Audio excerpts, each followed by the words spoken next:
May I, Your Honor? Yes. Thank you. Morning, Mr. Whiffen, Good morning. and welcome back. Thank you.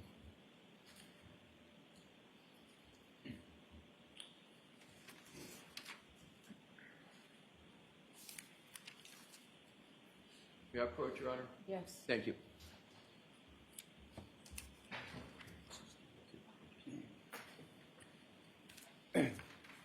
Thank you. Mr. Whiffen, I've just handed you, which is in evidence as Exhibit 43, and this is a portion of your March 2025 report. If you could just take a moment to look at it, and when you've had a fair opportunity to do that, I'd ask you to turn to page 28. Okay. And just, if you could, sir, just pick up your head and let me know when you're ready to proceed. Okay, thank you.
Thank you.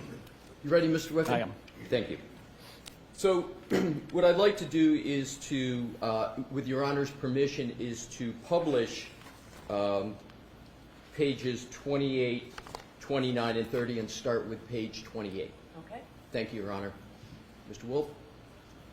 And if you could enlarge the text down below as much as you can so the jury can see it. Thank you, Mr. Wolf. So, Mr. Whiffen, this summary section of your report is a summary of the location section that you wrote in your March 2025 report, correct? That's correct.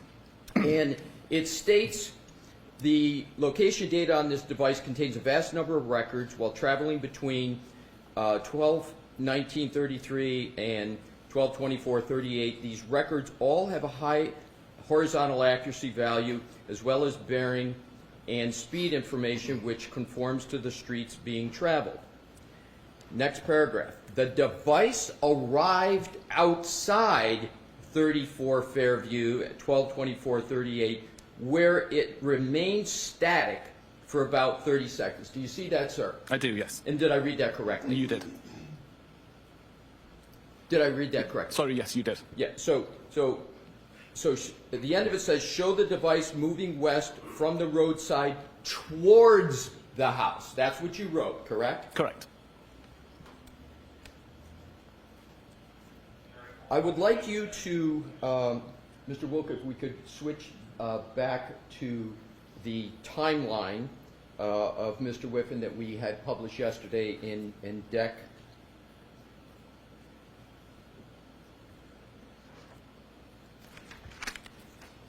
79.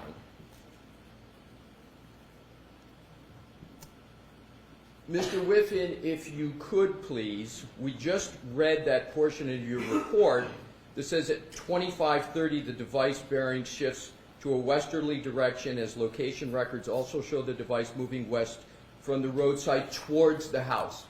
Did you put that in your timeline? I did not. It's kind of important information, isn't it? I believe with the declining accuracy, the value that those records provided was more limited. But it was important enough for you to write it in your report, but you didn't put it in the timeline, correct? Correct.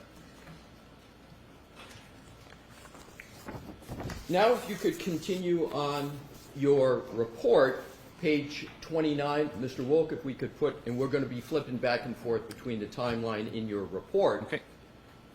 If we could go to page 29, enlarge it, the text, so the jury is able to read it along with us. We're going to start from the top. So the next says, from the combination of device location and bearing, it does appear that the device started to move towards the house. However, since the bearing information appears to be based on the location records rather than the direction the device is facing, it is difficult to say with any degree of certainty if the device actually moved. Did I read that correctly? You did. So the first part is again a statement that the device has started to move toward the house. Now, if we could go to the next paragraph. This location data is immediately followed by 12 minutes of low accuracy records which offer no reliable location information. So I just want to make sure I've got the time period here right. The 12 minutes is from 12:25, correct? Yes. And that's so correct. 12:25 plus 12 is 12:37. So the range we're talking about here is from 12:25 through 12:37, correct? Correct.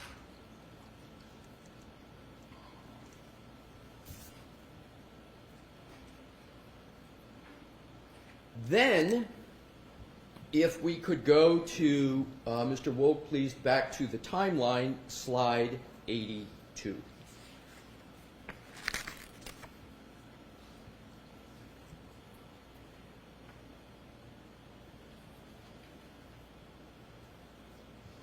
So I want to discuss with you the very top entry, Health 123156, where you have the entry, start of health event, 36 steps, 25 meters, and yesterday we agreed 25 meters is approximately 84 feet, correct? Correct.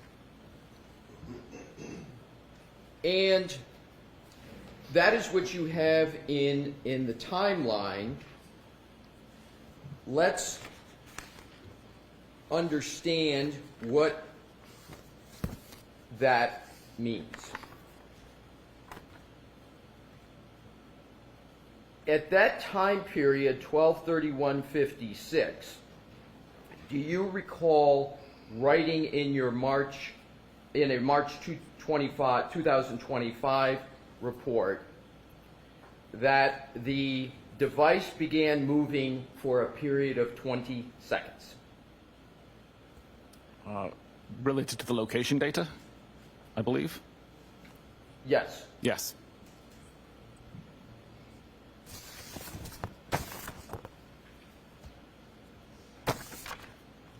Now if we could, Mr. Wolk, go back to page 29 of the report.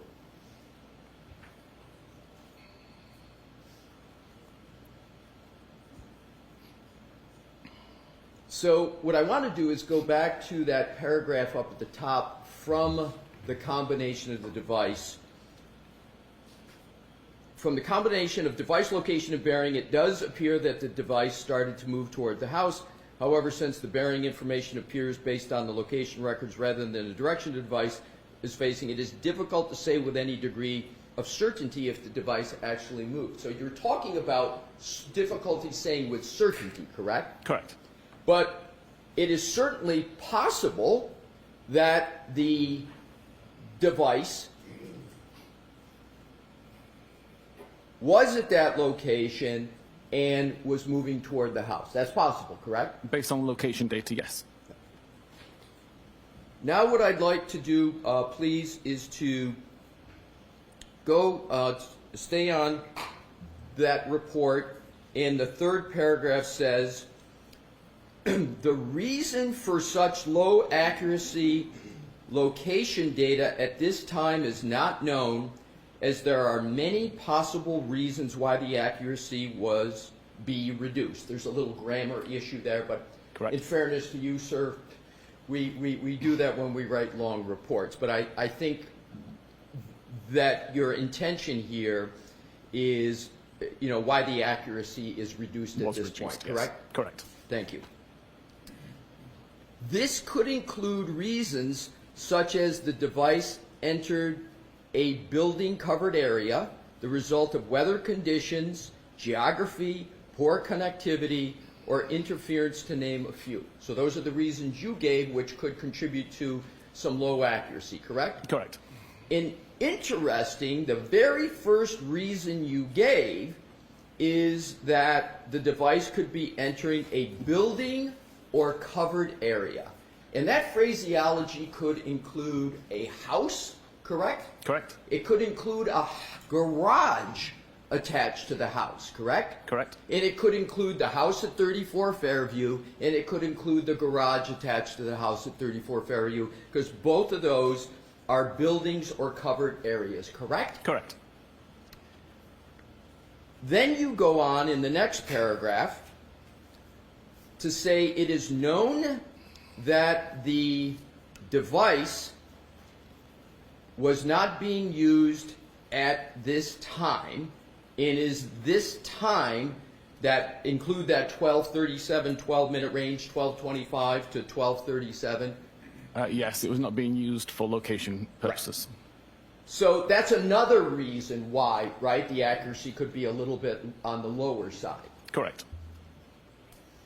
Now, the next paragraph says, at 12:38:13, when the device begins recording higher, and that's relative to what it was recording before. It's not that it's high, but it's higher than what it was just moments before. Correct. The data centers on a location slightly closer to the house than the roadside. Although several records show the same center coordinate with differing accuracy radii. Some of these location records are shown in the map below in white. So let's go down and look at what you had in your report for the area in white. In the area in white that you're referring to, there are two white circles, the largest one there. This, in fact, was a depiction that you included in your report on page 29, correct? Correct. Interesting and notable, you did not include that depiction in your timeline that you discussed with the jury yesterday, did you? I did not know. But it was important enough for you to put that depiction in your report, correct? Correct. And notably, the larger white circle covers a substantial amount of the house at 34 Fairview, correct? Correct. So, given your testimony on direct yesterday with Attorney Brennan, the phone of John O'Keefe, according to this depiction, could be anywhere within the largest white circle, correct? Correct.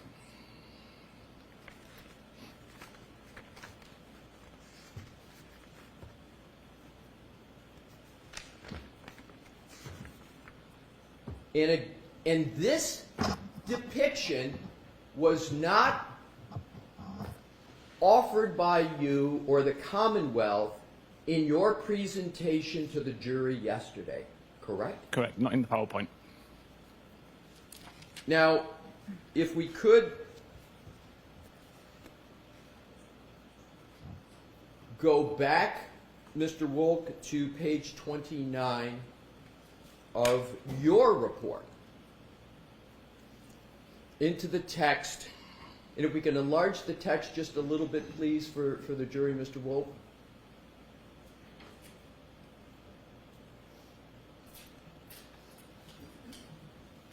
So the paragraph that begins with at 12:38:13, when the device begins recording higher accuracy information, again, the data centers on a location slightly closer to the house than the roadside, although several records show the same center coordinate with differing accuracy radii. Some of these location records are shown on the map in white below. And I repeated that just to tether, to connect this part of the text to that diagram with the big white circle. Have I done that correctly? Yes, correct. Thank you, sir. The next paragraph. Over the next few hours, the GPS coordinate and the associated accuracy radius jumps around numerous times between the house and the road. Did I read that correctly? Correct.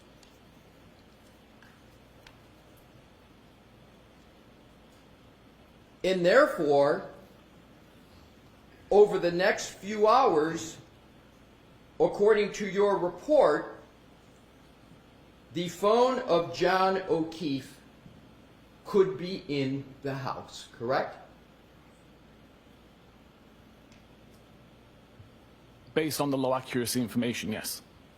The answer is yes. Yes. The next paragraph.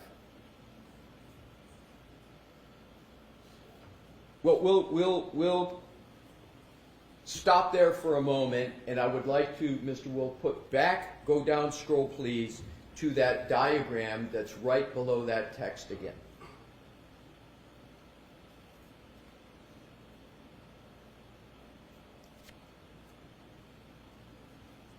Yesterday, you discussed Waze, the Waze application with Attorney Brennan, correct? Correct. And you stated that Waze location data is more accurate than the data that comes from the Apple apps like health data and location, correct? Incorrect, no.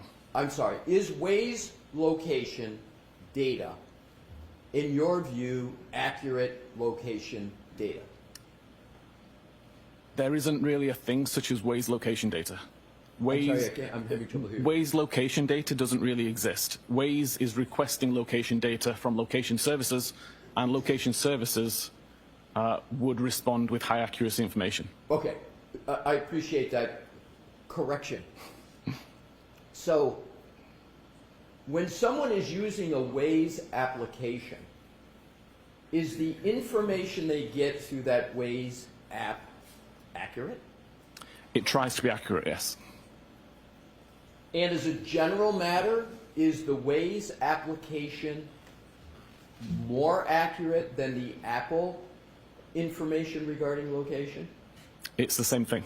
It's the same thing because it's coming essentially from the same source, correct? Yes, Apple provides that information to Waze. Right. So you had testified yesterday that at a certain point, the Waze application ceased functioning, correct? Correct. But just because it ceased functioning, the Waze, the Apple applications were still taking effect, and that's why you could make this depiction on this item that is on the screen now, correct? Correct. If we could, Mr. Wolk, go to page 30.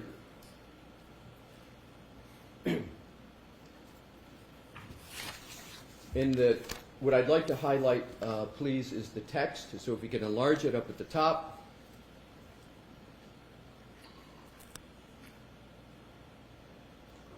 So you then state, while location data from this data source, cache SQLite, is usually able to identify the location of the device with a high degree of accuracy and reliability, these records are so close that making a distinction between the device's actual location on the front garden is impossible, correct? Correct.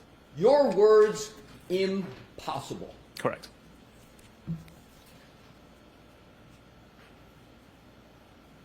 Did you provide any of the information in that paragraph in your timeline or to the jury in your direct testimony yesterday? Not in the PowerPoint, no.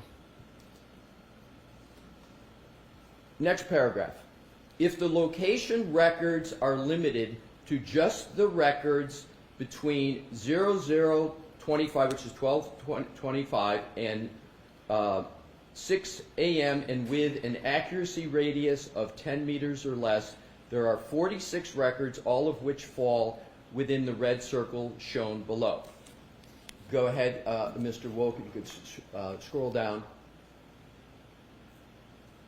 And that is the only depiction there that you included in your timeline yesterday, correct? Correct. So you took one of two depictions in your summary of the location, this one, in terms of your timeline presentation, correct? Correct. Now, in terms of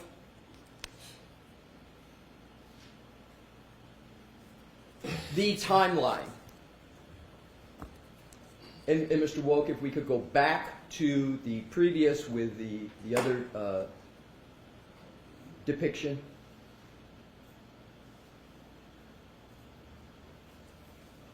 It's on page 29. If we could enlarge that depiction, please. So, you testified that the flagpole in the fire hydrant are more down toward the small black circle. Is that correct? That's my understanding, yes.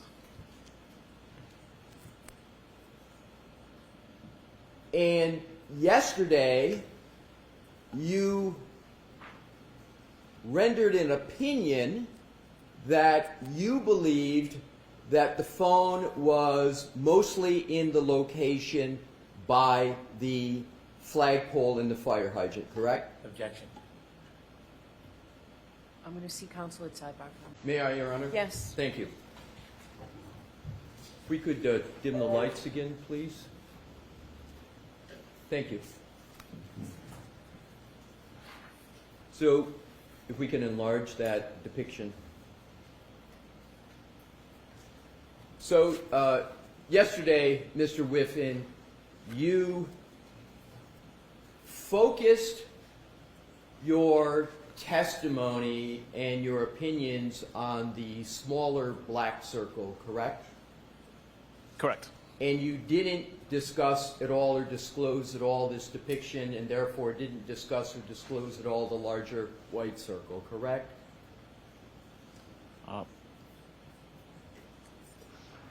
Not when discussing my overall opinion. Right. Yeah. So the answer Is no. right. So the fair way to interpret, and this is what you put in your report, this is your depiction, is that, and based upon what you said yesterday, the phone could be at the very edge of the top of the circle, correct? Correct. And the phone could also be at any point, so you can, in theory, put a phone anywhere around the very edges of that entire circle, correct? There's caveats to that, but yes. Well, I'm just asking Yes. you that according to your testimony yesterday in this depiction, the phone could be anywhere in that location Yes. within the area of that white circle. Correct.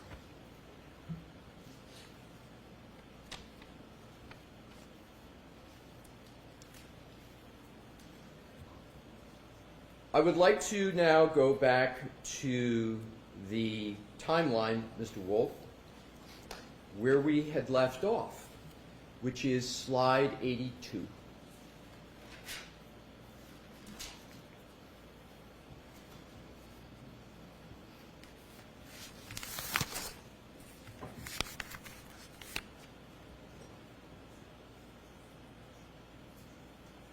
And at the very top entry, you have health, time 31:56, and then the description, start of health event, 36 steps, 25 meters, and we agreed about 84 feet. And this is where the device began moving toward the house for a period of 20 seconds. Is that correct? It's the time that 36 steps started to be recorded. I've got no idea of the direction of travel. I want to focus on the time, 12:31:56.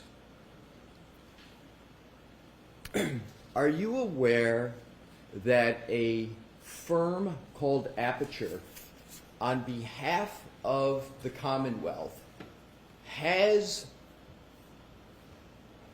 submitted a report that states that there was a trigger event at 12:31:56 that they refer to as the supposed collision? Are you aware of that? Objection.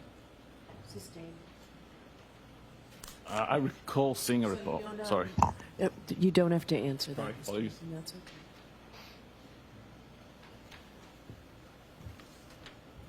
Mr. Whiffen,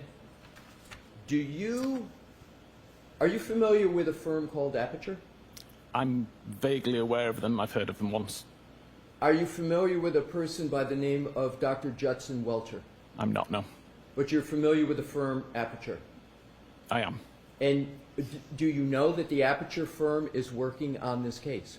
That's the only reason I'm aware of this company. Right. And do you know that the Aperture firm has used your data in your report? Do you know that? I believe I saw something about that. You believe you saw something, or do you know that they've used your data for a report in this matter? I recall seeing a report. I don't recall whether it was my data that was being referenced. Do you recall seeing a report from Aperture? I do. So you reviewed a report from Aperture. Several months ago, yes. And did you read the whole report? It was a PowerPoint presentation, I believe. Yes. Yes, I reviewed it. And you recall reading that entire PowerPoint presentation? I don't recall what it said, but I remember reading through it. Fair enough. Do you remember, as you sit here today, reading about a trigger of a number 1162-2? Do you recall reading that? I recall seeing reference to a trigger event. What did you understand the Aperture firm that's retained by the Commonwealth, what do you understand they meant by trigger 1162-2? Objection. Sustained. Do you recall the specific slide that discussed a trigger? Objection. Do you recall that, Mr. Whiffen? Very vaguely. Would it help your recollection if I showed you a slide from that report that you said you reviewed to refresh your recollection? I object. All right, so why don't I see counsel at sidebar? Bring that with you, Mr. Lessie, please. I'm handing you this document. Thank you. May I stand by the witness? Sure. Tell me when you've had a fair opportunity to take a look at that.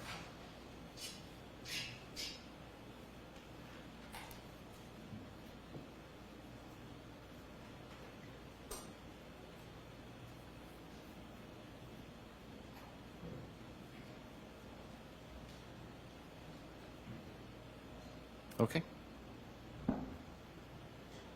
Thank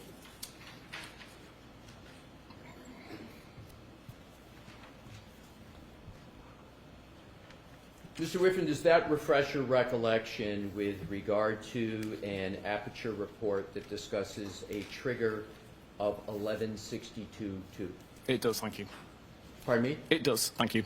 And how does it refresh your recollection? I remember seeing that several months ago. I'm sorry, Your Honor. There's a blower on here that I'm having trouble hearing Mr. Whiffen. If you, sir, could bring the mic, it's not your fault. If you could bring it and speak a little louder, I'd appreciate it. Yeah, I recall seeing that as part of the report that I read 2 months ago.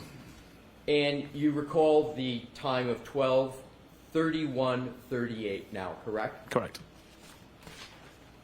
Let's go back to your timeline.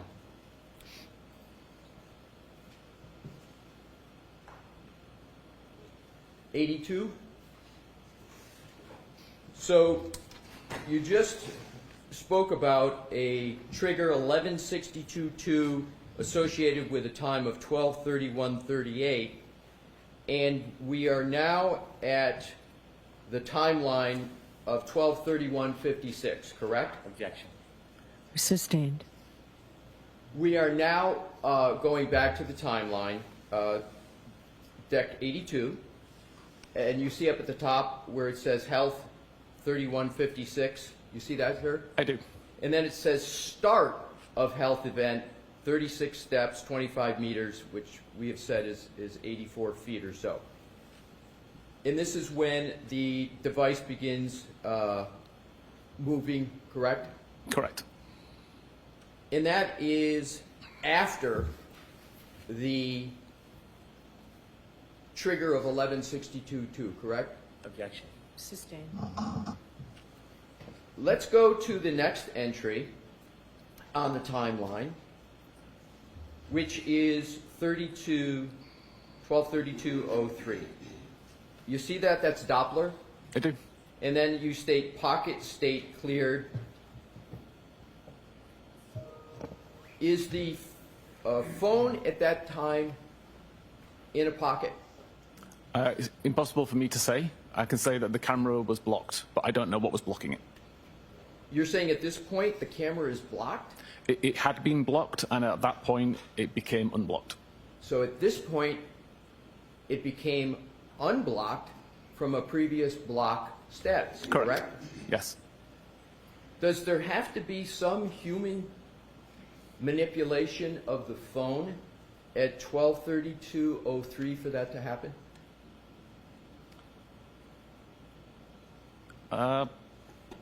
Technically not. There are scenarios that wouldn't require it. Is it more likely than not that there had to have been some human contact in action for this pocket state clearing event to occur? Yes. 12:32:04 is the next. It's a type unlock. Device unlock with Face ID. You see that, sir? I do. Is there some human action that has to occur for the device to unlock with Face ID? Typically, you must be paying attention to the phone.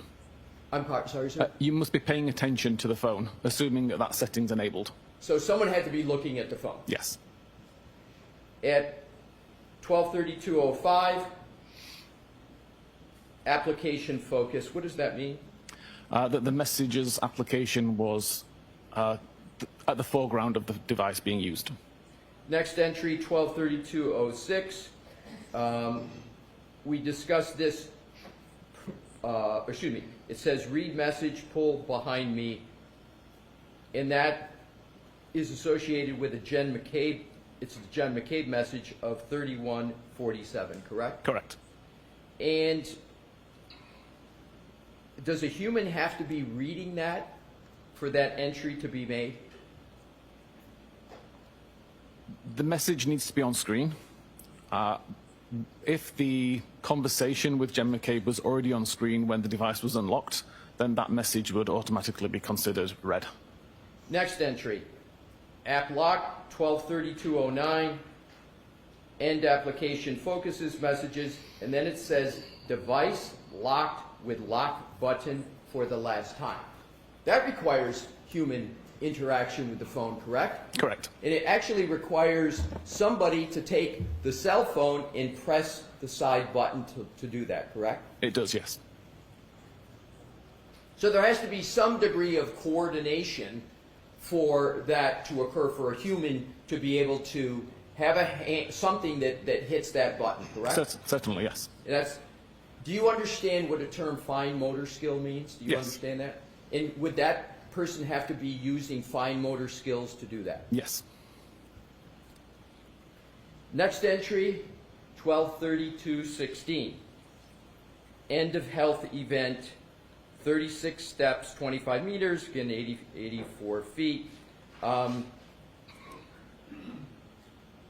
That is in your timeline because that's when you believe the end of the health event, the end of the 36 steps occurred, correct? That is the time that the device data shows the end of the health event, yes. May I have a moment, Your Honor? Yes. Thank you.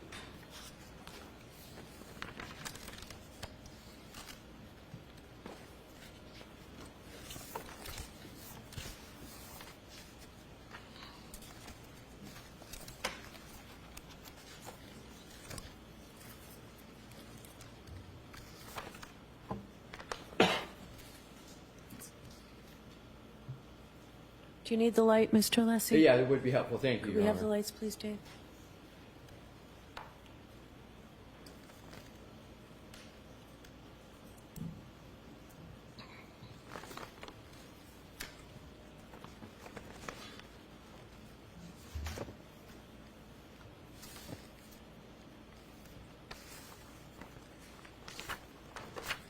Do you recall writing in your March 2025 report the following?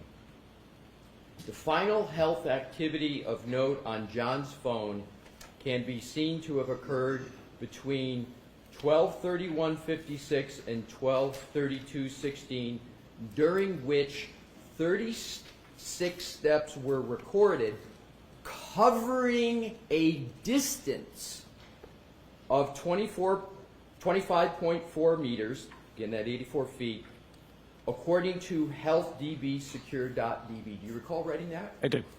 And you used in your report 36 steps were recorded covering a distance of 25.4 meters or 84 feet, correct? Correct.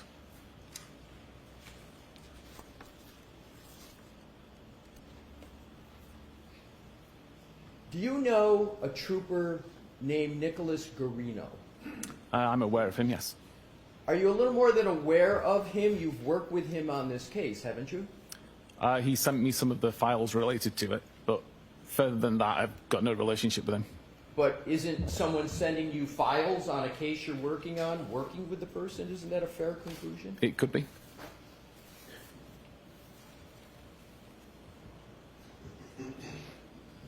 Do you recall reading any reports of Nicholas Garino?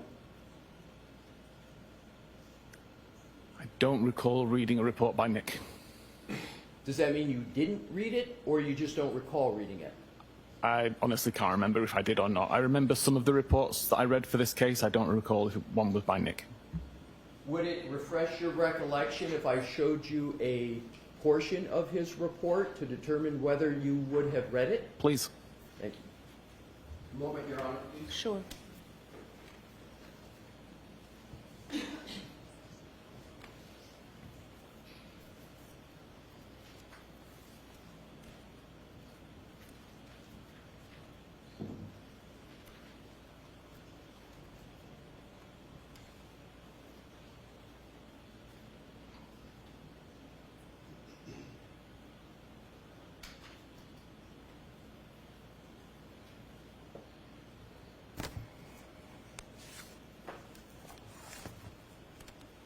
Thank you, Your Honor.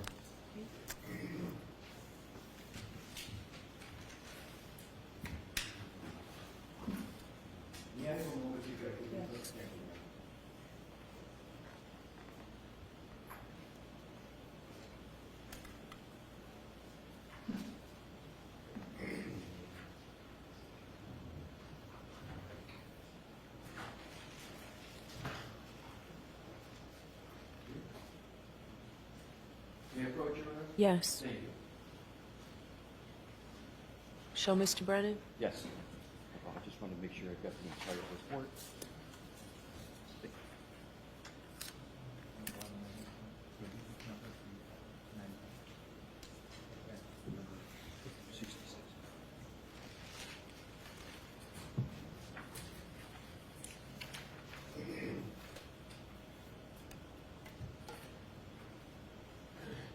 Mr. Whitman? Thank you. And may I stand by the witness, Your Honor? Thank you. I am providing you with a document, and I would ask if that refreshes your recollection as to whether you've read a report of Mr. Garino. A report or this report? I'm sorry, this report. Thank you, Your Honor. Okay.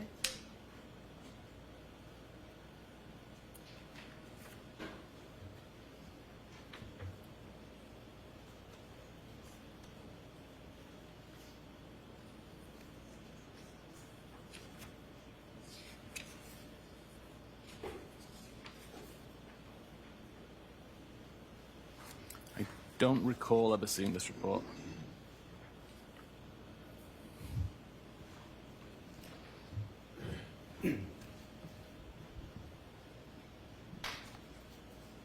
Have you ever had any conversations with Trooper Nicholas Garino? Very briefly. But you had, the answer is yes. Yes. Did Trooper Garino tell you that he measured the distance from the flagpole to the front door and it was 72 feet? Did he ever tell you that? Object to the floor. Sustained. Did you ever have a conversation with Trooper Nick Garino about the distance from the flagpole to the front door of 34 Fairview? Maybe. Maybe. Maybe. So is it maybe then you had a conversation with him in which he stated to you that that distance is 72 feet? It's maybe. So if we go back to what we were discussing earlier about the steps and the distance covered, and this is in your report of March 2025, where we've talked about this, and it's the final health activity of note on John's phone can be seen to have occurred between 12:31:56 and 12:32:16. Is this the correct slide? No, it's not. So let's take it down. Thank you, Your Honor. Let me start that over. The final health activity of note on John's phone could be seen to have occurred between 12:31:56 and 12:32:16, during which 36 steps were recorded, covering a distance of 5.4 meters, or 84 feet. 84 feet is greater than 72 feet, correct? Correct. So if the distance from the flagpole to the front of the house is 72 feet, and your report notes steps, 36 steps covering a distance of 84 feet, that would put those steps within the house, correct? It would.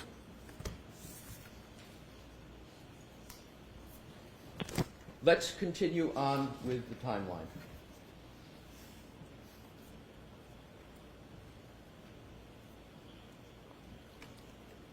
Deck 83. We now have Doppler 1233-14 and then Doppler pocket state. Do you recall in your report adding a word to this, that your report said pocket state detected? Do you recall writing that? More than likely, yes. Yes. But the detected word is not on that slide, is it? It's not, no. What does pocket state detected mean? There was an active check by the Doppler function, and it detected that it was in a pocket state.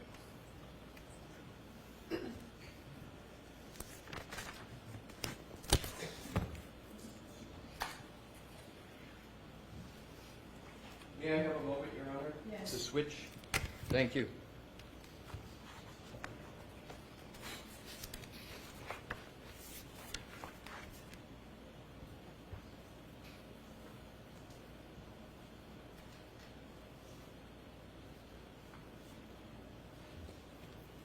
Thank you, Your Honor.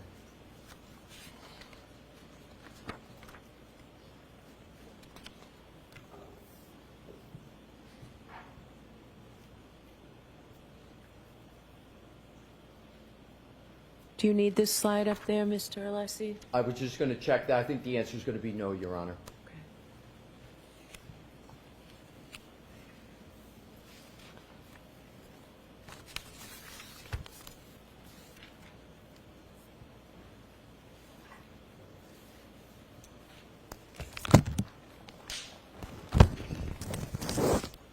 I would now like to change gears a bit and go to temperature with an iPhone. You recall that discussion in your direct testimony. I do. Thank you. Mr. Wilk, if we could please have the slide deck, but a different page, slide 60. And just tee it up, but please don't put it on the screen yet. iPhones don't record ambient or the environmental temperature where the phone may be at any given time, correct? Correct. But the iPhones, including the iPhone of John O'Keefe, log the temperature of the battery inside of it, correct? Correct. And as a result of that function, examiners and folks like you can use the battery temperature of an iPhone to identify increases or decreases in temperature within the environment that the iPhone is physically located in. True? I believe so, yes. And that's right out of your report, right? Your March 2025 report makes that very statement, correct? Yes.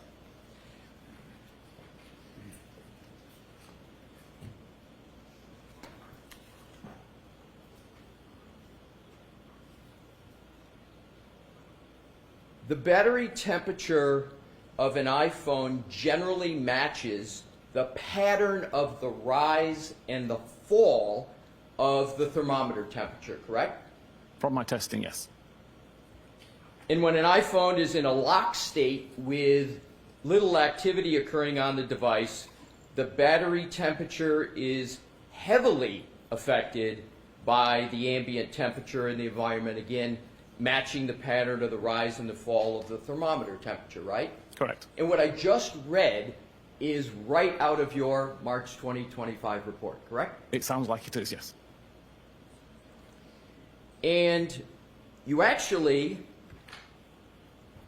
established this in various temperature testing and test scenarios in your March 2025 report, correct? Correct.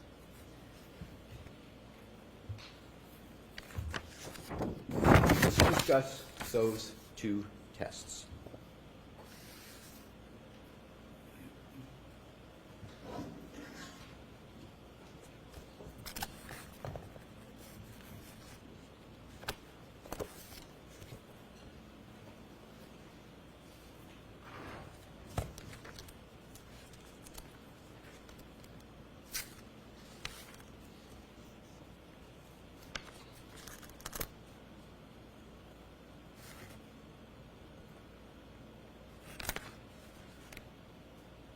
You had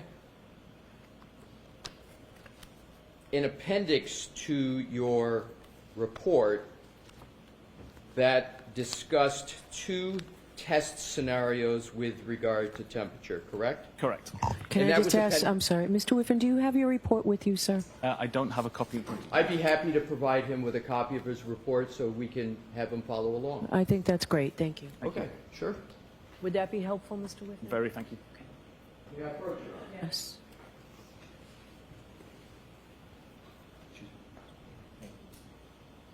May I, Your Honor? Yes. Thank you. There you go. And Mr. Whiffen, feel free at any time to reference that report. Thank you. And if you could, turn to page 77.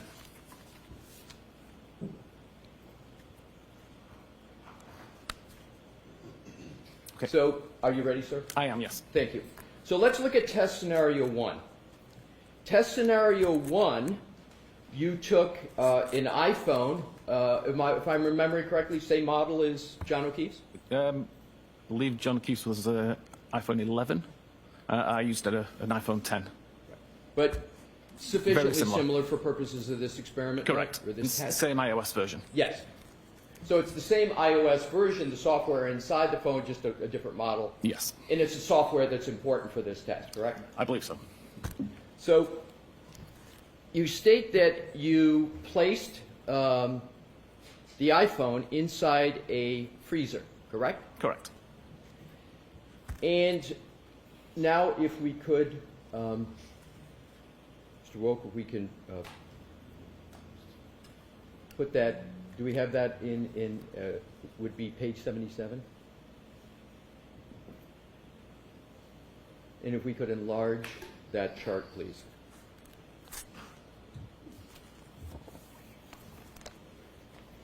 Enlarge it just a little bit more. We're not concerned with the text at this point, so we can just get the chart as large as possible. Thank you.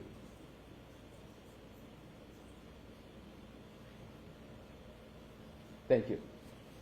So what I'd like to do is focus on January 29th.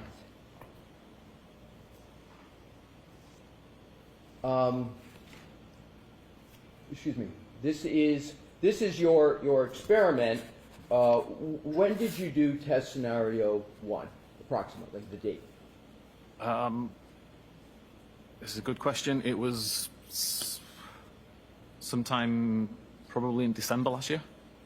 I'm sorry? In December last year, I believe. December 2024. Correct. So what you did here was you took the phone, you put it inside a freezer. What was the temperature of the freezer? I actually don't know. But it was a freezer. It was freezing. Yes. It is sort of your just regular freezer that everybody has? A regular chest Nothing freezer. Nothing special about no. it? Let's look at some of the data that you have from this.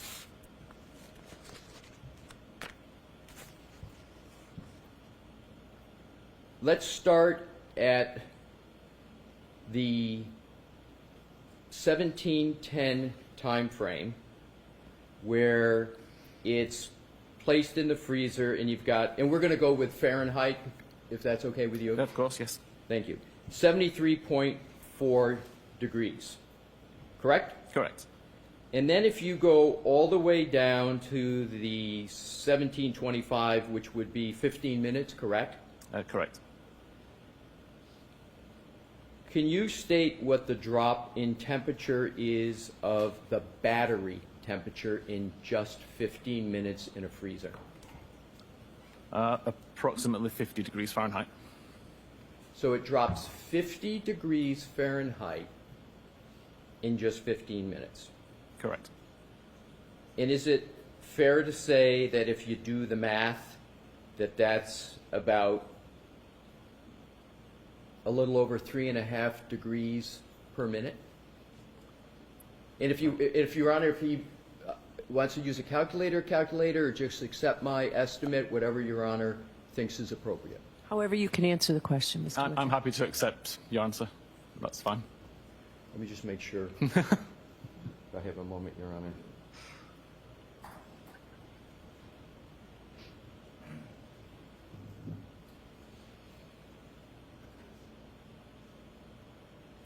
.33, would that sound fair, sir? That sounds fair. So it's about 3.3 degrees Fahrenheit per minute drop, correct? Correct.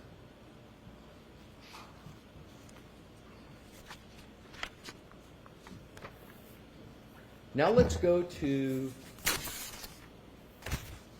the next page of your report, page 78, where test scenario 2. And in test scenario 2, you took the same phone with the same software and you placed it outside at a temperature of 33.8 degrees Fahrenheit, correct? Correct. And we could enlarge that, please, Mr. Wolf.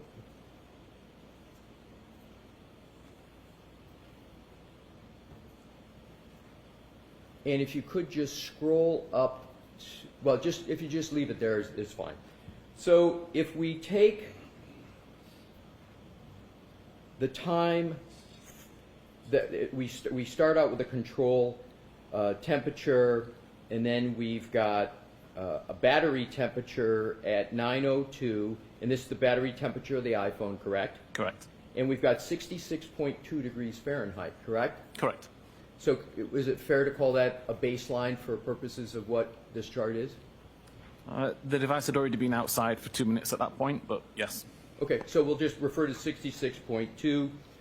And then if we go from 9:02 down to 9:15, a period of 13 minutes, correct? Correct. So at 33.8 degrees and 13 minutes, what is the drop in temperature in degrees? What's the drop? Sorry, between the 9:02 and the 9:15? Right. So does it go from 66.2 to 35.6? It does. And sir, so I don't have to have you do a math on the fly. I've calculated it, that drop at 30.6. Does that sound about right? That sounds correct, yes. So you got a drop of 30.6 degrees in just 13 minutes at an outside temperature of 33.8, correct? Correct.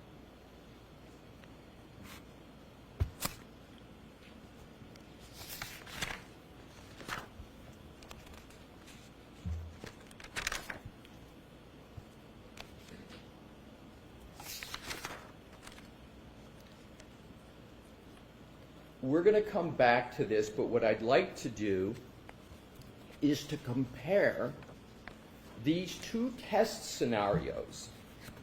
The one we just saw at 33 degrees Fahrenheit, where it dropped 30.6 degrees in just 13 minutes, again at an outdoor temperature of 33.8, and then test scenario 1 in a freezer, where it dropped 61.2 degrees in just 15 minutes. Now let's go to the slide 60, which was in your slide presentation yesterday, of what you stated was the temperature change in the iPhone of John O'Keefe on the morning of January 29th. You with me, sir? Yep. Thank you. So if we start out at 12:13, we see a battery temperature of 82 degrees Fahrenheit, correct? Correct. Then it drops a little bit to 77, a little bit to 72.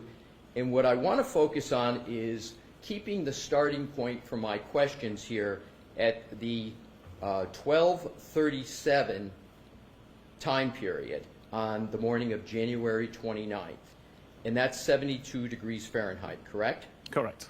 So if you take the time period from 12:37 to 12:53, that's a 15-minute interval, correct? Correct.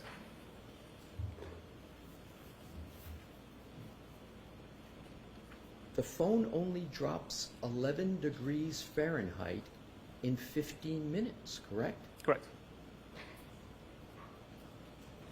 If you then go to 12:37 and give it a little bit more time, down to 1:36 a.m., the temperature, and that's just about an hour, right? Correct. And the temperature drops from 72 to 50, only 22 degree drop in an hour, correct? Correct. Now, if you compare this chart in the drop in temperature, for example, 12:37, 12:53, in 15 minutes, it's only dropping 11 degrees, to your experiments, where with the first scenario with the freezer, it dropped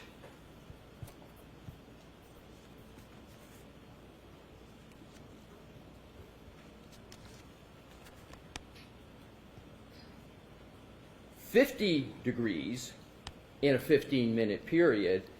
Is it correct to say that there was a much more dramatic drop in temperature in your test scenario 1 than what actually occurred on John O'Keefe's phone for the time period we just covered in January 29th?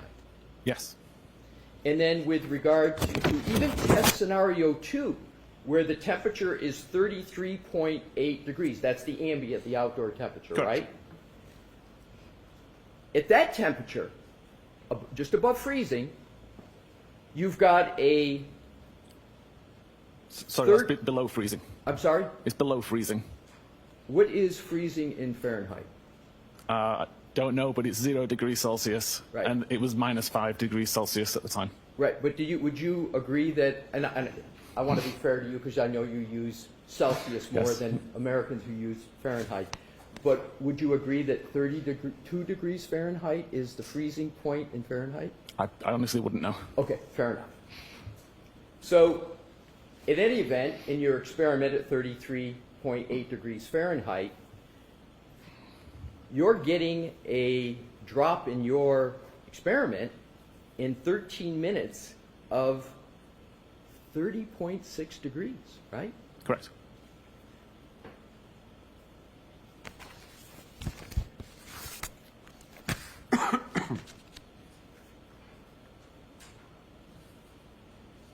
But much less drop in temperature on slide deck 60 of the actual iPhone of John O'Keefe on the morning of January 29th, correct? Yes, correct.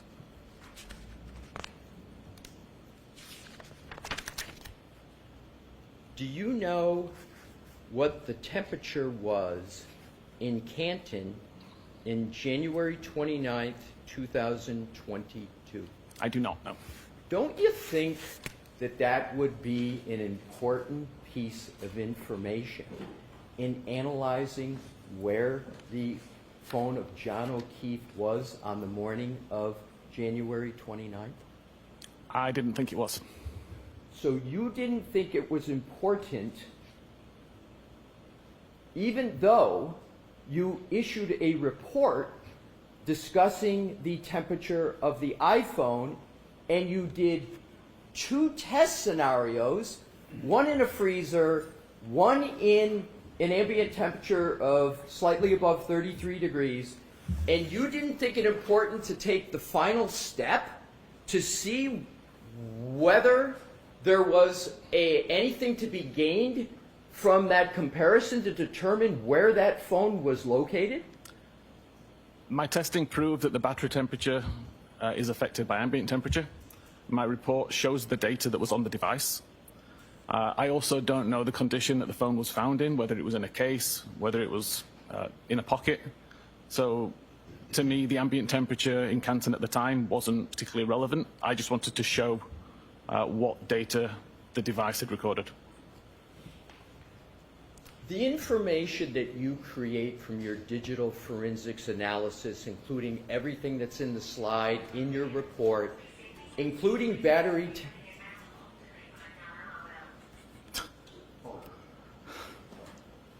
You want that, sir? I'll go back to the question.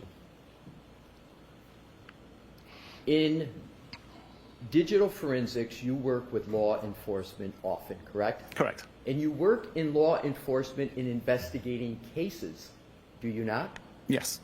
And so oftentimes, the law enforcement is using your digital forensics information to help them solve cases, correct? Correct. You didn't suggest to anybody on law enforcement that they might want to take a look at this temperature information to assist in determining where this phone could have been by the temperature? You never raised that with them? I did not. And do you know whether any law enforcement person was aware that you had done all this temperature analysis? It was in my report. So you create a report as part of this case, and you deem the temperature important enough to do 2 test scenarios, important enough to put it in a slide presentation to this jury. Yet there's no discussion of that between you and any member of law enforcement as to what it means? The details were provided in my report, and there was discussions, but it never came up as to say what was the temperature in Canton that night. Oh, so there were discussions. Not with law enforcement. Oh, who were As the part of my preparations for trial. Oh, tell me about who you discussed this temperature information with. It was with Hank. You're hesitating, and I can't hear you. Who did you discuss with it Hank? with? Excuse me?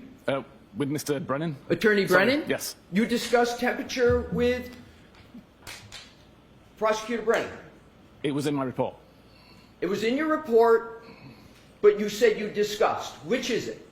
It's in my report, and the discussion was that it is in my report. I'm not in a position to suggest that investigations take place and change based on my report findings. Oh, sir, I'm not suggesting what you just stated. I'm just trying to get information about, you mentioned the verb discussed. Didn't you, in your Yes, I answer did. moments ago? Yes. Isn't discussed a verbal thing? It's not a written thing? It was discussed in preparation for trial, yes. Oh, so there was a discussion, a verbal discussion with Attorney Brennan about temperature in your preparation for trial. Yes. Was there any interest at all as to what this could actually mean for the potential location of Mr. O'Keefe's phone on these very important time periods in January 29th that might assist to determine at various times whether Mr. O'Keefe is in a covered building based upon the temperature rather than outside in a nor'easter on January 29th? I'm sorry, what was the question there? Yeah, the question is, was there any discussion about the investigative value of what you had done in determining where that phone could have been on key time periods on the morning of January 29th? That wasn't part of the discussion, no. It wasn't part of the discussion. We went through, you may recall in my questioning, in your report, where you stated that it was possible that the phone could be inside the house of 34 Fairview based upon that big white circle. You testified that the low accuracy at certain points could be because of it entering a covered building, correct? Correct? And you do a temperature experiment to track the very accurate temperature change of an iPhone, and it doesn't match up the actual data with either of your test scenarios, and you don't raise that with anybody. Objection. Sustained. You can ask it differently. Did you ever put together in any kind of form your test scenario 1, your test scenario 2, and the actual temperature chart of the iPhone of Mr. O'Keefe? So how do you mean put it together? As in compare the two? Exactly. Compare the two and reach any conclusions about location, because you spent time, did you not, sir, a lot of time in your reports on location of the phone. Yes. But yet, with all that data, all that testing, all the experiments that you did, you didn't include in your slide presentation and you didn't include in your report what that could mean for the location of the phone, did you, sir?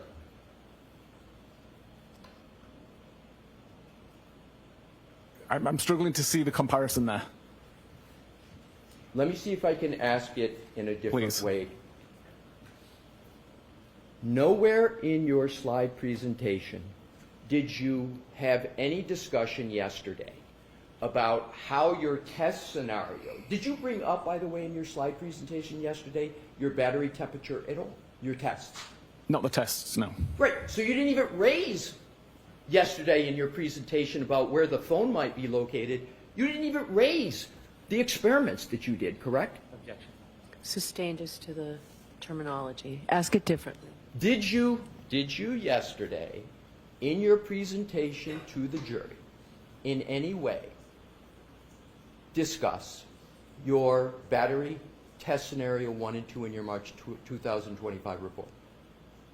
I believe there was mention of testing, but not to the amount of detail to say what the testing was. Right. So there was no detail given at all No about detail. it. You just mentioned that it occurred, but no detail in your discussion Correct. at all. And are you aware with regard to the battery temperature, that battery temperature in investigations can be used to determine locations of phones at certain times. Are you aware of that? No. So you have never used battery temperature information in all your years in any way for any investigation of a case in determining location of a phone? Again, I don't see how you can determine location of a device from a temperature reading, other than to say whether it was inside or outside. So battery temperature and the chart that you gave that is up there, in your opinion, has no relevancy to the topic of where a phone might be to investigators in a case? Is that what you're saying? Objection. Is that what you're saying, Mr. Whiffen? I'm saying I can't take a temperature reading and make a determination about a GPS location based on the temperature reading. That's not my question, though, Okay. sir, and I appreciate your answer, though. My question is, you work with law enforcement investigators regularly, Yes. correct? Isn't this information of potential relevance based upon your experience with investigations? Isn't this information at least potentially relevant in investigations? I believe it could be. That's why I included it in my report. Thank you. But you didn't include a discussion of it in your testimony yesterday, correct? Correct.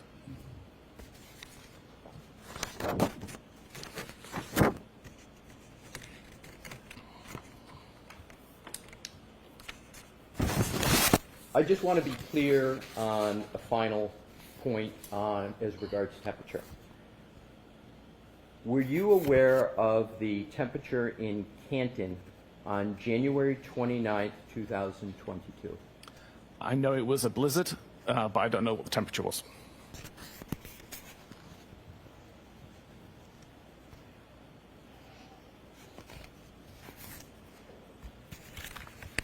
May I have a moment to switch Sure. topics? Thank you, Your Honor. Thank you, Mr. Whiffen. I'll be right back.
Your Honor, if I may, I have one last point to make with temperature. If we could put deck 60 back up, please. Mr. Whiffen, if you bear with me, I just have course. one final set of questions. If you look at this chart, and you, under January 29th at 12:13, battery temperature of 82 degrees, but you then go down, what I'd like to start with is 12:37 again, and this is a key time point, 12:37. You've got a temperature of 72 degrees, and then 8 minutes later, 8 minutes, the temperature only drops 6 degrees, correct? Correct. Again, using 1237 is what I refer to as the baseline. You go all the way down, and you see to 1253 a temperature drop of only 11 degrees. Do you see that? I do. Thank you. That you can, excuse me, Your Honor, one moment. Okay.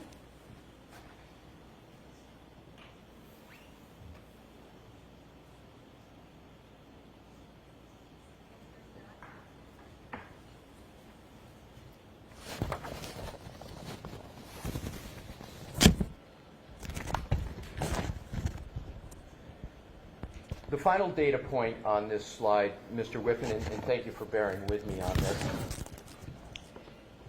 At 136, there's a temperature of 50 degrees Fahrenheit, correct? Correct. Several hours later, at 6:06, 4.5 hours, the temperature drop is only 7 degrees, correct? Correct.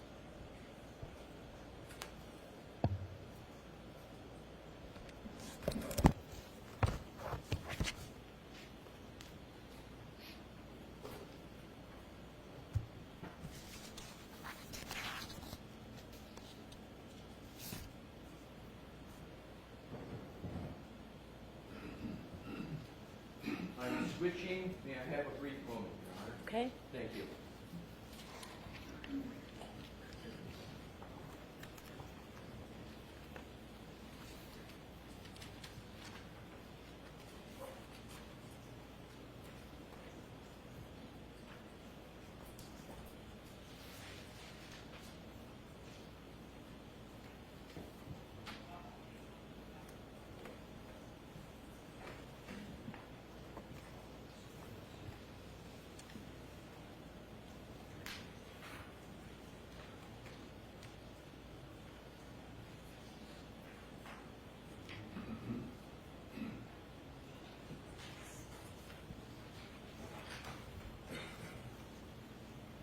May I approach, Your Honor? Yes. May I have Exhibit 42, please?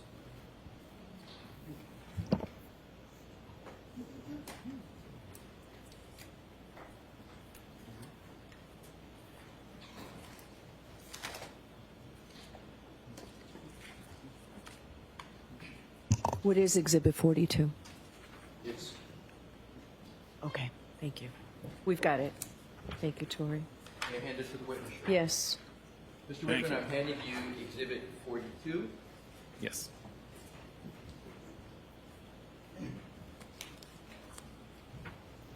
Do you recognize Exhibit 42 from your March 2025 report? I do.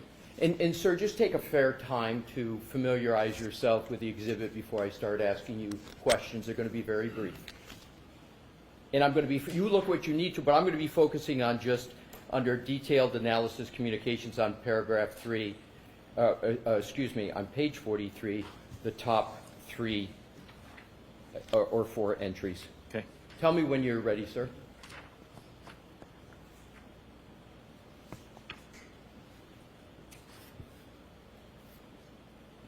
Okay. Thank you. Your Honor, may I have 43, which is in evidence published? Yes. Thank you, Your Honor. Mr. Wolf, please. And if you could enlarge, you don't need the text, so if we can just go to detailed analysis, communication, call history, and now if you could just super enlarge the first few entries. Yes, that is great. So what I want to do is just cover the information here. Whose phone is the subject of the entries on this chart? This is John's phone. And if we start with the first entry, reading left to right, 12:14:36, end time 12:15:20, incoming call from Jen Mccabe, duration 44 seconds. You see that, sir? I do. You see, and is that a call that is answered? Yes. If you go to the next entry, 1847, just 12:18:47 to 12:19:23, outgoing call duration 36 seconds to Jen Mccabe, duration 36 seconds. Do you see that, sir? I do. Is that a call that is answered? Difficult to say. That could be a outgoing call that lasted 36 seconds of ringing, but I believe it was answered. Well, how is it that you can tell the first one was answered but not the second one? Because it's an incoming call. Okay, fair enough. So if we go to the third entry, 122944, 122951, incoming call from Jen McCabe. You see that, sir? I don't mean to interrupt. Could I ask about the display? Ready, Mr. Leslie? Thank you, Your Honor. May I approach, please? Yes. I have a replacement. Okay. So, Your Honor, I have a replacement Exhibit 42 redacted, obviously to replace Exhibit 42. And it's per stipulation with Mr. Bright.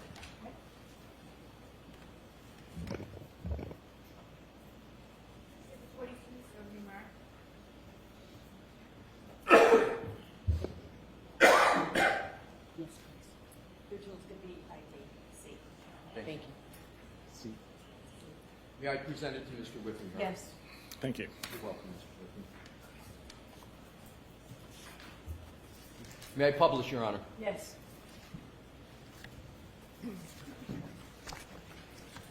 And Mr. Wolf, if you could again please enlarge, we're going to be focusing on the top entry of the chart again.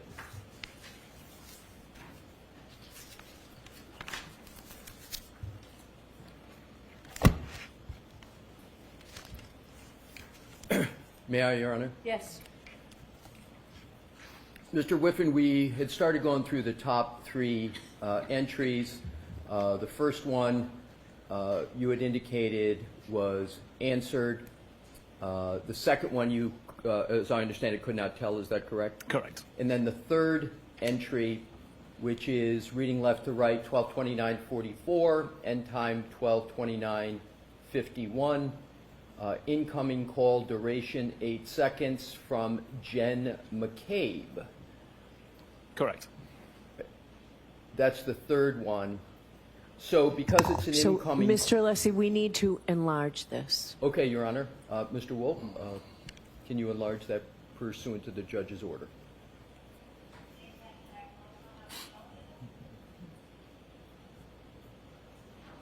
Is that sufficient, Your Honor? If you can make it as large as possible for the jurors, please, even if you have to do smaller segments. If we have to, Mr. Wolf, knock off the final right-hand column, that's insignificant. There you go. All right, that's better. Okay, that's fine. Thank you.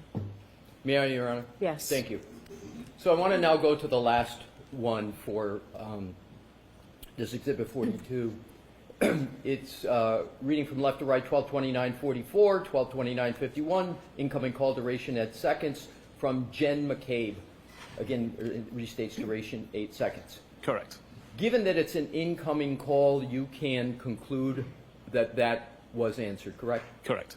Now, if we could go back down and focusing on just the first three by way of example, Mr. Wolf, do just as Her Honor has requested, enlarge it as large as possible. Those three, after the first three, yep, starting there, just take the first three by way of example.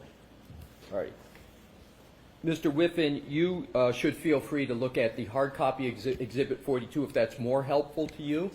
But what I want to do is to focus on start time 12:33:35, reading across activity, incoming call, unanswered, and then to the right, Karen Reed. Do you see that, sir? I do. And do you see the same types of entries for 3409 and 3438? I do. And those calls are unanswered, correct? Correct. So in contrast to the, and now Mr. Walker, we can go back to the chart, trying to capture 6 and enlarge those once last time. Thank you. So in the first one at 1436, and then skipping one to 2944, those are answered, but then starting excuse me, at 33:35 and 34:09, those are unanswered, correct? Correct. You can take that down, Mr. Wolf. Thank you.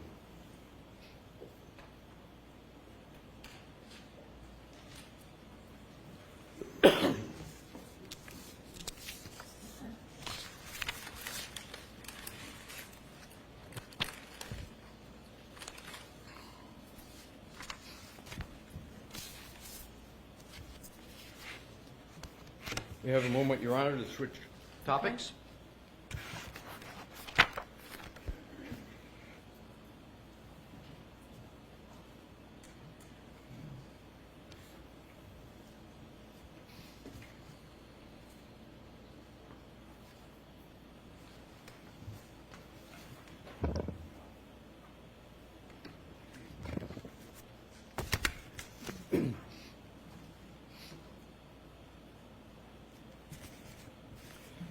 Mr. Whiffen, when did you start working on this case? What was the date, approximate date?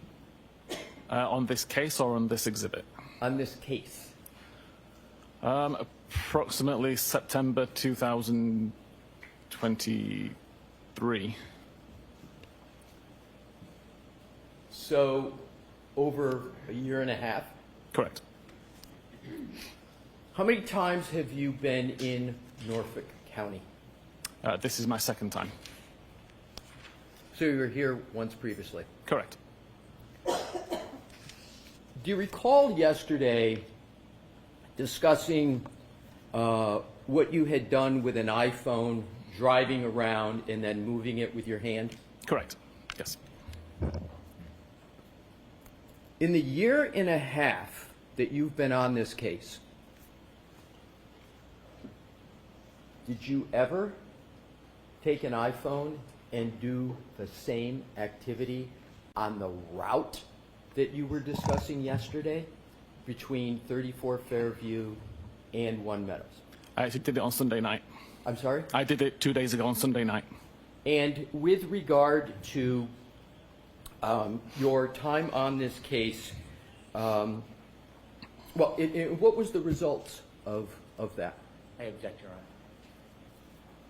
I'll need to be heard briefly. I'm sorry? I object, I need to be heard briefly. Okay. Come on over, please. May I, Your Honor? Yes.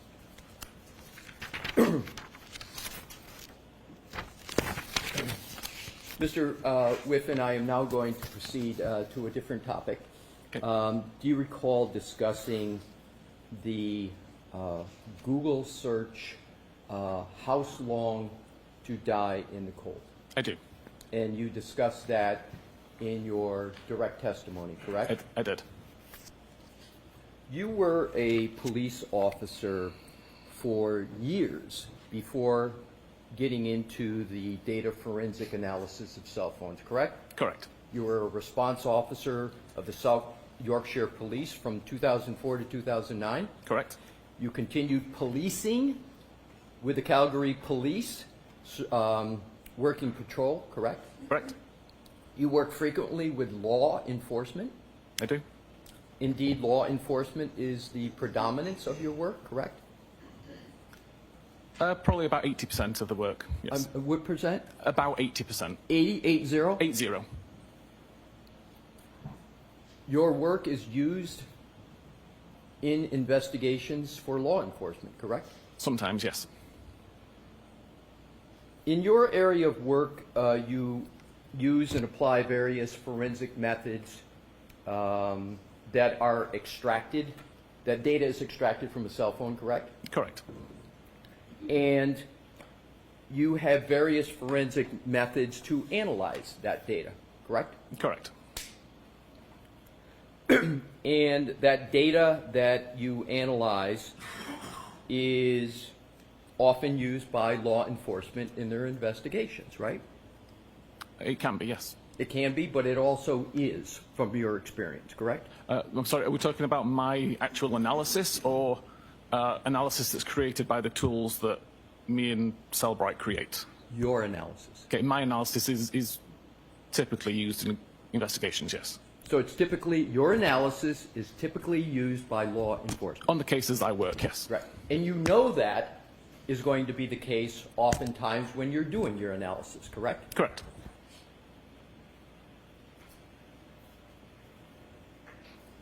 And forensic software is used to gain access to people's devices, correct? Correct. Such as cell phones, right? Correct. So, and there's something called an extraction process from a cell phone that you discussed in your direct testimony. Yes. Now, I'm not going to go into too much detail, but I want to cover because it would be covering old ground, but I want to cover some of it. Okay. It's important, is it not, that the extraction process on a cell phone be performed correctly. It is, yes. And that's so that the data that's extracted from a cell phone is complete, correct? Correct. So that the data is correct, Correct. and so that the data is reliable. Correct. And data forensic examiners and people in your area of work need to ensure that the extraction file has not been tampered with, correct? Correct. Because if an extraction file has the possibility of tampering, then the information and data from it can be unreliable, correct? Correct. And there's a generally accepted methodology for how to perform an extraction of data from a cell phone, correct? Typically, yes.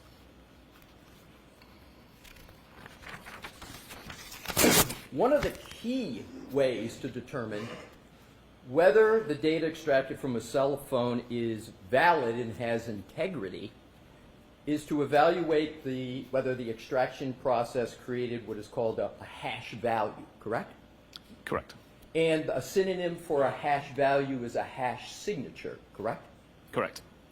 And a hash value or hash signature, I'm just going to use hash value. Is that acceptable to you? I'm fine with that. Thank you. So a hash value is a unique and usually consists of a long string of numbers and letters that's generated from the data file from a cell phone using a computer algorithm, right? Correct. And one of the computer algorithms is SHA, SHA 256, right? Correct. And is it a fair analogy to state that a hash value can be thought of as fingerprint for a data file from a cell phone? Yes. And is it also a rough analogy that a hash value can function like the seal on a milk container? In other words, if you open the milk container and the seal's broken, that the same analogy can be provided that if you don't have a valid hash value, then there is a question with regard to the contents of a cell phone, just as there might be concern about contents of a milk carton. Is that a fair general analogy? Yeah, if the hash doesn't match, then something has changed in the data. So if the hash doesn't match or you can't determine a valid hash file, it's sort of like opening up a milk container and that seal cap is off, correct? Okay, I'll accept that. Thank you. Now, if a data file is altered in any way, the hash algorithm is going to produce a different letter in numeric string than the previous hash value for that same alleged data, correct? Correct. So that alpha numeric number is important because it can, if it's different, then it means something happened to that data, correct? Correct. And isn't it important for examiners, anybody in data forensics, to know whether or not the data they're looking at has a valid hash value? It would depend, in my opinion, on the origin of the data. But you would agree that it's much better to have a valid hash value for data than not, correct? I'd like to see the hash value match, yes. You would like to see the hash value matching, Yes. correct? Now, once data from an iPhone is properly extracted and you get a hash value, then the examiners of the data seek to pass and decode the data to try and make some sense of the data in a more user-friendly format so that a report can be created for investigators, correct? Correct.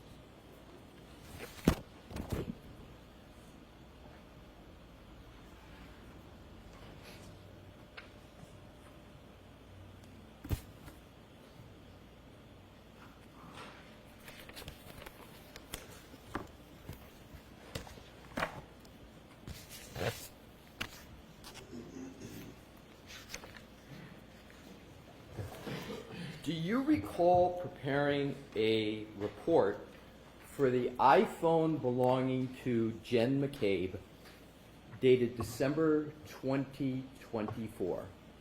I do, yes.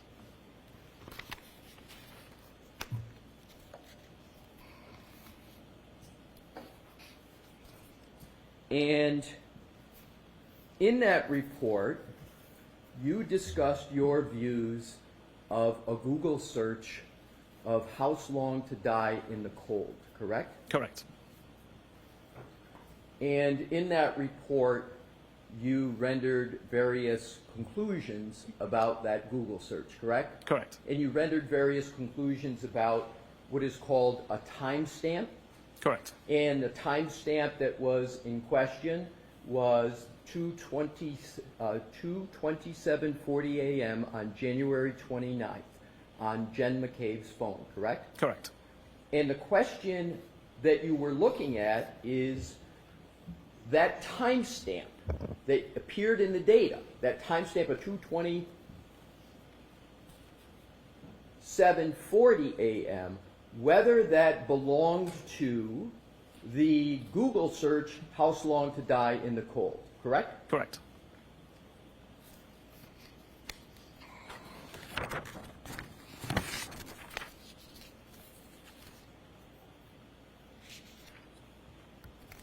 And you testified yesterday with regard to that very issue, correct? Correct. Now, in your report of December 2024, you discussed the hash value of that cell phone, correct? I believe so, yes.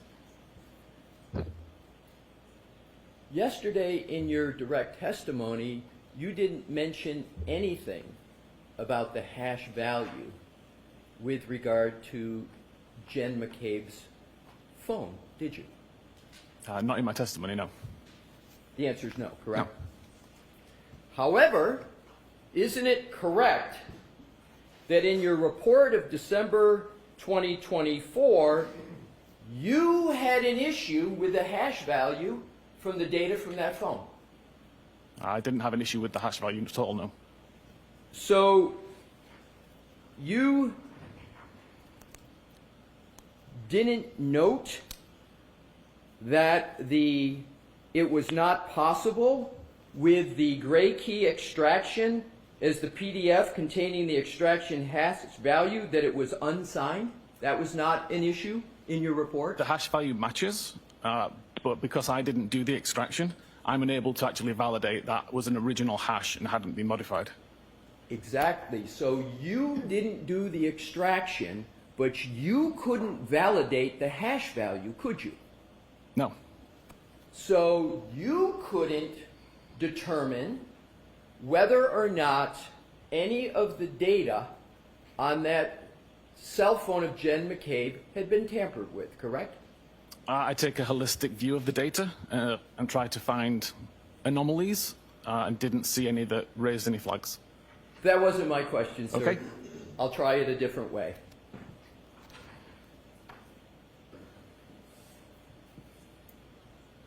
You concluded that the hash value was unsigned, correct? Correct. They were always unsigned. Okay, apologies. You concluded that the hash value was unsigned, correct? Correct. Thank you.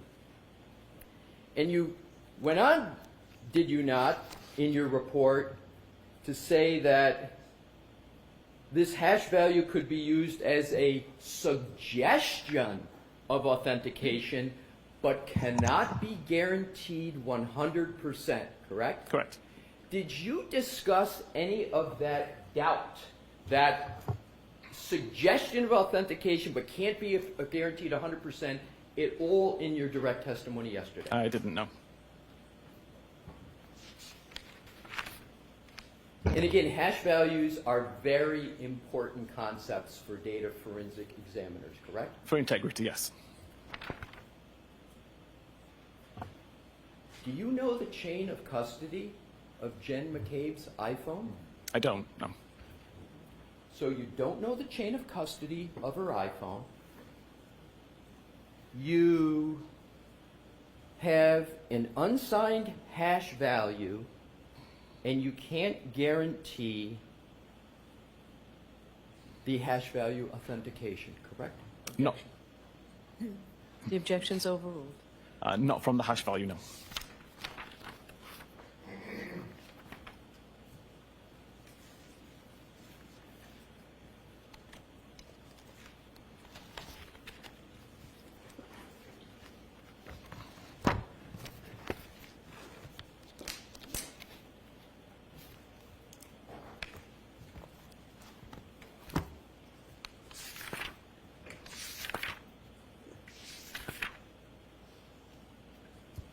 Let's go back to the 22740 timestamp and the question of whether that timestamp is associated with a Google search, house long to die in the cold.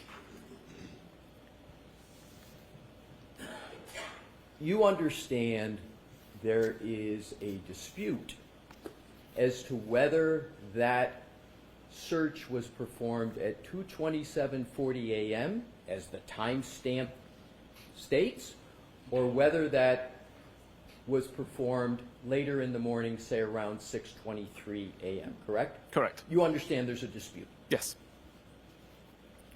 And do you understand that the defense asserts that that timestamp means what it says, the Google search occurred at 2:27:40 a.m.? I'm going to allow it. Do you understand that? I do. I didn't hear your answer, sir. I understand. You understand that? Yes. So there are various data forensic tools, are there not, to evaluate what is called an artifact, this timestamp, correct? Correct. And those data forensic tools include Celebrite tools, your company's tools. Yes. And some of those Celebrite tools are called Physical Analyzer. Correct. And then you have another tool, I believe, called Insights. Insights is a suite that includes Physical Analyzer. But yes. So it's Insights is a It's suite. essentially the same tool. Essentially the same tool. So there's Insight, well, essentially, but they're two different tools, correct? The two different versions of the same tool. Thank you. Two different versions of the same tool. Yes. But there are other tools from other companies, are there not, sir? There are. And a competitor of Celebrite that can be used to analyze that 2:27:40 a.m. timestamp and to potentially resolve that dispute of whether the Google search "house long to die in the cold" occurred at 2:27:40 a.m. or later at 6:23 or so a.m. There's other companies and tools that can be used for that, correct? Correct. And isn't one of the companies that can be used a competitor of Celebrite called Magnet Forensics? Correct. And they have a tool called Axiom, A-X-I-O-M, that evaluates questions such as this, correct? They do. And is Magnet Forensics a reputable company? They are.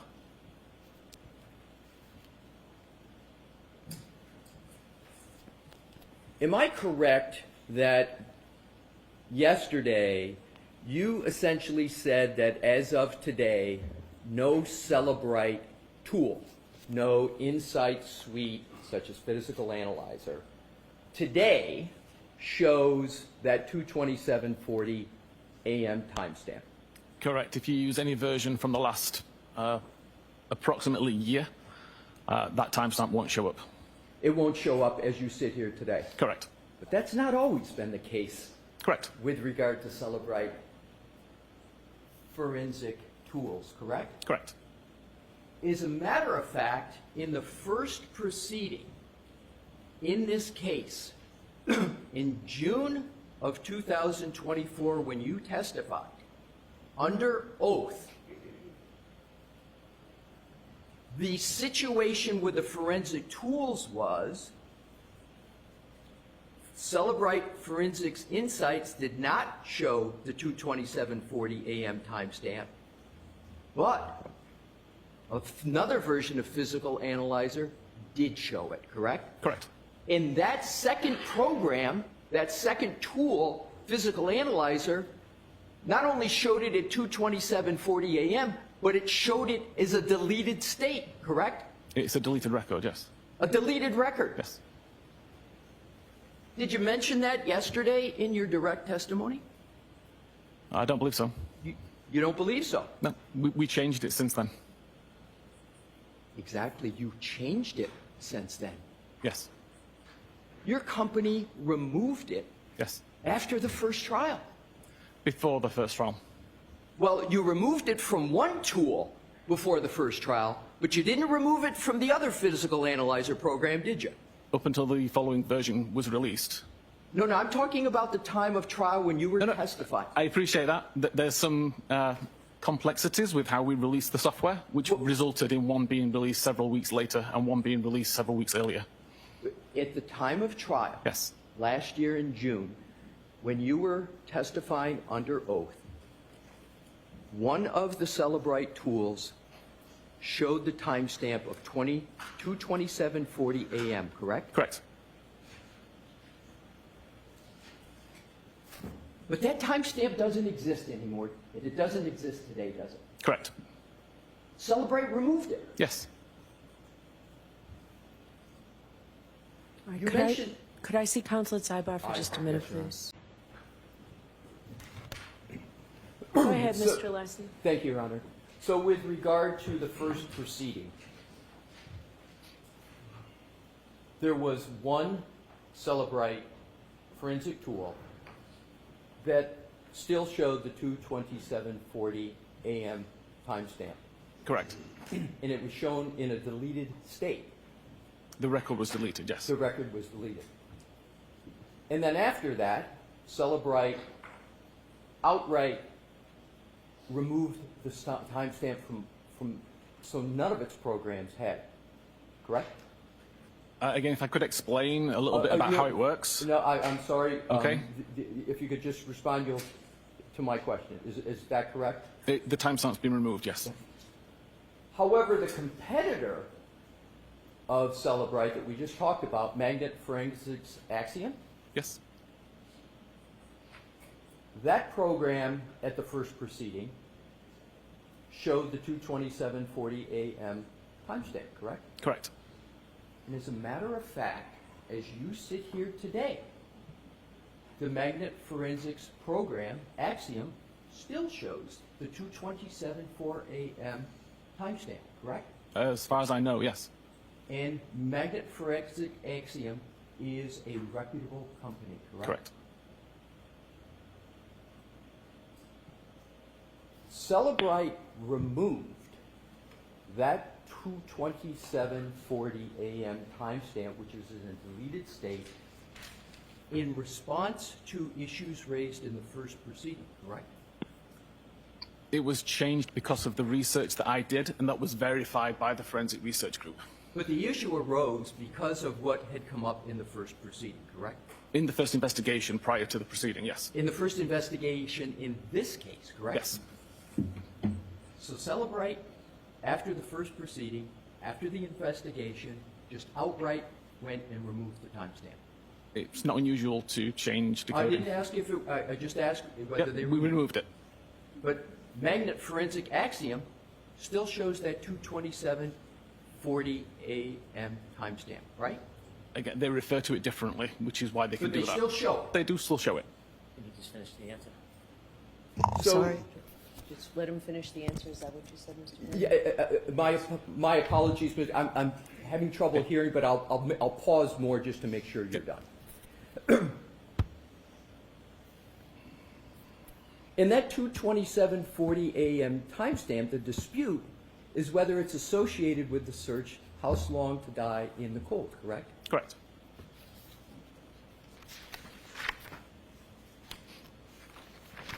Let's talk a little bit more about the first proceeding in this case.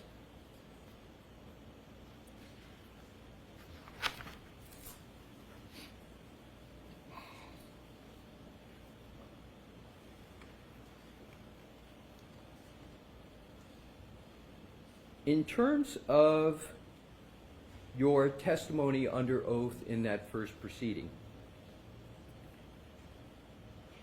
do you recall stating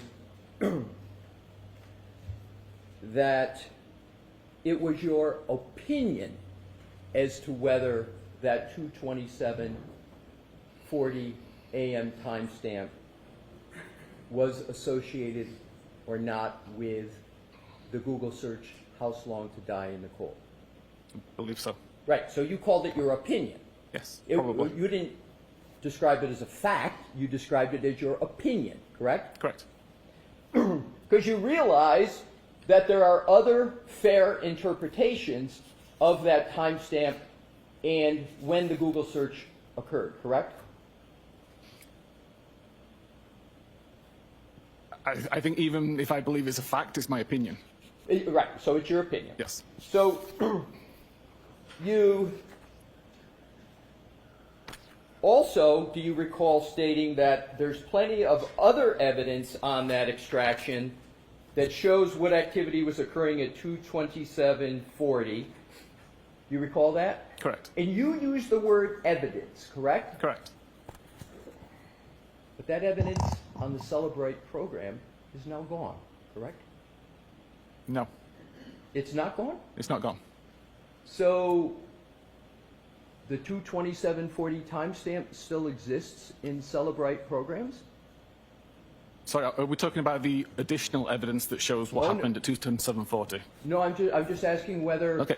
I thought we had that clear, but I thought, is the 2:27:40 a.m. timestamp show up on any Celebrate program as you sit here today? The decoded value does not show a timestamp for Thank you. that artifact.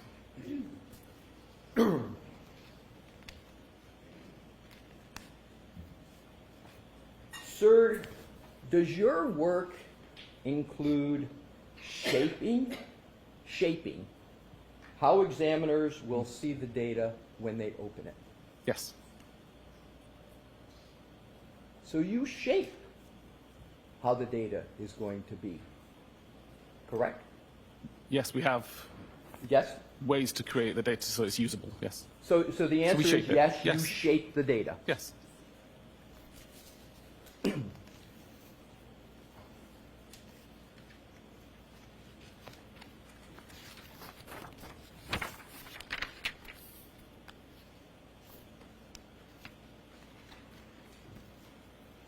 These various forensic tools, Celebrate, Insight Suite, including Physical Analyzer, Magnet Forensics Axiom, these are all tools, and we know that no one has access to the Apple source code on iPhones, correct? Correct.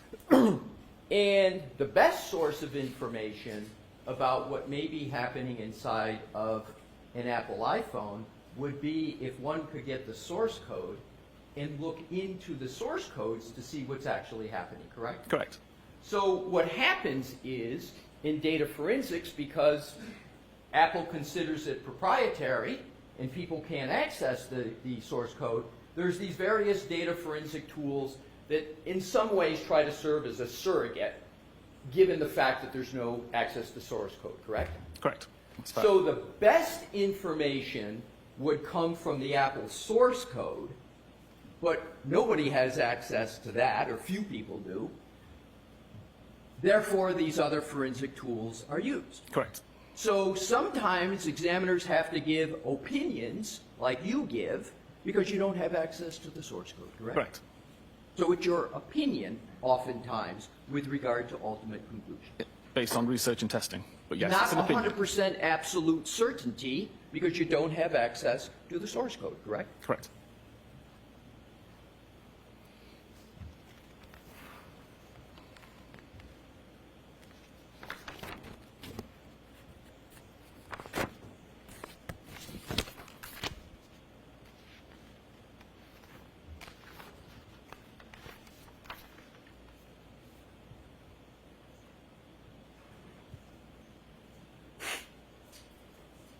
You have a moment, Your Honor, to switch topics, please? Yes. Thank you.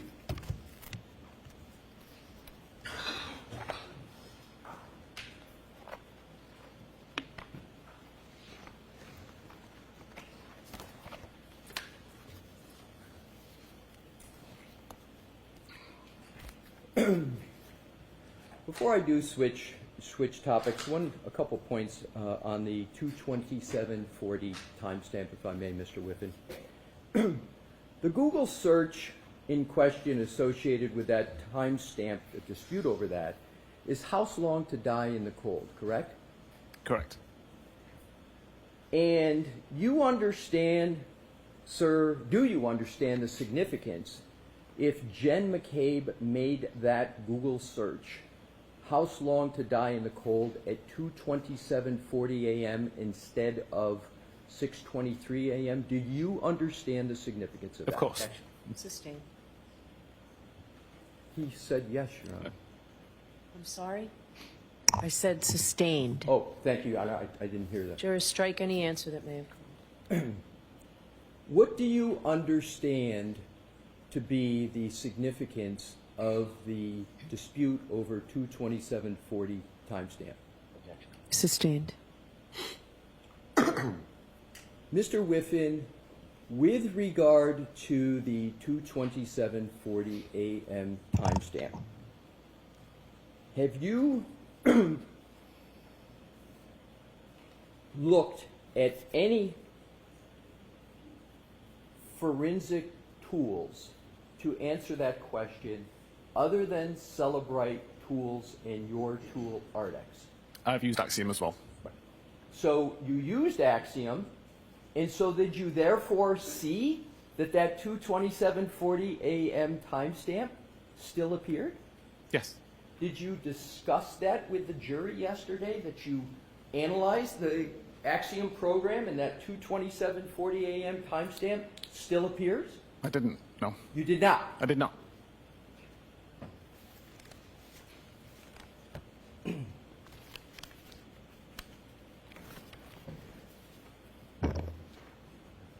Could we please, with the court's permission, put the PowerPoint presentation back up and go to deck 26?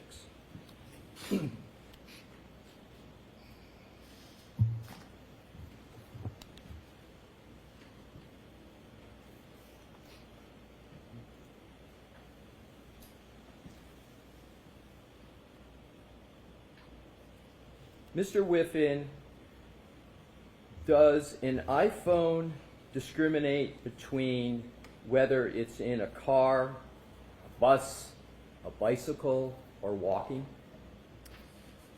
It can, but I don't have the research on that. Right. So as you sit here today, you can't say that an iPhone can tell the difference between a car, a bus, bicycle, or walking, correct?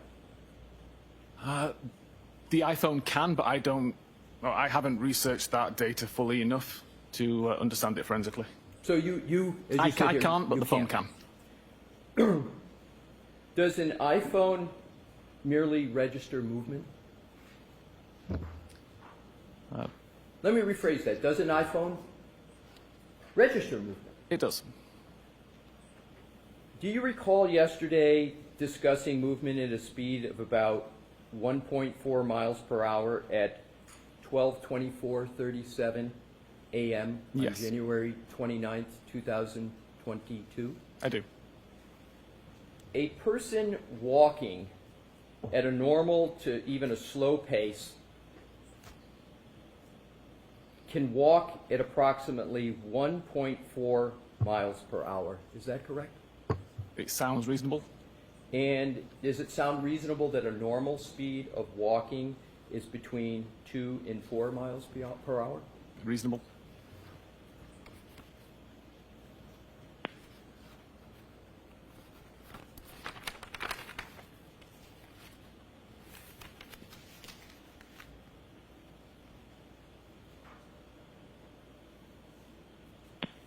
Switching topics, Your Honor, if I could have a moment.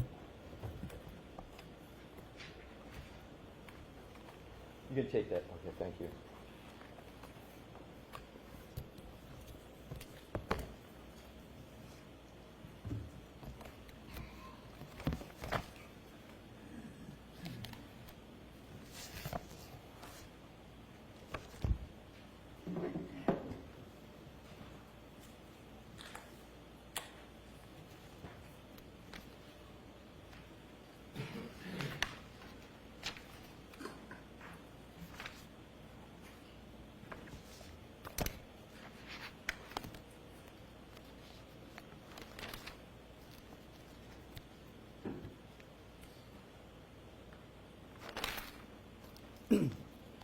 When you were examining Jennifer McCabe's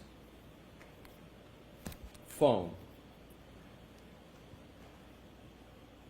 you used an operating system called iOS 14, correct? That's one of the versions of iOS I used, yes. That was one of the versions. Yes.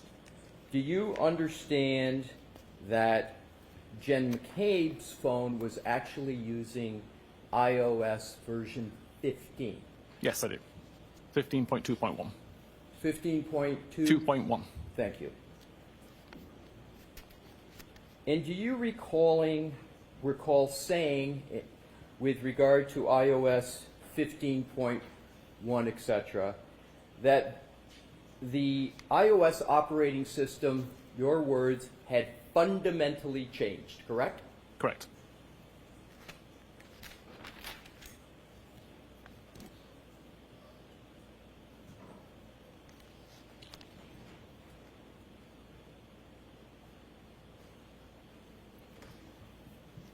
Now, with regard to, we're back to Jen McCabe's phone, we're back to 2740, the issue of deletions. You stated yesterday that that deletion occurred after January 31 of 2022, is that correct? Correct. But you couldn't determine how that deletion occurred with certainty, correct? Correct. And you gave three possibilities that you analyzed, correct? 3 or 4, yes. 3 or 4. And one of them was deleted by user, correct? Correct. Another one was that the search occurred but never loaded. That would be the reason that there was no data found in the history.db file. But that was another of the 3 or 4 reasons, correct? That wouldn't cause the deletion of the record, Right, necessarily. Right. And then you you discussed those possibilities, but you can't state with certainty how that deletion occurred, can you? Correct. You have doubts about how it occurred, is that fair? Yeah, I have an idea how it occurred, but I can't prove it. I'm sorry. Yeah, no, it's okay. No, please finish. I want to make sure you finish. I have an idea of how it occurred, but I've not been able to replicate it, so my idea is unsubstantiated. So is it fair to say you have some doubts Yes. about how the deletion occurs? That's fair. And you believe your doubt is reasonable Yes. under the circumstances? Yes. Your Honor, that is the extent of my questions of the witness at this time. Okay. Mr. Brennan? Thank you.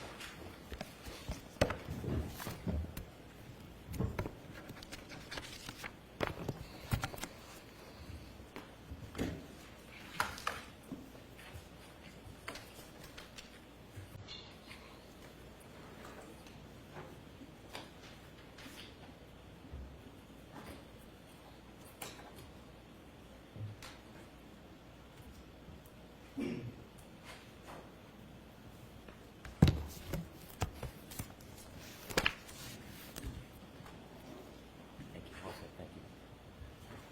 Good afternoon. Good afternoon. As a forensic analyst, do you study data? I do. Do you consider it a science? I do.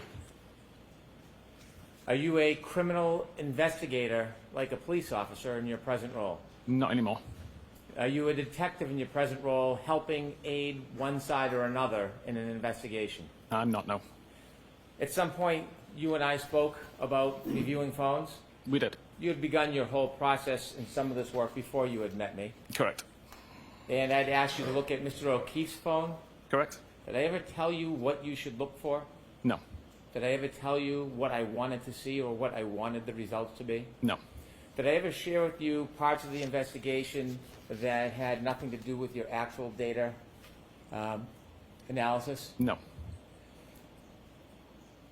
would it be inappropriate or not helpful for an advocate to provide you information that might taint or influence your thinking when you're looking at data in a case? Objection, Your Honor. 100% it would be problematic. When I asked you to look at data in this case, did I ever express any opinion whatsoever that I cared, one way or another, what your results would find? No. Did I ever attempt to shape or influence your process by offering you information that had nothing to do with your assessment of data? No. And so as a scientist, what a legal investigator or an advocate for either side thinks, is that relevant to you? No. The data is the data? The data is the data. I can explain my opinions on the data. The science is the science? The science is the science. That's sustained. Watch the form. Now, counsel showed you some parts of your report regarding John O'Keefe's cell phone, didn't he? Yes. You saw select pages from that report, Correct. a few pages you were asked about, Yes. but you wrote an entire report, didn't you? I did. And do you think that your entire report puts into perspective some of those select pages that you were shown? Definitely, yes. You know, I move to introduce Mr. Whiffin's entire report. May we approach your eyes? Okay.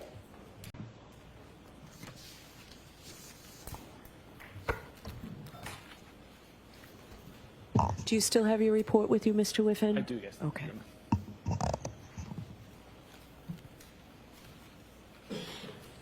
Let's start with questions that counsel asked you about the battery. When you were trying to determine how the battery worked, you shared with the jury that you did certain testing. Correct. What was the purpose of that testing? To make sure that the battery temperature sensor would be affected by environmental temperatures, such as being in the freezer, such as being outside, being brought back indoors, and to make sure that the fall and rise of the temperature sensor, at least the pattern would match the expected pattern and would match the thermometer that was alongside it. When you put the batteries or the phone in the freezers, did it matter what the temperature of the freezer was when you put it in it? I didn't believe it did. What was the purpose again of putting it in the freezer? Just to remove the device from the warm environment, which was outside of the freezer, placing it inside the cold environment of the freezer and just seeing how the temperature dropped. As you mentioned, you look at data through science, correct? Correct. And so, did anybody ever share with you the important points of the decrease in temperature of the cell phone battery to try to influence your results? Objection, Your Honor. I'm sorry, could you Did rephrase? anybody try to tell you important points of the evening on January 29th, 2022 in an attempt to influence your studies on the fact that a battery or a phone, when it gets colder, the battery temperature decreases? No. So when you developed the graph of the battery temperature and you followed the progress of that temperature declining through the night, was there any other scope or focus of yours other than to simply track the data? Just tracking the data. Similarly, when you looked at healthcare data, were you asked to try to see if the healthcare data could fit a certain theory or argument? No, I was not. You were looking at the healthcare data, were you looking at it independently? I was. Now, it's not your opinion, or you're not taking a position what the meaning of that data matching up is, are you? No. No one's asked you to give an opinion about the coordination of data, have they? No. So if the data just coordinates on its own, that has nothing to do with your opinion. Objection, Your Honor. Sustain it as to... You mentioned when you put a cell phone in a colder environment, like a freezer, you noted that the temperature goes down. Correct. Do your studies also show that when the cell phone is taken out of a certain temperature and put in an increased temperature, the cell phone battery temperature goes up? It does. Do you have available for the screen the battery graph that we had on your PowerPoint? I do. 2 seconds.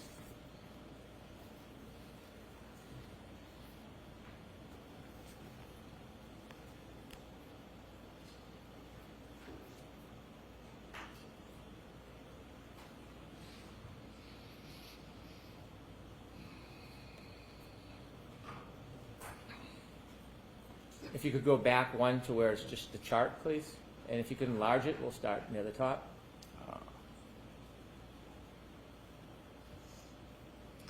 2 seconds.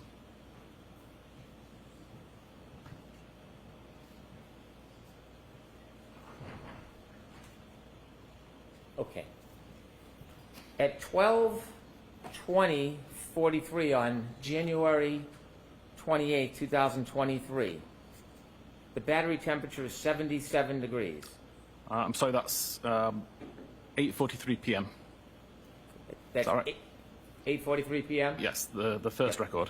77 degrees? Yes. And if we look down to the last box on January 28, 2023, Yes. so at 23:28, that's 12:23:28? Objection, Your Honor. When you approach, please. Okay.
I'm going to ask them.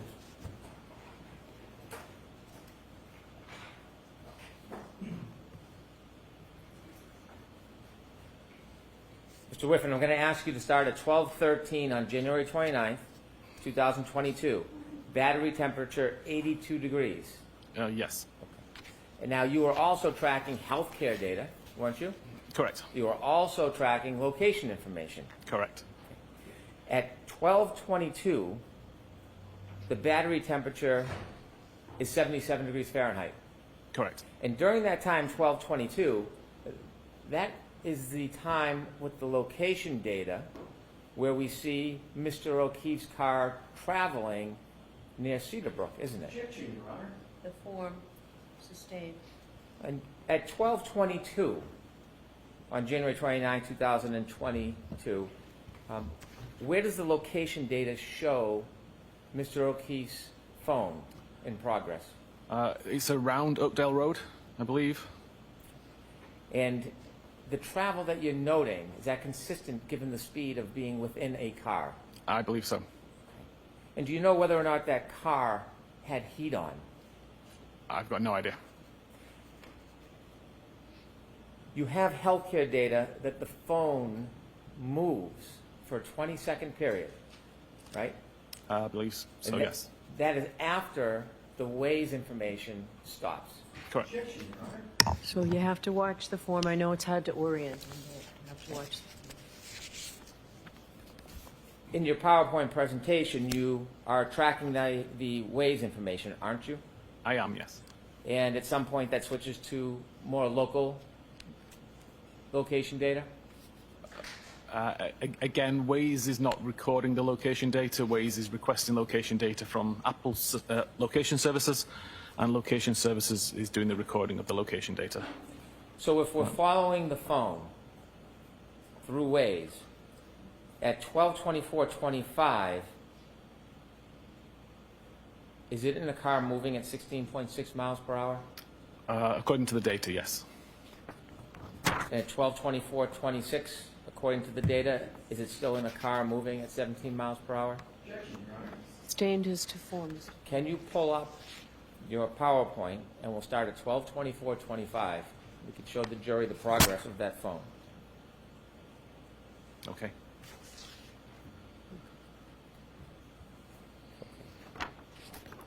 And at 12:24:25, how fast is Mr. O'Keefe's cell phone moving? The data on the device says that it was moving at around 16.6 miles per hour. Next page, 24:26. 17 miles per hour. Next page, 24:27. 15.9 miles per hour. Next page, 24:28. 14.5 miles per hour. 24:29. 12.1 miles per hour. 24:30. 11.5 miles per hour. 24:31. 10.4 miles per hour. 24:32. 8.9 miles per hour. 24:33. 7 miles per hour. 24:34. 5.2 miles per hour.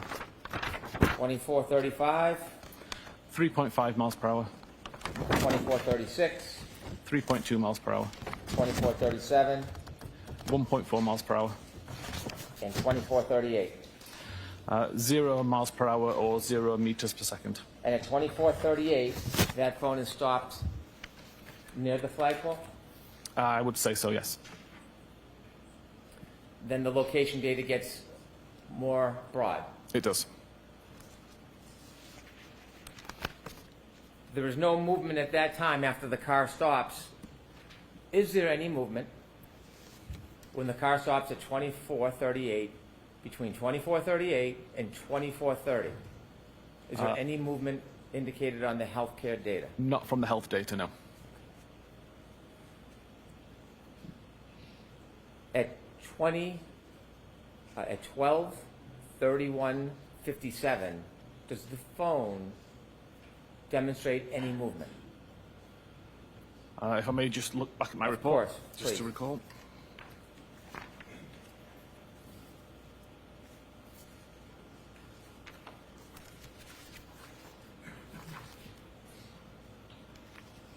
What time was that, sorry? 12:31:57.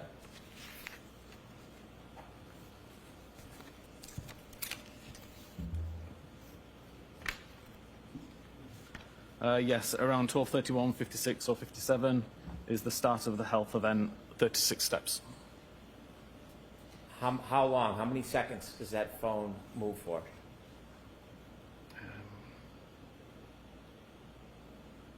20 seconds. 12:31:56 to 12:32:16. Correct. And is that the only time that the phone moves from the point it stops at the flagpole until the next morning? Correct. The only time. Correct. 12:31:56 to 12:32:16. Yes. And when that phone moves, you can't tell if it's walking a straight line or in a circle. Correct. You don't know if the phone is pacing back and forth. Objection, Your Honor. Sustained is to form. Can you tell how far a phone moves from its origin, from its original point when you're counting steps? No. iOS creates the calculation, number of steps times the person's gait, and provides the 25.4 meters value. At 12:32:16, when that phone stops moving, John O'Keefe's phone stops moving, do you know the next time it moves again? Objection, Your Honor. I'm going to allow it. It's approximately 6:15. Now, less than 5 minutes later, 12:37, that battery in that cell phone gets another temperature reading, doesn't it? It does. Does it go up? It goes down. And it goes down to what degrees? 72 degrees. And over the next 8 minutes, does that temperature even or go up? At 43 minutes past, there was another reading of 66 Fahrenheit. And then at 12:53, that's about, what, 21 minutes or so after that phone stops moving? What's the temperature? I'm sorry, at 12:53? Yes.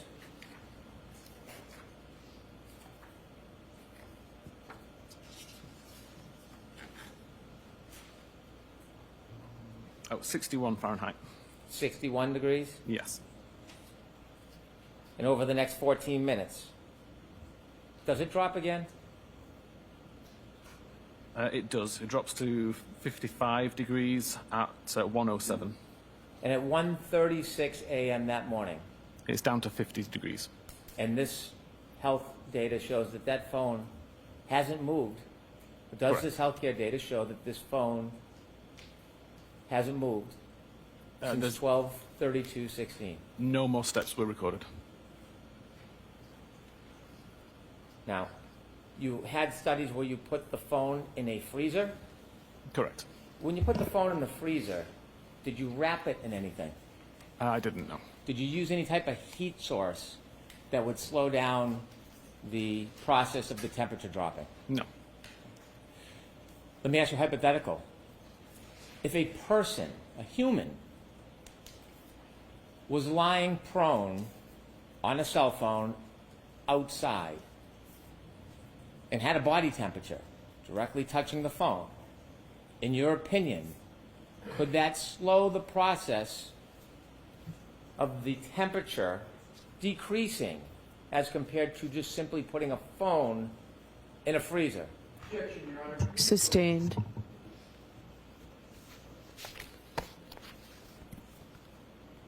When you put the phone in the freezer, did you wrap it in any warmth, No. any clothing? Nothing at all.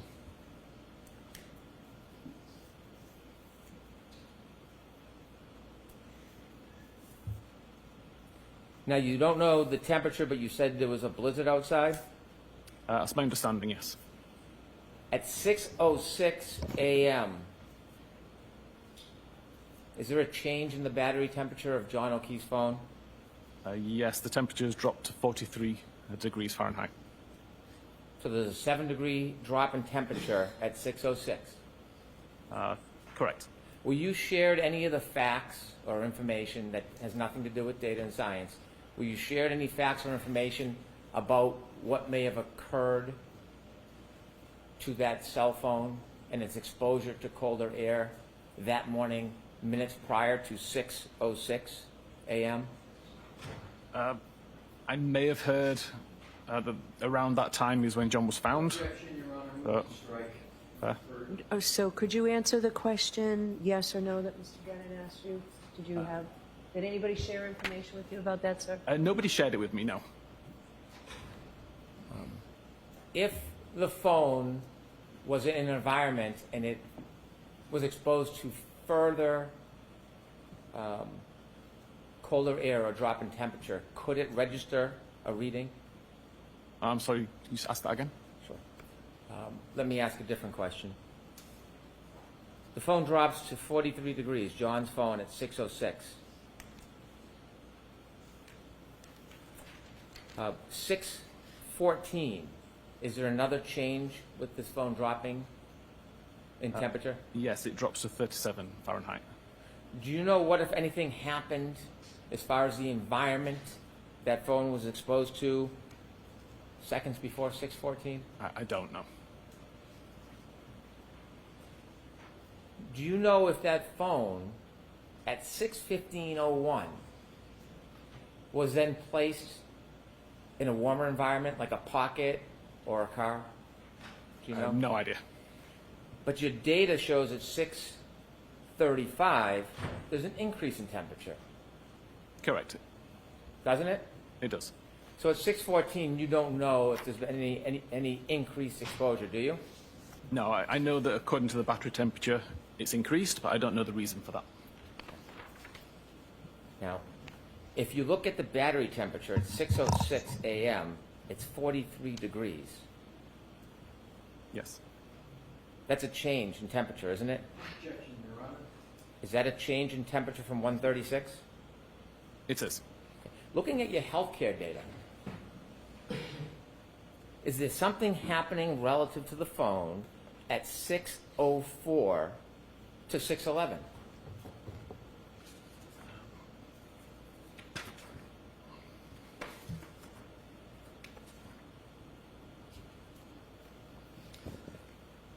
There is, that is 432 steps were recorded at that time.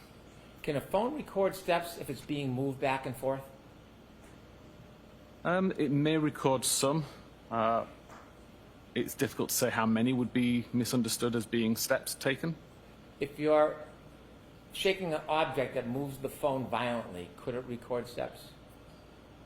Again, potentially it could record some, but it's not a consistent enough pattern of movement for it to be recorded as lots of steps. Now, at 6:14, the temperature is 37 degrees, and you just offered us that by 6:35, over the next 21 minutes, the degrees goes up by 6 degrees. Correct. You don't know what was happening with that phone at 6:15:01, do you? I don't. I'll allow it. Do you know? I don't know. No. Next question. But what you do know is this healthcare data at 6:15:14, Correct. and that demonstrates what? At 6:15:14, it was the start of 180 steps.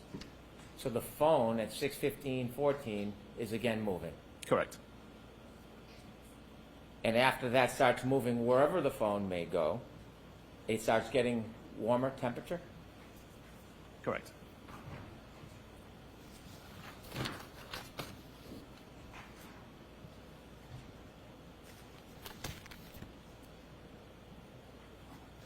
Now, you shared with us location data, and you explained the difference between Waze and other types of location data.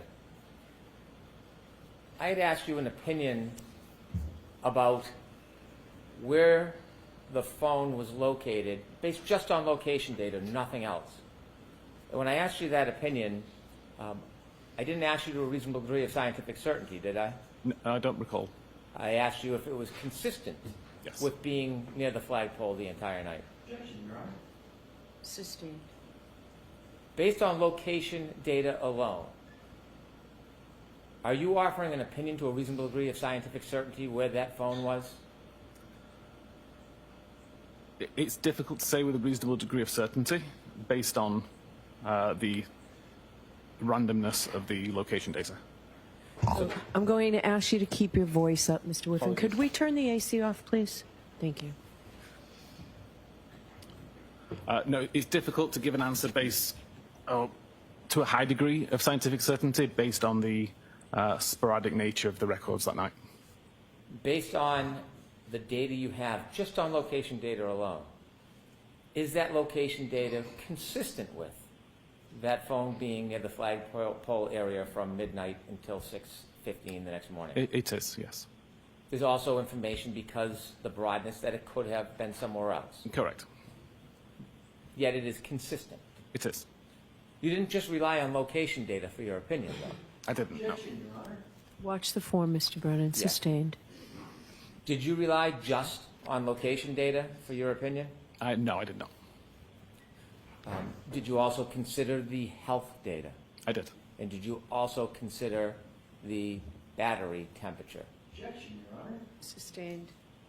In addition to location data, what are the other things you considered, in your opinion, to a reasonable degree of scientific certainty, that that phone was at the flagpole the entire night from 12:30 until 6 the next morning? Objection, Your Honor. I'm going to allow that. It was based on the location data that recorded high accuracy, based on the health data that showed when the device moved and how far, based on the battery temperature information, and based on the Doppler face detection information. Let me ask you some more questions about the health data. You were shown pieces of information on examination. You told us that that health data, well, the phone was it your opinion the phone was in the car until it stopped at the flagpole? Objection, Your Honor. Sustained. At 12:31:56 and 12:32:16, Does the data show that is the time that the phone was moving? At what time, sorry? 12:31:56 to 12:32:16. And sorry, the rest of the question was? Does that demonstrate movement of the phone at that time?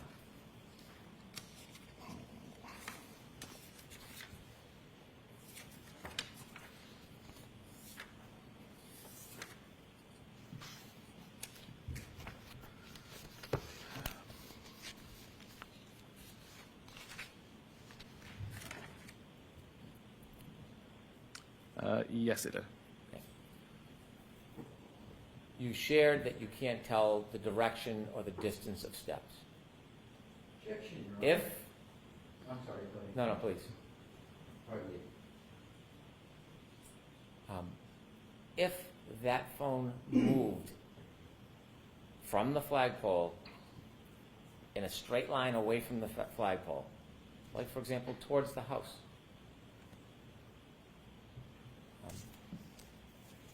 wouldn't it have to move again before 6:04 to get back to the flagpole? Objection, Your Honor.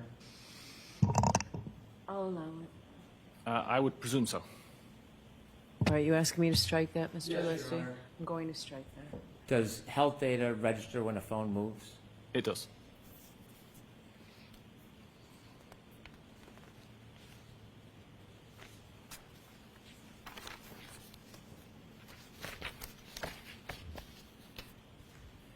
I'll ask you some more detailed questions about your research into a phone that's been attributed to Jennifer Mccabe.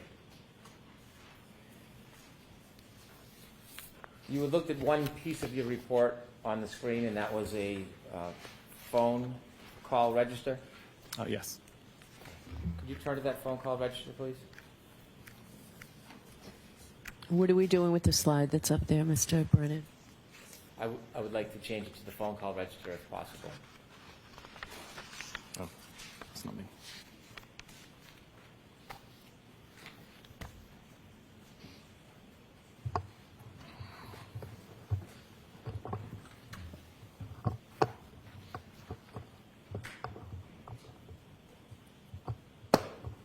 I believe it's Exhibit 42. If you, it's a. Do you have the report that you could put on the screen regarding Oh, I the don't phone call have. register?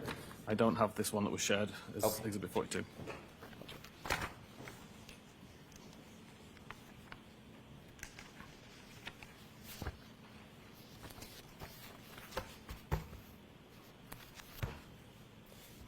This is now marked as Exhibit 42. In the phone call register,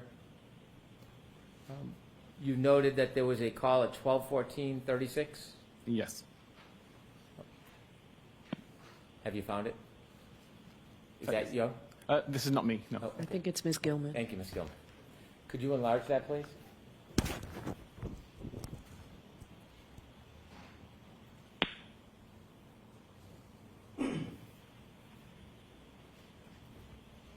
Which portion of it? Up the top part. The first 4 or 5 calls. Thank you. And we need it larger, Ms. Gilman, please.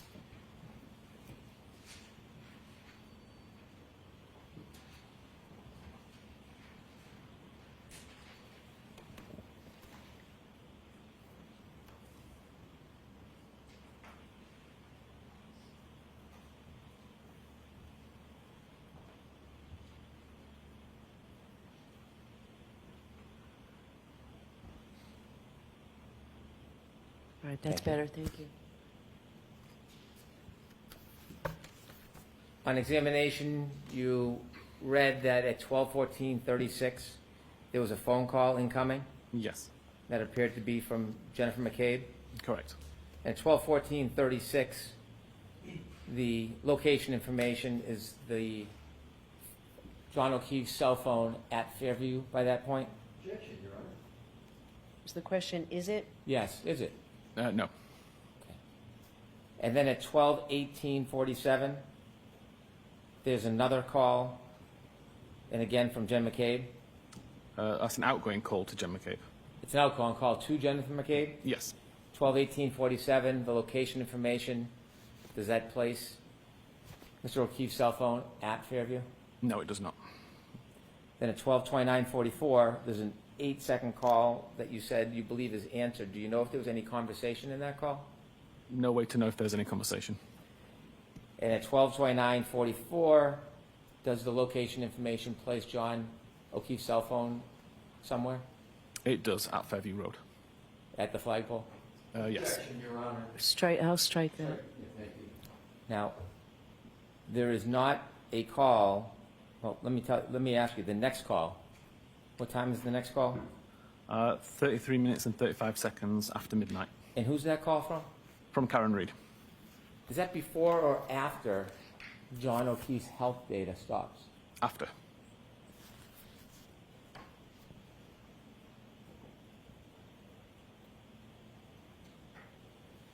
At 12:37, you offered us that the cell phone battery's temperature is decreasing. Yes.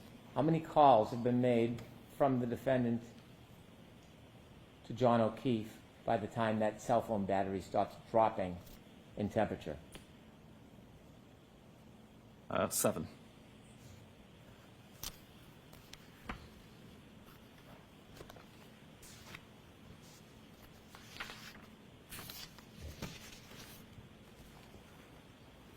I want to turn now to some questions about your analysis of Ms. McCabe's phone. You were asked about hash values, a way of trying to confirm the integrity of the data on a extraction. Yes. When forensic analysts look at phones, do you sometimes get to actually see the phone? Yes. Do you sometimes have to use an extraction, a copy of the phone? Yes. Is it important to try to look and research or search the item to determine whether or not there's been any tampering? Yes. You were asked if hash values is one way to do that. I was. And you were shown or read part of your report about hash values. Yes. There's a second part to that, isn't there? There is. You didn't get a chance to share the second part, did you? Objection, Your Honor. Sustained. In this case, there was a hash value, wasn't there? There was. Now, just so we can understand simply, how is a hash value created during the extraction process? What does that mean in very, very simple terms? Yeah. At the end of the extraction, an algorithm is run on every piece of, every byte of data within the extraction, and it comes out with a value at the end. The idea is that if any of that data ever changes, be it through user interaction or through corruption of data in how it was stored, then that value will change at the end. You mentioned Gray Key. Is that a software, hardware that makes the copy of the phone? It's a piece of hardware and includes software.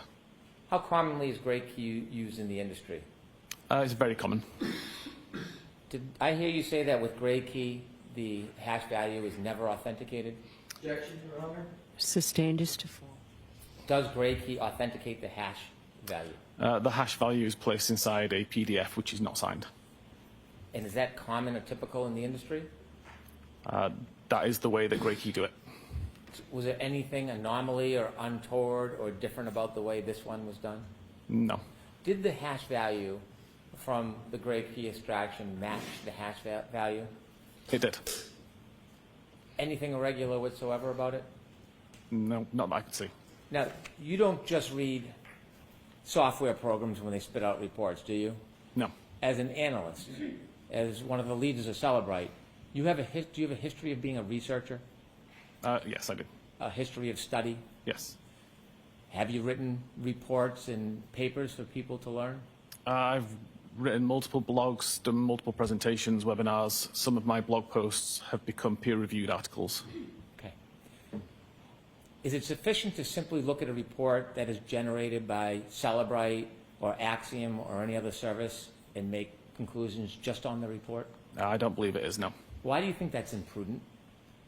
Sorry? Why do you think that is not prudent to simply rely on a report? Objection, Your Honor. I'm going to allow him to answer.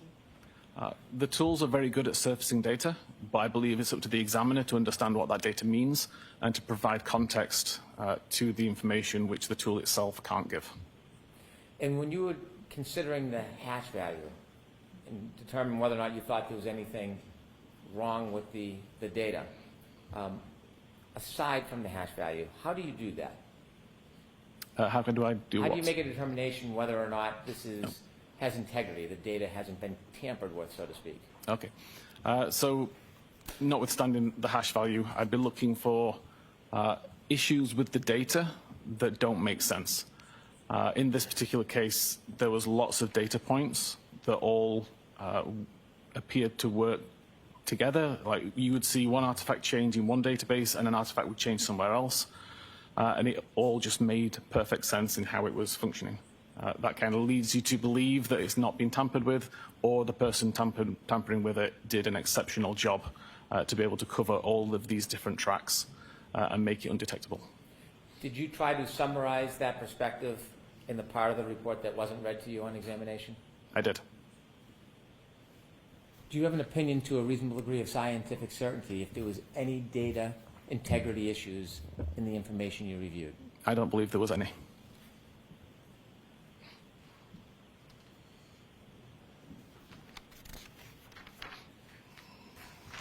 It was characterized on examination there was a dispute about the time origin of the search, how long to die encode. Do you remember being asked the question about a dispute? Yes. Have you, in your studies and in your position, is there any viable dispute in the forensic data scientific community about that issue? I don't believe there is any more. Now, you got involved in this case because you received a complaint from a consumer. I received a question from a consumer, yes. And you attempted to resolve that? Correct. Sustained is Other than that source, have you received any information, feedback, opinions that would make this issue in any way a dispute? Objection, Your Honor. I'll allow that. I'm sorry, could you rephrase the question? Other than that one person, that one consumer, have you received any information in the forensic community which you're part of? Oh. Any data, any information that would suggest that your conclusions are in dispute? Yeah, I received a very similar question from an examiner in Europe. Fairly similar circumstances with a case and with a timestamp that didn't make sense, that was originating from the same database. I applied the same logic and theory to his question, and he confirmed it solved the issue for him. It all made sense then. And since then, has in your world, academic and research world, forensic data science, other than the person who originally raised the question, has there been any dispute brought to you by anybody about your conclusions about when the search actually happened? No. If anything, I've heard people who have confirmed the research that I did. Do you know Jessica Hyde? I do. Is she well known in the forensic community? She is. You were asked questions about your law enforcement background and the fact that Celebrite is used as a forensic tool oftentimes by law enforcement. Yes. Did you go into your company's software and change it to accommodate law enforcement? No, definitely not. Would you ever do such a thing? No. Why wouldn't you do something like that? Aside from being unethical to change the data in that way, this is an artifact that is easily validated by any examiner. And if I was to tamper it for the purposes of changing the outcome of a case, it would be detected by all of our customers immediately and would destroy the reputation of Cellbrite, which I've got no intention of doing.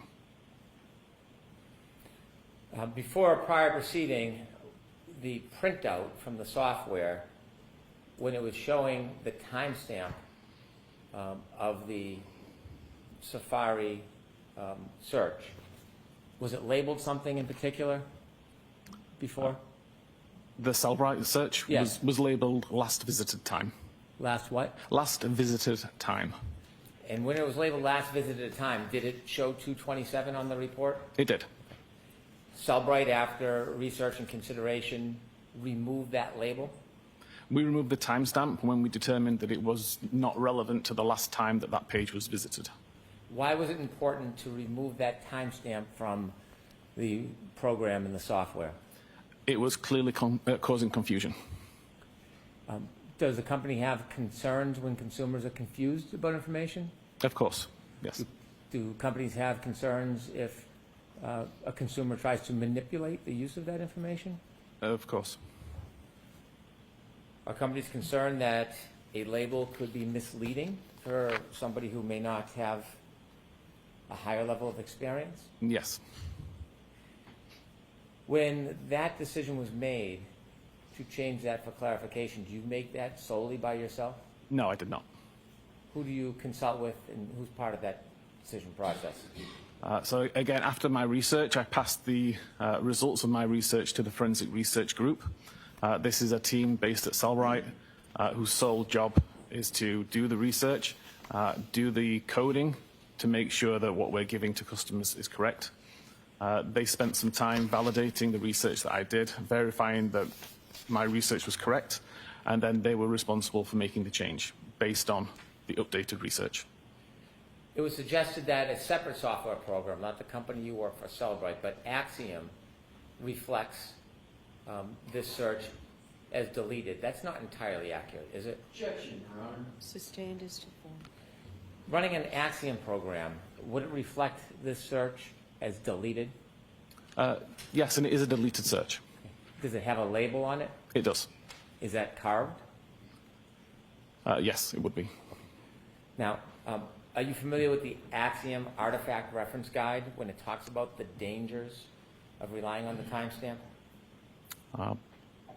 I'm not familiar with it referencing dangers, but I'm aware of the document. Are you aware of the reference guide when it talks about Safari suspended state tabs? Yes. And offers that since these are local tab states, results from this artifact may contain an earlier date and time compared to the results in the Safari history artifact if iCloud Safari synchronization? Objection, Your Honor. Sustained. Are you aware of the reference guide? I am. Are you aware that it cautions that a timestamp can be misinterpreted? Objection, Your Honor. Sustained.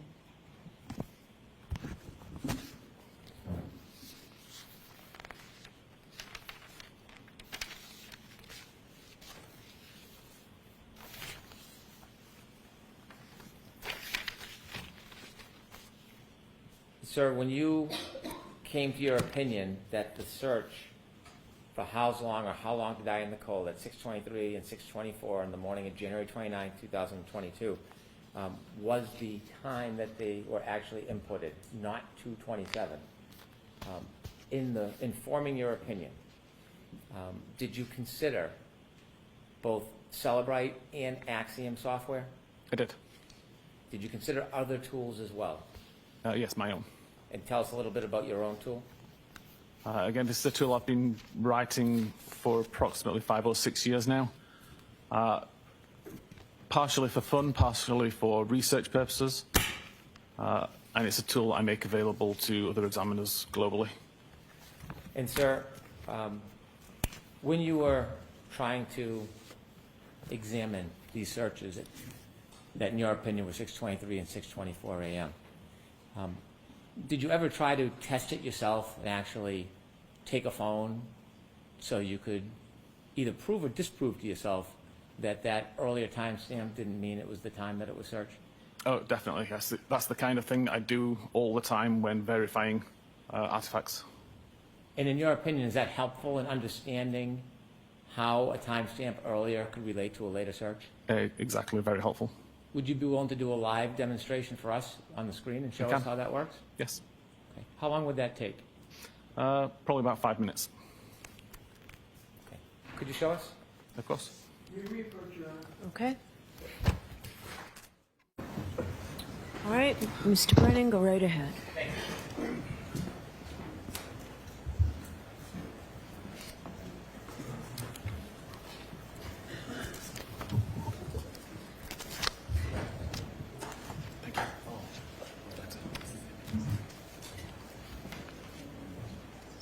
Mr. Whiffen, I'd like to ask you a couple of general questions. Yes. You mentioned with reference to location data that the scope of identifying a location of a phone can change depending on what information the phone is receiving. I'm sorry. Yep, I'll try Rephrase. again. You've shown us a number of graphs and exhibits Yes. that show different circles. Some might be smaller, some might be larger than others. Yes. And you shared with us that location information is being received from a number of different sources. Yes. Can you remind us again what can affect that location data as far as receiving some high accuracy, mid, and low level? What could affect the receipt of that information? So primarily, the requesting application defines how accurate it needs the data. iOS Location Services then determines the best technology to use in order to work out that location. And it can use GPS information for the most accurate. It can use Wi-Fi cell sighting, so it understands the Wi-Fi networks that it can detect close by, and it knows where those networks are. And from that, it can derive where it itself is. Similar idea with both Bluetooth beacons and with cell tower technology. It understands where the cell towers are, it understands where the Bluetooth beacons are, and if it can see those particular cell towers or beacons, it knows roughly where itself must be. You share with us there are some factors that can affect that location data, Yes. in addition to being in a building, like a house or a business. That's one way it can be affected? It is. And there are other ways as well, isn't there? There are. And could you share again the other ways that location information could change? Yeah, the weather can play an effect on it, the geography of the area, whether it's in a rural or urban environment, other kinds of interference. If there are other items close by that are emitting electrical interference, it could affect the location data as well. How about a body being on the phone? Could that affect location data? Objection, Your Honor. Ask it differently. If a human being was covering the phone so it wasn't exposed to the air, could that affect the location data? Objection, Your Honor. I'm going to allow it. I believe it could, yes. You were shown Exhibit 40. It was one select piece of your report. It was a graph. With the court's permission, I'd like to show Exhibit 40. Yes.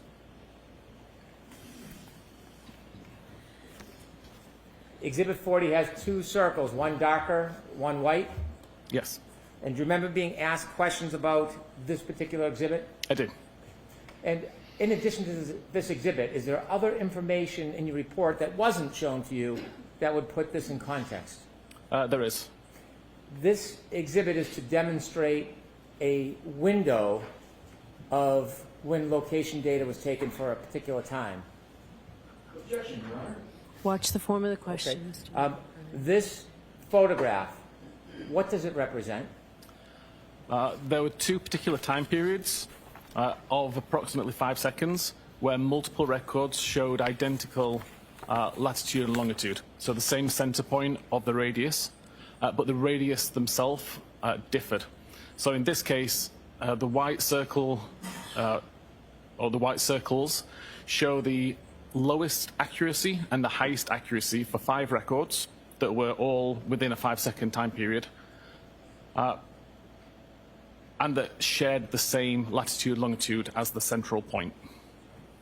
Looking at this snapshot of 5 seconds, is this still consistent with your opinion that to a reasonable degree of scientific certainty, you opine that the cell phone was in the flagpole area the entire evening of January 29th, 2022? Objection, Your Honor. I'm going to allow it. Yes, it still aligns with my opinion. When you provide a report with all the different graphs and explanations, do you expect it's going to be shared with the defense attorneys? Of course. And you understand in this case everything is shared. Of course. And when you shared your report with this piece of information, did you include a summary chart that wasn't shown to you on examination? I believe I did, yes. May I approach? Yes.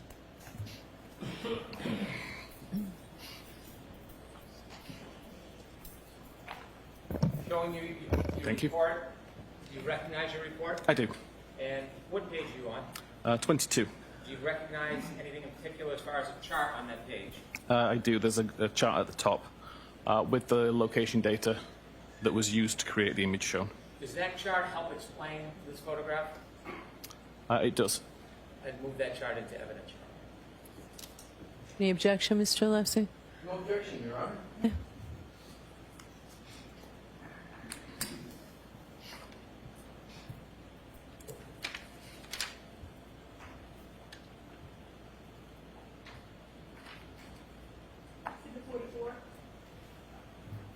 Thank you. With the court's permission, I'd like Ms. Gilman to show us the chart. Yes.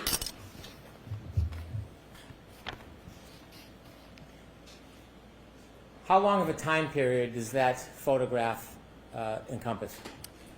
The photograph has got 2 time periods of 5 seconds each, which are approximately 40 minutes apart. And what does this show us? Can you explain the chart that goes along with that Yeah. photograph that was shown to you? So this chart is, or I should say, the map shows 5 of the records from this particular chart. But we can see that all of these records have a consecutive timestamp 1 second apart.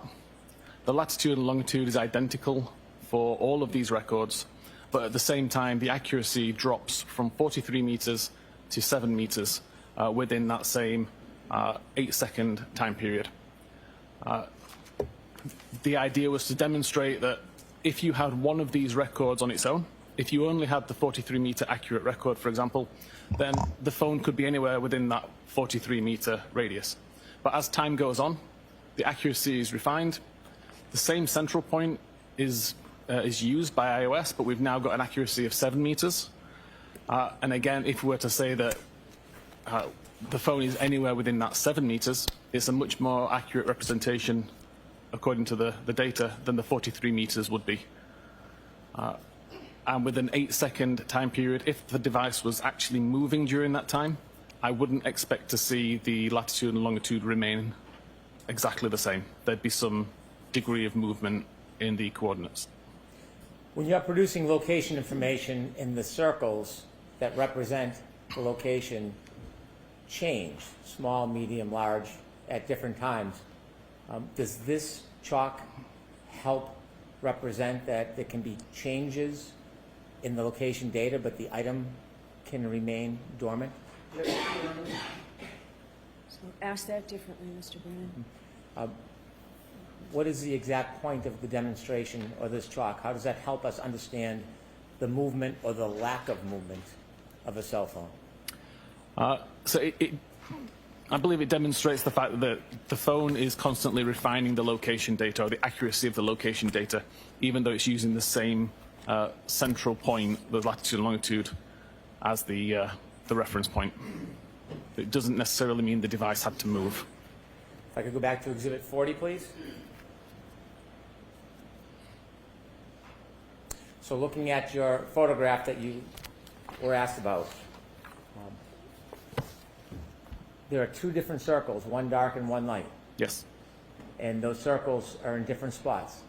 Yes. Based on the chalk, or the chart you just showed us, are both of those different color circles consistent with a phone being in the same spot and not moving? The previous chart that was shown only accounts for the white circles on this map. And it only shows the highest and the lowest accuracy. 20 minutes later, there was another similar scenario where there were multiple records with the same central GPS coordinates, but with different accuracy levels, and that's what was used for the black circles. Importantly, in my opinion, they all overlap, so it's possible that the device is somewhere in between those 2 circles for the duration of the time. Now, finally, I want to turn back to the phone that was attributed to Jennifer Mccabe. And you had shared with us your opinions about the time in which the searches at 6:23 and 6:24 were made. Correct. And I asked if you could just show us live right now how it works that a person can open a tab, and there's a timestamp, a time when it's open, and then make a later search but still retain the original timestamp. Yes. Is that something you can do for us? It is, yeah. Okay. With the court's permission, I'd ask Mr. Whiffen to give Yes. us a live demonstration of Okay. this. Do you Thank want you. the light off, Mr. Brennan? The light off would be better, thank you. Okay. Thank you, Dave. Okay. First of all, I will highlight on the left side of the screen here, this is actually a live representation of what I have on a phone that's in front of me. So as I move this around, you can actually see on the screen that the screen refreshes. I'll also point out the iOS version here is 15.2.1, which matches that from Jennifer Mccabe's phone. On the right side of the screen is the tool which I spoke about earlier, the one that I've been writing for several years. I make it available for free for any examiner who wants to download it and research primarily iOS devices. Here, you can see I've got a live connection to the device. So every file and folder that is on the device I can see within this directory view as you would normally see on a regular computer. And we can see the browserstate.db database.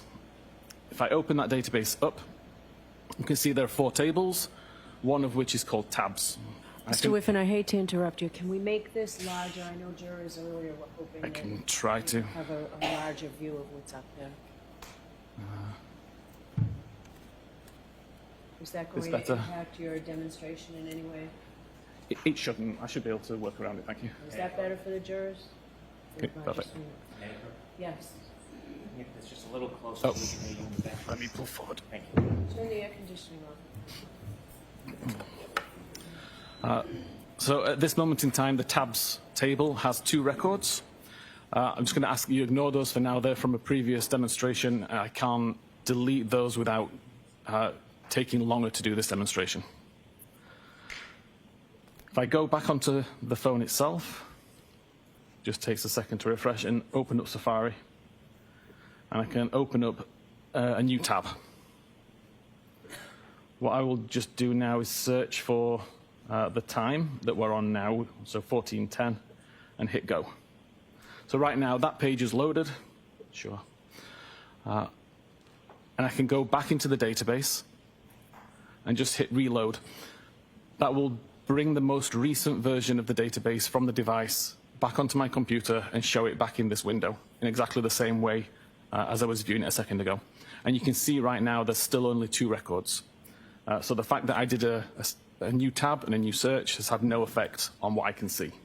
This is different to on previous versions of iOS, where you would already now see a new record with the 1410 search, which I'd made. I'm then going to do another search. Hopefully it's going to catch up with me. It's now 1411, so I'll do a search for 1411. Okay, we can see the page is loaded, and I can go back over to this tool and reload the database. We still don't have a new record that shows that a search is being conducted. I'll just take the time to do another little search and just do 1411X. Reload the page again. Still, nothing's appeared. I can even close down Safari, just minimize it into the background, and then bring it back into the foreground by just pressing the Safari icon. I can hit reload again. We still don't have a new record, and I can do a further search for now 1412. 1412 is loaded, and I can reload the page. Still no records present. I can now go into Safari and just close the tab.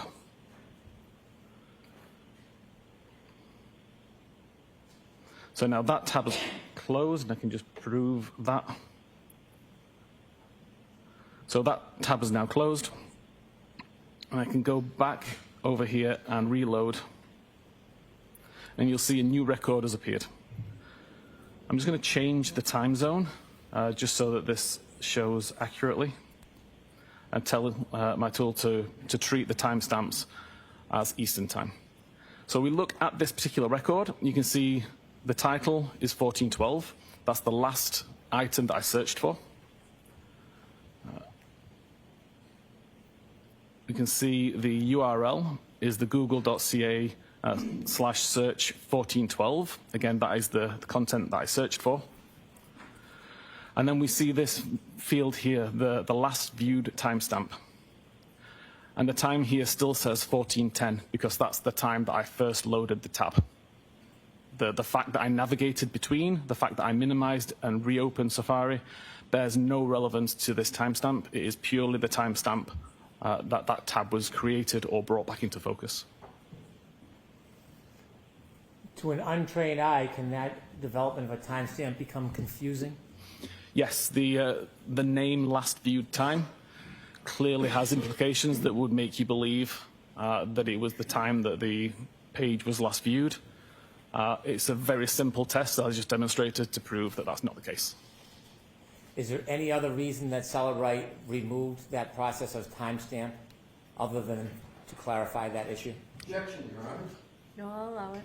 Purely because we determined it was unreliable to use as a time that the page was last viewed. If an examiner simply made a report from Axiom or Celebrite or another software but didn't have the time or skill to actually go into the data, could they be easily confused by this? Yes, the way that Celebrite provided this information showed as last viewed timestamp. The way that Axiom provides this data is called last interaction time. So there is some leeway there to misunderstand it less from Axiom because it's talking about tab interaction rather than a web page that was last viewed. Thank you. I have no further questions. All right, thank you. The lights on, please. Mr. Alessi? Briefly, Your Honor, if I may? Yeah. Thank you. Do you want Mr. Whiffen to take this down? Yes, please, Your Honor. Good afternoon, and hello again, Mr. Whiffen. Good afternoon.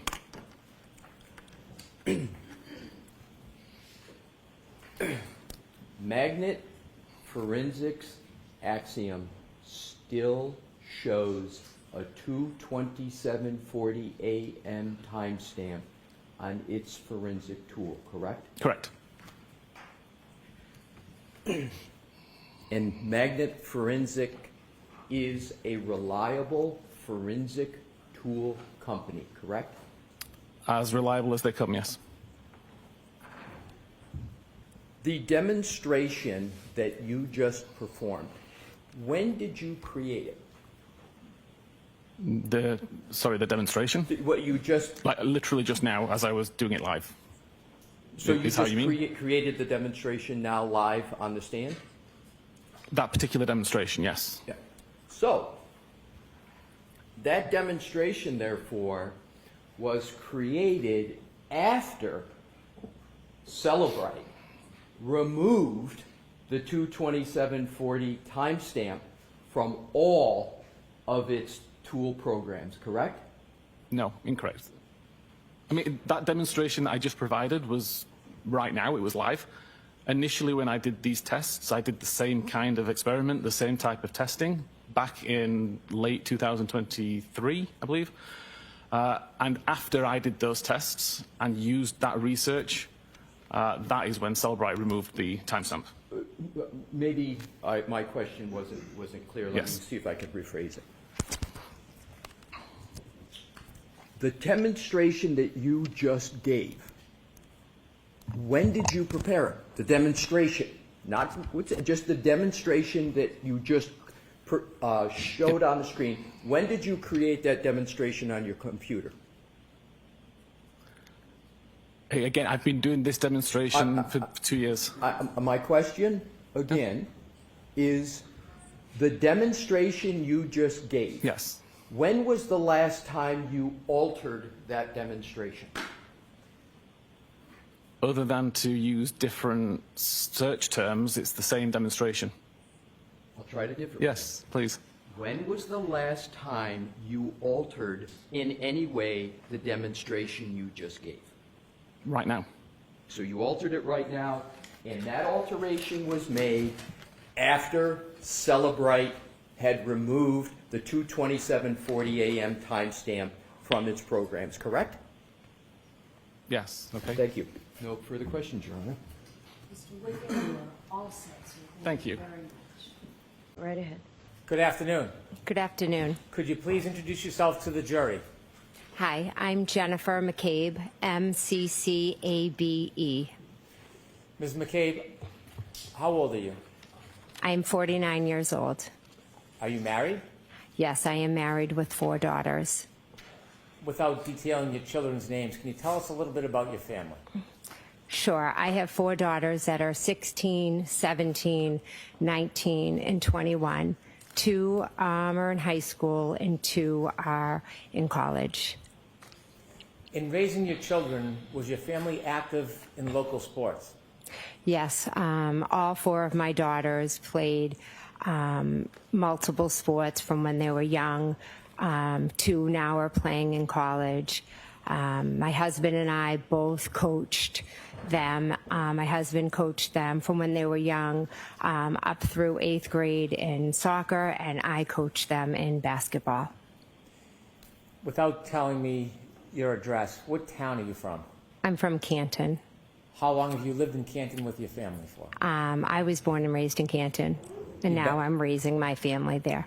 So your family, their whole life, you've raised them in Canton?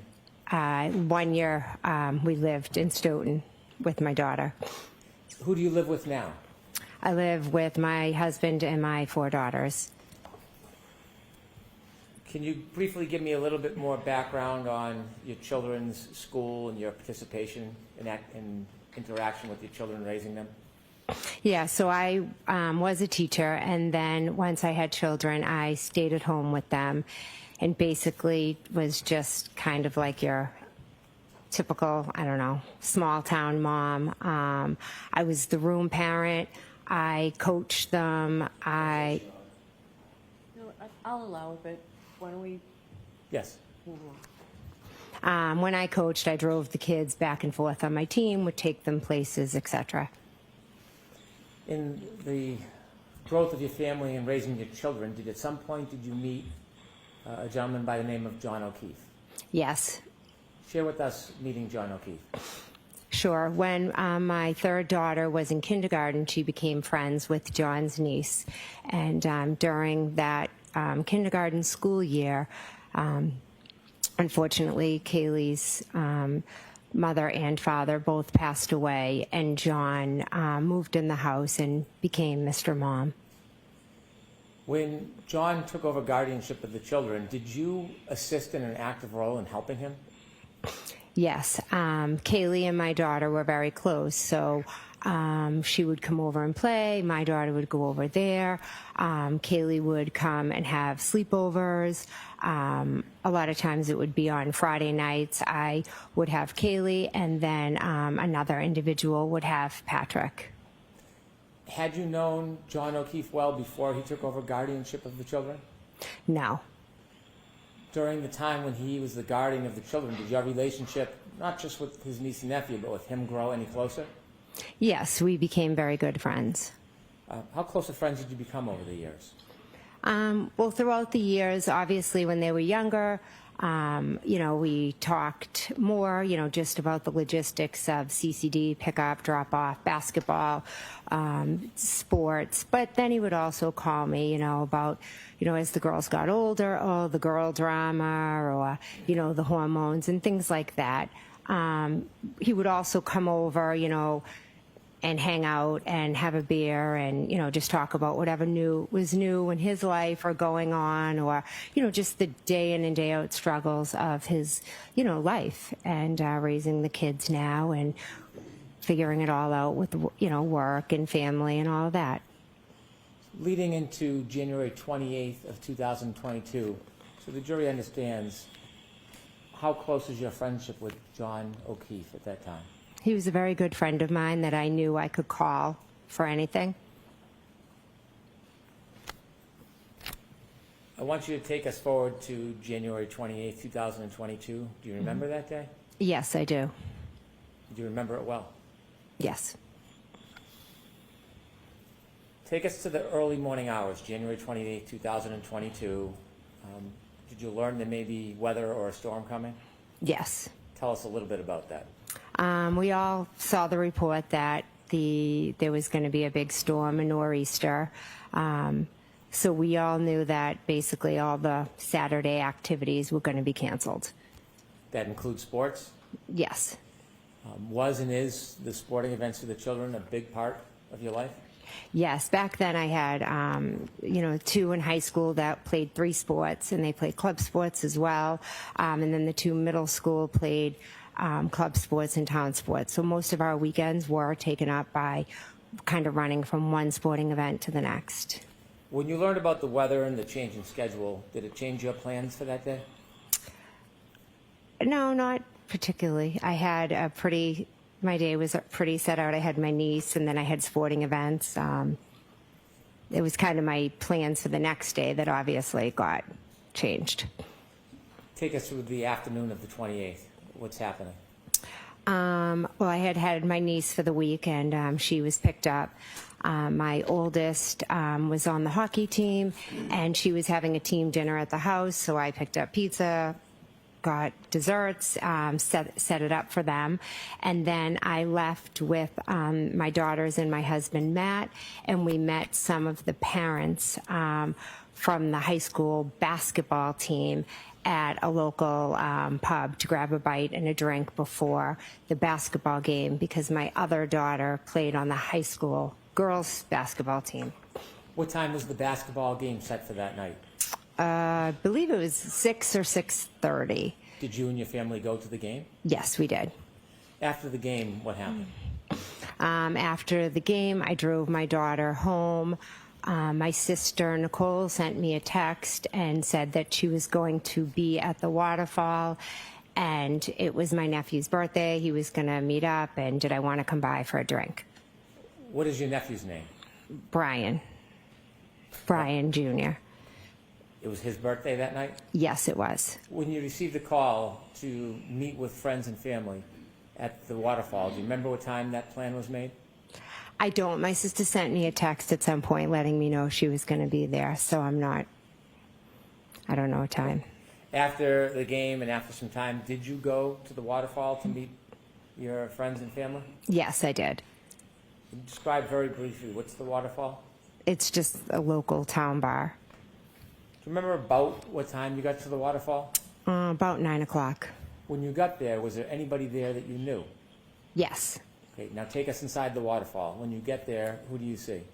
I walk in and I see Julie and Chris Albert, my niece Caitlin, my sister Nicole, and my niece's boyfriend Tristan.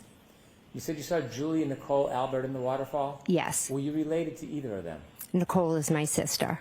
So Brian Sr. would be your brother-in-law? Yes. Also, you mentioned there was a niece? Yes, Caitlin. And is that Brian and Nicole's daughter? Yes. You mentioned the name Tristan. What's his relationship to your niece, to Brian Albert's niece? He's now her fiance. And was there anybody else I missed? That's all who was there. I'm not sure if Nick Kolakidis was already in there when I got there or if he arrived right after. And then his wife joined us. So when you're in the bar and you see your friends, what do you do next? I immediately just, join them and sit down. Were you eating, drinking? I know I ordered a beer. They had appetizers on the table. I'm not sure whether I had any or not. Were you drinking alcohol that night? Yes. As you're spending time with your family, did the night grow? Yes. Did you stay at the table where everybody was eating, or did you move inside the bar? We were pretty much right around the table. Okay. Did anybody you knew join you or join the group at some point? Yes, a little while later, Brian Albert and Brian Higgins joined us at the waterfall. So when you first got there, was Brian Albert already there? No, he wasn't. Is that your brother-in-law, Brian Albert? Yes. And you said Mr. Higgins. Did you know Mr. Higgins? I had met him a few times when he was out with Brian. You had met him a few times before that night? Yes. Were you friendly with him? He was a friend of Brian's. Was he your friend? No, he was Brian's friend. You knew who he was? Yes. So when Mr. Albert and Mr. Higgins joined the group later, did they come directly to you, or did they stay somewhere else inside the bar? No, they came over to our table, I believe. How long were you in the waterfall for that night? Approximately 9 to around midnight-ish. About 3 hours? Yes. Do you have an estimate how many drinks you had, alcoholic drinks you might have had? I don't. I don't know, maybe 2, 3. Throughout the night, were you feeling any effects of the alcohol? Not that I recall, no. When the group was together, you mentioned a number of people have joined. Were you joined by other people later? Yes. Who were you joined by later? John O'Keefe and Karen Reed. And you talked about your relationship with John O'Keefe. Yes, earlier, yes. Did you make plans with him, or did he just show up? I believe he had started the conversation about the night with Chris Albert. Chris Albert is a different Albert than Brian Albert. Yes. What's the relationship between them? Brian Albert and Chris Albert are brothers. Was Chris Albert there when Mr. Higgins and Brian Albert arrived? Yes. Actually, Chris, did I miss him? Because Chris was there with Julie. Did I? I'm not sure if I said that when I was naming everyone at the table. I apologize. You may have. Okay. So when you first got there, he was at the table with your Yes. sister? Yes, he was. When moments before John O'Keefe arrived with the defendant, what was the mood in the group? Cheerful. Good mood. Everybody was just out having a drink. We all knew the storm was coming tomorrow, and, you know, just a typical average night. Celebratory? Yeah. You said you were going to see Brian Albert Jr. for Yes. his birthday. Was Brian Albert Jr. at the waterfall when you got there? No, he was not. Was Brian Albert Jr. there anytime when you were at the waterfall? No, he was not. Without relating a conversation with some other person, did you have an understanding where Brian Albert Jr. was? He was at home. Did you historically or typically see Brian Albert Jr., your nephew, on his birthday?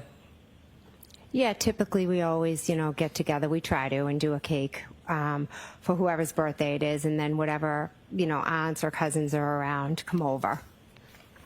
When John O'Keefe arrived at the waterfall with the defendant, do you have a general estimate or guess, not guess, but a general estimate of what time they arrived? Approximately 11. When they first arrived, did you see them? Yes. Where did you see them coming from? I saw them walk in. When they walked in, did you react in any way? Yes, I was happy to see them Why were you happy to see them? because I loved John and I liked Karen. So you were happy to see John? Yes, very. And you were happy to see the defendant? Yes. Do you remember your first interaction with either John or the defendant that night inside the waterfall? I believe John walked over to where I was, you know, kind of to my end of the table, and then maybe Karen had walked to the other end of the table. But I would assume I probably hugged both of them when I Well, saw them. I'm going to ask you not to assume. If you don't know, that's Okay. okay. You said that you had known the defendant as well. Yes. Do you remember how long she had been dating John O'Keefe up until that point? I know I met her in July of 2020. Had you had a chance to spend time or interact with her over that time before that night at the waterfall? Yes, I had. And share with us some of the moments or some of the reasons that you would interact. The first time I met Karen, John had reached out. We would do pool days with him and his niece and his nephew. So he had told me he was dating a new girl and he wanted to bring her over. He said that she had multiple sclerosis. I also have multiple sclerosis. So he thought that that would be something we could, you know, we would talk and bond over. I said, yeah, great, bring her over. So her and John and Kaylee and Patrick came over. We had a pool day. I liked Miss Reed immediately. I thought we hit it off. It was really great, you know, talking to someone my age that also had MS, because I didn't really know a lot of people who have it. So it was really nice to have somebody to relate to. Then moving forward, we would see them, you know, if it was my daughter's birthday party, when it was time for pickup, you know, they would come in, have a couple drinks. Same thing for like a Halloween party. After basketball games.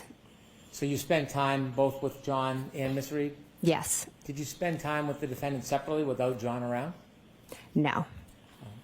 Did you become friendly with her? Yes. And were you friendly that night? Yes. After John and the defendant enter the bar and you greet. Did you interact or spend time with Miss Reed at the waterfall? Yes, I did. And speaking of the defendant, do you recognize her here in the courtroom? Yes, I do. Could you kindly point to her and describe an article of clothing she's wearing? She's sitting right over there with a black shirt or blue. Is she between Attorney Jackson and Attorney Yannetti? Yes, she is.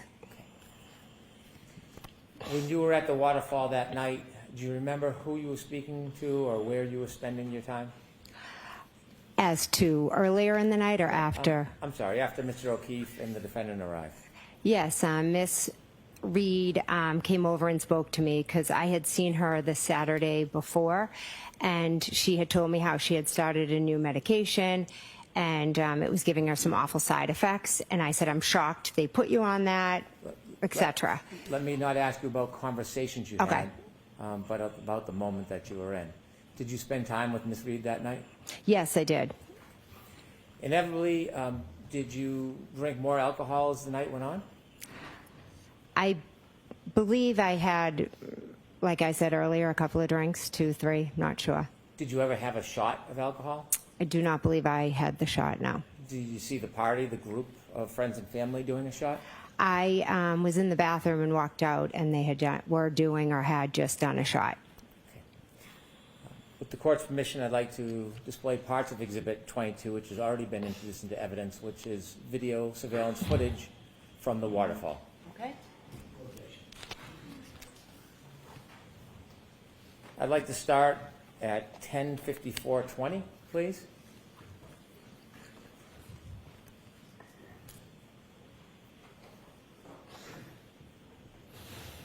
If you could just stop for 1 second. Do you recognize what's in that video? Yes. And what is that? That is the waterfall. Okay, kindly proceed.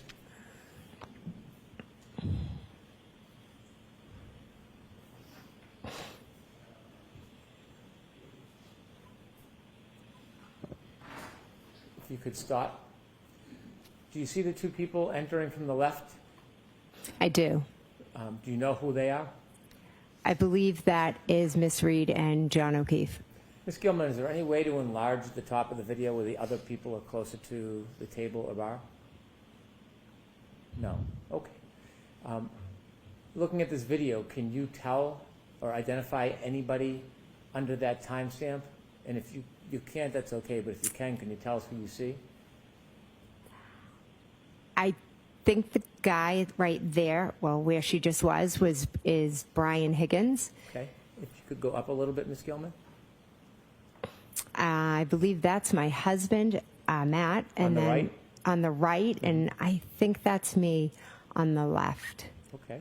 And if you can go down the table to the left, Ms. Gilman.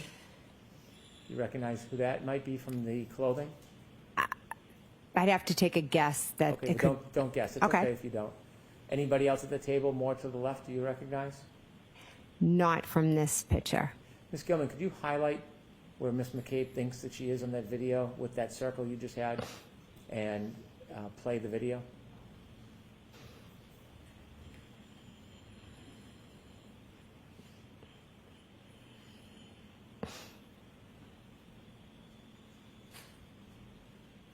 If you could stop. Is that you clapping, Ms. McCabe? Yes, it is. Why are you clapping? Because I was happy to see them. Both of them. Yes. Okay. Could you continue, please? And who's that person walking right to left hugging people? That is John O'Keefe. Can you continue, please, Ms. Gilman?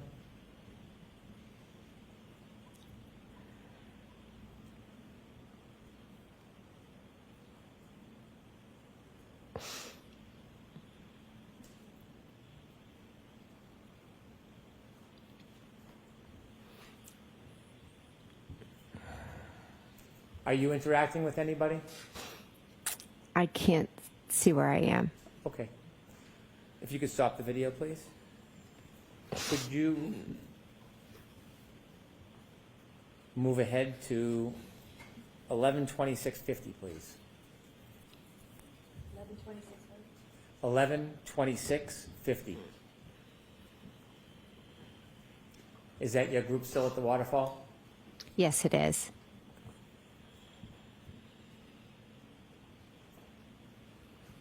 If you could stop there, Ms. Gilman. If we could hone in or circle where you were previously, where we saw Ms. McCabe. I know it's a bit blurry. If you can, and if you can't, please let me know. Can you see whether you're in that area? I believe I am, yes. Could you put the circle down just a little bit, Ms. Gilman? Okay. If you could play from 11:26:50 to 11:27, please. We're a little bit ahead right now.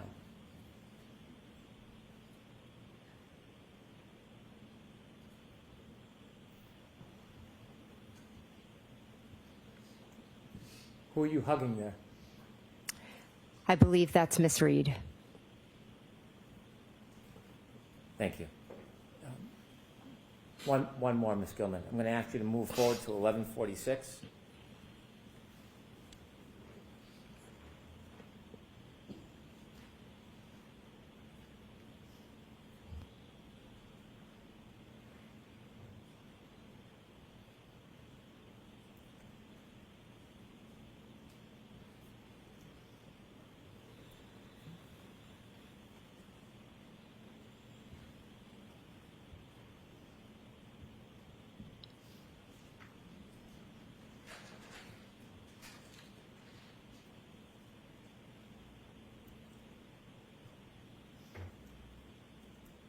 Could you pause, Ms. Gilman? Could you circle in that same area where Ms. McCabe was last describing? Can you make anything out in this video? Yes, it looks like they're all, toasting or doing a cheer before they do a shot. Can you see whether or not the defendant's in that part of the video? Yes, it looks like she is in front of the man in the plaid coat. Were you participating with the drinking at this moment? I don't see myself in the video. I don't believe I was. But you were drinking separately that night, weren't you? Yes, I was drinking beer. Okay. If you can continue, please.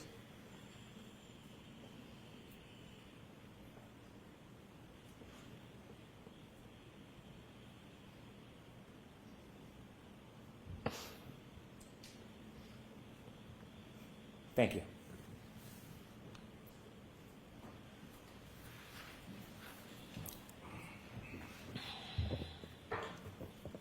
Shortly after the shot, was there conversation about leaving the waterfall as a group? Yes, there was. Was there any discussion about where the group should go? At first, Miss Reed was asking if we could go up the street to D&E. What's D&E? D&E is a sub shop that's owned by Chris Albert. Was it open that late at night? No, it wasn't. Had you in the past gone to that pizza shop after hours to eat? Yes, we had. And tell us what the defendant was saying? She just kept asking, can we go up to D&E? Can we go up to D&E? She wanted just to go up and, Chris makes food and then we were going to go all, she wanted us all just to go up there and eat and hang out. That wasn't an uncommon occurrence for the group to sometimes go to that pizza shop after hours, was it? No. Did the group decide to go to the pizza shop? They decided they weren't going to go. Okay. Was there a different plan made? Before Brian Albert left, he said to the group, hey, we're going to go back home and have a beer with Brian Jr. If anyone wants to come by. When you received the invitation to the group to go back to Brian Albert's house, did you decide whether you were going to go home or go back to your sister's house? Yes, I decided I was going to go to my sister's house. Without saying what was said, was there any discussion in the group among the participants about going back to your sister and Brian Albert's house? Everybody seemed to want to go back. Did anybody object to going back? No. Had you been to your sister's house before? Yes. Many times? Yes. Do you know the address of where your sister lived? Yes. And so, after that conversation, did you stay at the waterfall for a little bit, or did you leave immediately? Probably left after maybe 5-10 minutes. Without saying what was said, before you left, did you have a chance to speak to John O'Keefe? I did, yes. You spoke to him inside the waterfall? Yes. Did you have a chance to speak to the defendant? Yes. And was your plan to go back to your sister's house? Yes. Before you left, did you have any understanding whether or not Mr. O'Keefe and the defendant were going to join you? Objection. Did you have another understanding regarding that? Yes. And what was your understanding? They were they were coming. Who else was going to go back to your nephew and your sister's house? Brian Higgins and my niece Caitlin. A little after 12, did you leave the waterfall? Yes. Do you remember that night leaving? Yes. Before you left, did you talk to anybody in particular? Yes. Miss Reed and then Mr. O'Keefe. Did you speak to them inside the waterfall? I walked out with Miss Reed and we spoke at the doorway, and then John joined us. Did you invite Ms. Reed to come with you? I did, yes. Did she decline? Yes. And who did you go to your sister's house with? Who drove? I drove and I went with my husband, Matt. Anybody else? No. Do you remember about what time it was that you were speaking to Ms. Reed about going to your sister's house? After midnight? If I could have Exhibit 22 again. Ms. Gilman, if you could take us to 12:10:36.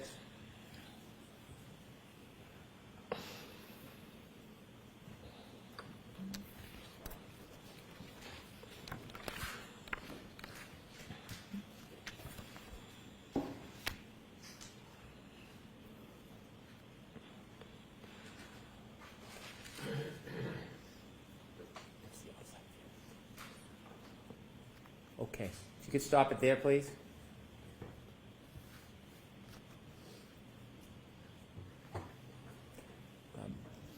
Did you have a chance to talk to Mr. O'Keefe and the defendant outside of the waterfall? Yes. And do you know specifically what time you left the waterfall? It was after midnight. After, okay.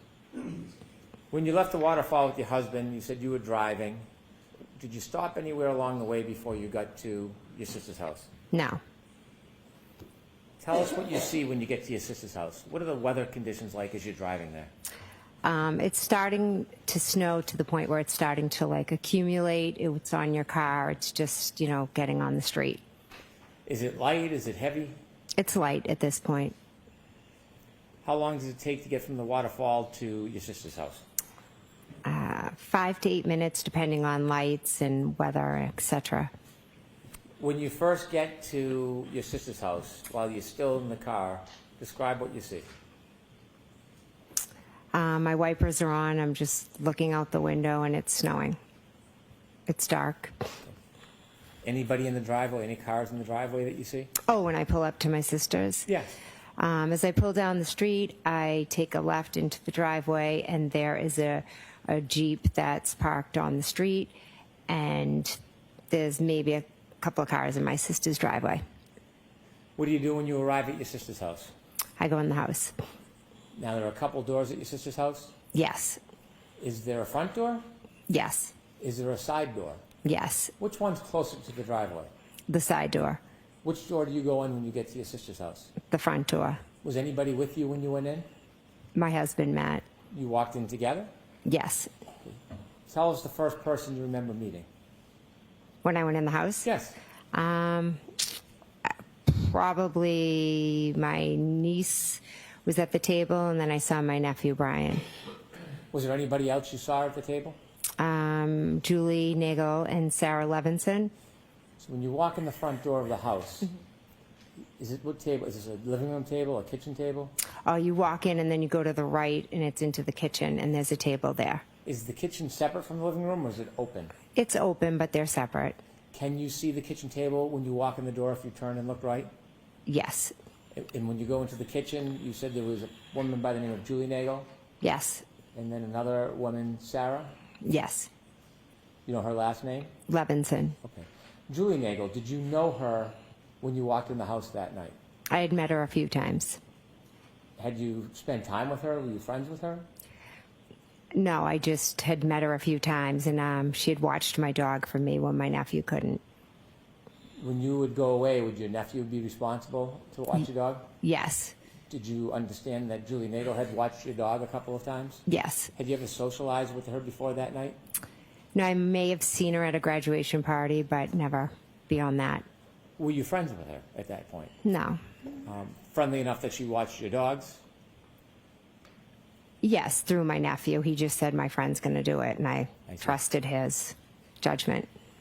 And there was another woman by the name of Sarah. Did you know her before you saw her that night? I knew of her. If I were to see her, I'd say hi, but that's the extent of it. How did you know of her? Just from being in the town, going to different sporting activities, and just being around. You said your nephew Brian was there as well in the kitchen. Yes, This was his birthday? yes. How old was he? I think he was turning 23. Was there anybody else in the house when you and your husband first got there? Yes, my sister and Brian Albert and Brian Higgins. So Mr. Higgins, Brian Albert, and your sister were there before you. Yes. Where was everybody when you first came in?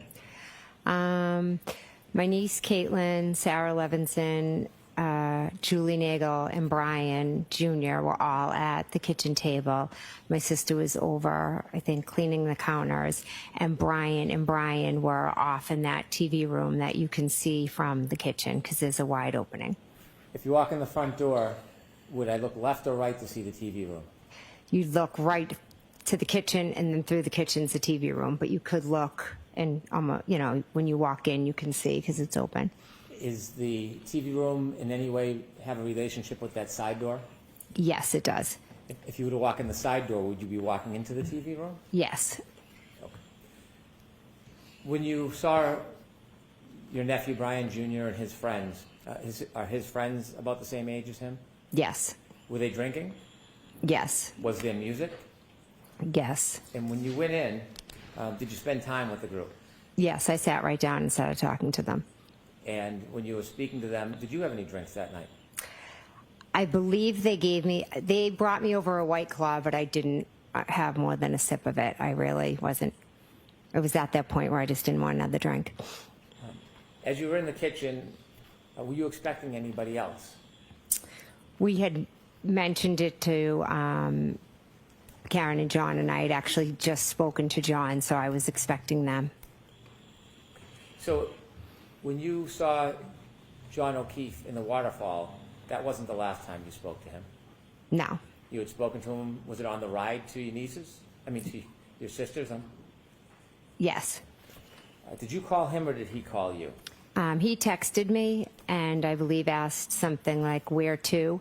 And since I was driving, I called him. When you called him, what did you tell him? What did you guys say? I just said they live 34 Fairview Road off of Chapman. Do you know if John O'Keefe had ever been to the Albert home before? I don't believe he had.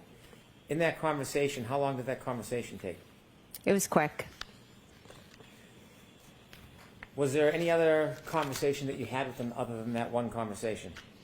Yes, he called me back and he was trying to find it, Trying to find the address? try to find the house on Fairview. Did he ask you for help trying to find the address? He, not sure his exact words, but yes, he needed help. And so I just said, I told him, just go down the street, go by Bella's house. It's at the bottom of the street. So you used Bella's house as a point of designation to try to guide him to get to your sister's house? Yes. Tell us who Bella was to John. Bella is my daughter and John's niece friend. So so Bella is friends with my daughter and John's niece. Okay. And was there any relationship between Bella's mother and John that you knew of?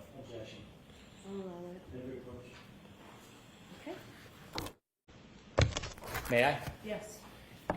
That second phone conversation you had with John, do you know about what time that was? I don't, it would be after 12:15, but before 12:30 approximately, between that. Were you still driving when you had that conversation? Yes. And at some point you told us you arrived at your sister's home and went in. Yes. Okay. I'd like to move forward now to when you were inside the house. Tell us generally when you first got there and saw everybody, what were you doing? I just sat down at the table. I started talking to them. We were listening to music. Typical night. Okay. Anything stand out as far as music or interaction with the group? No, we were just laughing, telling stories. You know, at one point, I'm not sure if it was at some point, my other nephew had been over my house and had shown me this video on his phone, and it was a family inside joke. The video, it was a music video from a long time ago. And so I was telling my other niece and nephew, oh my gosh, you have to see this video, it's hysterical. And then we started playing it and watching it. What was the video? It's Raining Men. Did that get a lot of playtime during that get-together?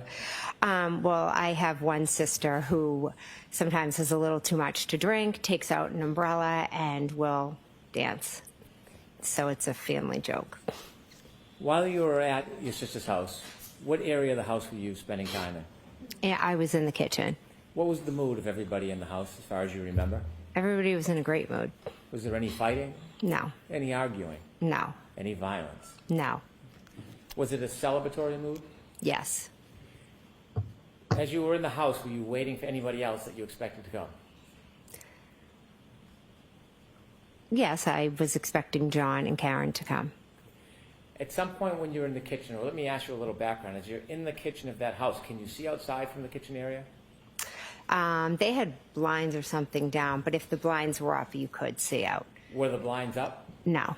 At any point were you able to see outside from inside the house? From the front door, yes. Is the front door, is it glass? Yes. At some point when you were with everybody in the celebration, did you have a chance to look outside? Yes. And when you looked outside, what did you see? I saw a dark SUV out front. Did you know whose SUV that was? I believed it was Karen's. Could you see who was in it? No. At that point of night, what does the weather look like from the front door? It's dark and it's snowing, and I could see, brake lights. Did you see if that SUV moved at all? I didn't see the SUV actually move, but I saw it in a few different locations. How many times did you look out? Can't give you an exact number of how many times I looked out. I can tell you I saw the vehicle first straight out from the front door. Then I saw it up at the flagpole, and then I saw it further up from the flagpole. Were you studying the car at all? No, it was quick glances. Did you have any reason to study it? No. What were you expecting was going to happen? I was expecting John and Karen to come into the house. Did they ever make it in the house? No, they did not. As you were waiting, were you doing anything else in addition to waiting for them to come in? Yes, so I was sitting at the table. Someone made mention of a car out front, so I got up, went to the door, looked out, and then I would go back to the table, and where we were just all laughing, talking, playing music, just hanging out, not really thinking much about anything. Did you ever reach out to John when you thought the car out front was the defendant's car with John in it? Did you ever reach out to him? Yes, I did. How did you reach out to him? I texted him. Do you know if there was a phone call that was made to you before 12:30? A 7-second phone call?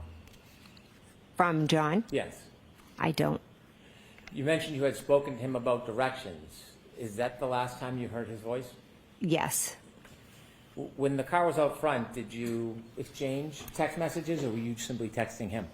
I was texting him. Do you remember what you were texting him? The first time I said here, What do you mean by here? Was that like exclamation point? here, question mark, because that's when I saw the car.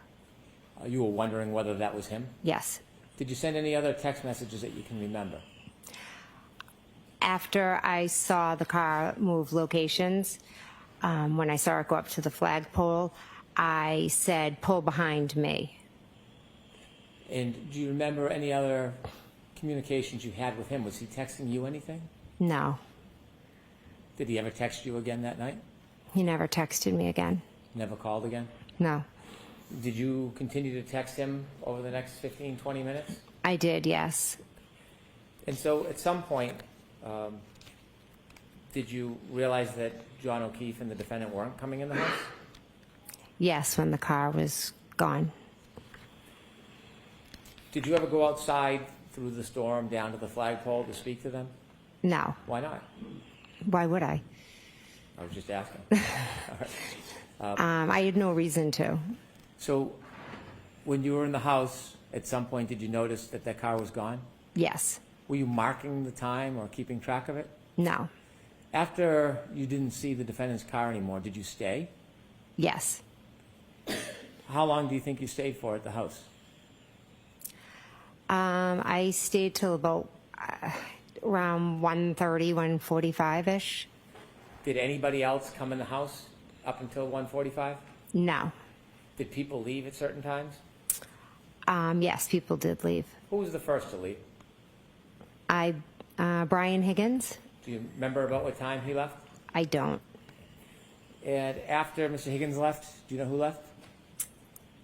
I'm not I believe it was us, and then my niece Caitlin was also like at the door. It was kind of in a row. Brian left, and then a little bit later, I think it was, myself, Matt, Julie, and Sarah left. But Caitlin was at the door. I believe she was waiting for her ride. How much longer after Mr. Higgins left did you leave? Maybe half. I honestly can't say. I think he was there for a while I was there. So maybe he left anywhere from 15 minutes, approximately 15, 20 minutes before I did, or maybe a little more. You mentioned that you had left the waterfall after midnight, Yes. and you had phone calls with Mr. O'Keefe along the way. Yes.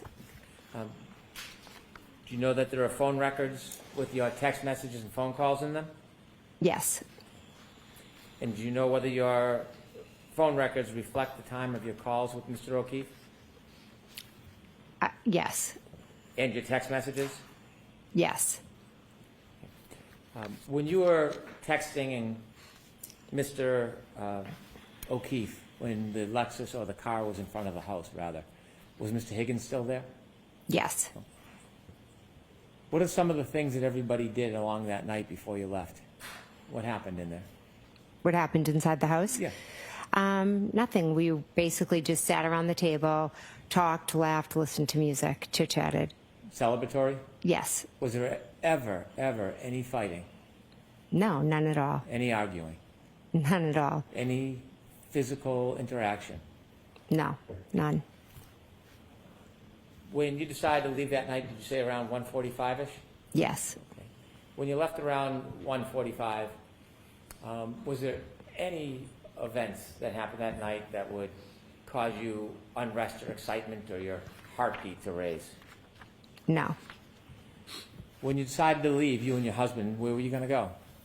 We were dropping off Julie Nagel and Sarah Levinson, and then we were going home. Had you planned on dropping them off earlier in the night?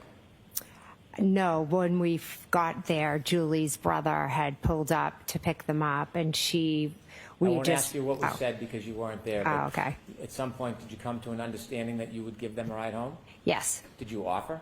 Yes. Who was going to drive home between you and your husband? Matt drove home. When you left, I want you to describe as you step out into the driveway or the walkway.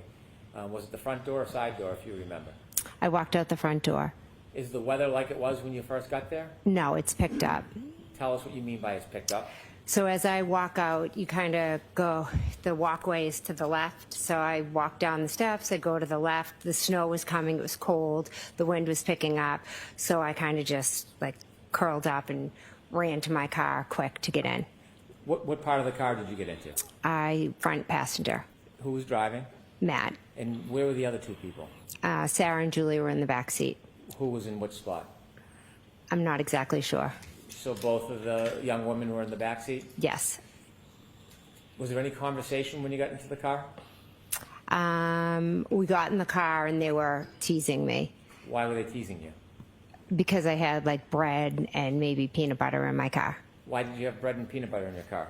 I had my niece for the week, and I was dragging her like to all my kids' sporting events. So we'd go from like one game to another game to a practice.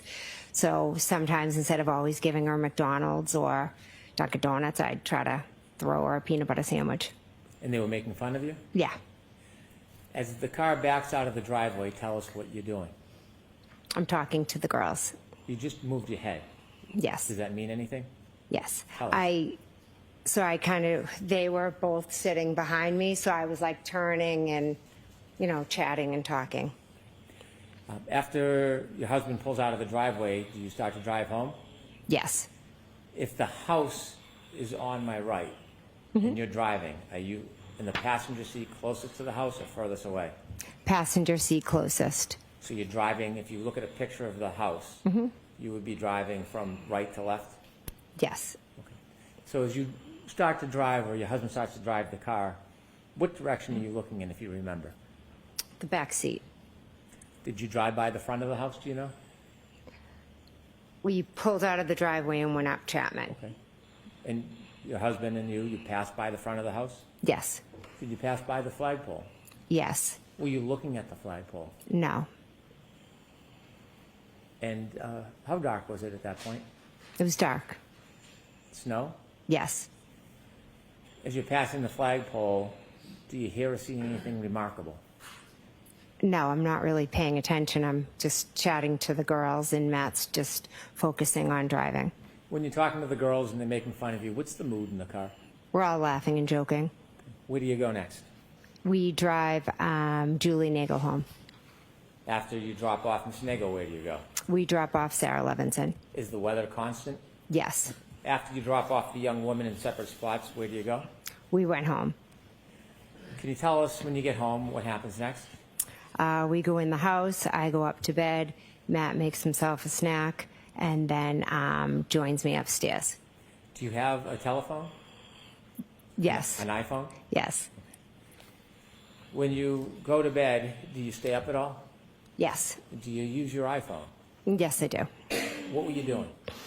I texted a few people, and then I did a couple of Google searches. And what were the searches for?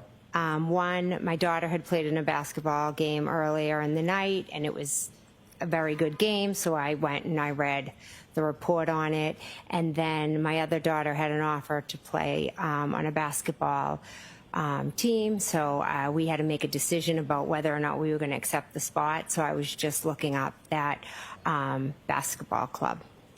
Other than those regular searches that one would do, was there anything remarkable about what you were searching at 2:27, that time frame? No. After you were looking at websites for your child's sports, what did you do? I put my phone down and went to sleep. And up to that point, had there been any discord or fighting or arguments in your world? No. Peaceful night? Yes. Did you go to sleep, Miss Mccabe? Yes. Did you sleep through the night? I typically get up to go to the bathroom, so that I could have gotten up possibly to go to the bathroom. Did anything remarkable happen in the early morning hours of January 29, 2022 that changed that peaceful mood into something else? Yes. Okay. I want you to share with the jury the first thing that happens that changes everything. At 4:53, my phone rings, and I look at my caller ID. I look at the phone, and it's Kaylee, And John's who's Kaylee? niece. John's niece. And I say hello, and she said, yeah, well, basically, she relayed to me that. Next question. When you pick up the phone, could you hear a voice on the other end? I heard a voice and a lot of screaming. And the voice you heard, is that Kaylee, John's niece? Yes, And the screaming, was it a man or a woman screaming? it was a woman, How loud was that person screaming? very loud. Could you make out anything that person was saying as they were screaming? My name was screamed a lot. And then the other individual ended up getting on the phone with me. Okay. And who was that person that was screaming in the background? Miss Reed. How long was she screaming for while you were speaking to your niece before you spoke to her? The entire time I was speaking to Kaylee, she was screaming. Describe her demeanor. Miss Reed's. Yes. Jen! Jen! And then she's screaming that John didn't come home. She left him at the waterfall. She was hysterical. It was very hard to follow what she was saying. How long did that first call last for? I'm not sure how long, maybe possibly a few minutes, but it was loud enough and long enough that my husband shot up in bed thinking one of my kids had come in the room screaming. Without saying what your niece said, could you describe your niece's demeanor when you first spoke to her? I mean, John's niece's demeanor. I would say Kaylee sounded concerned, uneasy. Okay. During that phone call, other than the screaming and the screaming of your name, did the defendant give you any information other than she had dropped John off at the waterfall? They had gotten into a fight. She had left him there, and he didn't come home. And when you were woken up, were you in a sleep when you were woken up? Yes, I was sound asleep. What was your mental state like when you first woke up and got that call? Well, I had been up late. I had taken my medication that I take for my MS, so I was definitely a bit groggy when I first woke up. So immediately I just wanted to help her. She was hysterical. Kaylee was upset. So I went into that kind of mom mode of what can I do? How can I help? So I immediately was like thinking, okay, well, if you left him at the waterfall, let me think who was still there, or, you know, how can I help you? How can we find John? Did you have a plan when you ended that first call? I did. I knew Chris Albert had still been at the waterfall when I left, so I thought if Karen and John had gotten into a fight, maybe Chris had walked out of the bar, and Chris lived local to the bar, thought maybe they walked back to Chris's together. So what did you do? So I called Chris Albert's wife, Julie. Did you speak to her? No, she never answered. After you had a moment to make a phone call and think about things, did your head become any more clearer? It did, and I was, reminded by my husband that we had seen Karen in John's car outside of Fairview. When he reminded you, did you independently remember the text messages that you sent to John earlier that evening? Immediately, I was like, oh my God, you're right. Did you remember that you had seen what you believed to be the defendant's car in front of the house and near the flagpole? Objection, Your Honor. Watch the form. Okay. What did you remember? What came to mind after you spoke to your husband about your memory from earlier that evening? The minute he said it, I remember seeing the SUV and then all the text messages that I had and the phone conversation with John. So after the defendant spoke to you and said she had left the defendant at the waterfall and you had time to think about your memories, did you react or do anything with that? Yes, I believe I called Kaylee back. Why did you call Kaylee? I didn't have Miss Reed's phone number. When you called Kaylee back, did you speak to anybody? Yes, I believe Kaylee and then Miss Reed. When you first spoke to Kaylee, could you hear anything other than Kaylee? The screaming. Was it any different, or was it similar to the first time you spoke by phone? Similar to the first time. Regarding the demeanor or intensity, had it changed at all? Not at all. You mentioned the first time that you had that phone call, the defendant was screaming your name. Jen, Yes. Jen, Jen. Was she saying your name in the second call, or was it just general screaming? My name, and then when she got on the phone, I had told her, Karen, I saw you guys outside of my sister's house. And then she told me she didn't remember being there. And then she went on to say, she started saying, could I have hit him? Did I hit him? And then she just was just all over the place, like screaming my name, screaming so many different things. She was hard to follow or understand. When she was saying to you, did I hit him? Could have I hit him? Was that before or after you informed her that you had seen her out front of your sister's house? It was after I told her that. She also informed me that she had cracked her taillight. In that conversation, she told you that? In one of the conversations I had with her in my bedroom, yes. When you told her that you had seen her out front, and she had said that she didn't remember that night, was that before or after she was saying, did I hit him, could have I hit him? Can you repeat the question? So Sorry. she was telling you about that she didn't remember that night. Was that before or after you had told her about seeing her car? When I said I saw her at Fairview, then her response was she didn't even remember going there. Did she ever deny that she came to Mr. O'Keefe's house? I mean, to your sister's house? No. When she told you or said to you, did I hit him or could have I hit him or something like that, did you have any idea what she was talking about? No, I didn't pay attention to it. When she told you that she had cracked her tail light the night before, did that have any significance at that time to you? No. So in telling you these different things, did you ever piece them together at that time? No. What was your primary motivation at that point? I just wanted to help her because she was hysterical. Kaylee was very upset, so I wanted to help her, and I wanted to find John. So after she told you these things about whether she could or did hit her and the light and not remembering, did the conversation end or did it progress? At some point, I was then going into like, okay, well, if she brought him there and left him there, where was he? Because he never came in the house, and she doesn't know where he is, so now where could he be?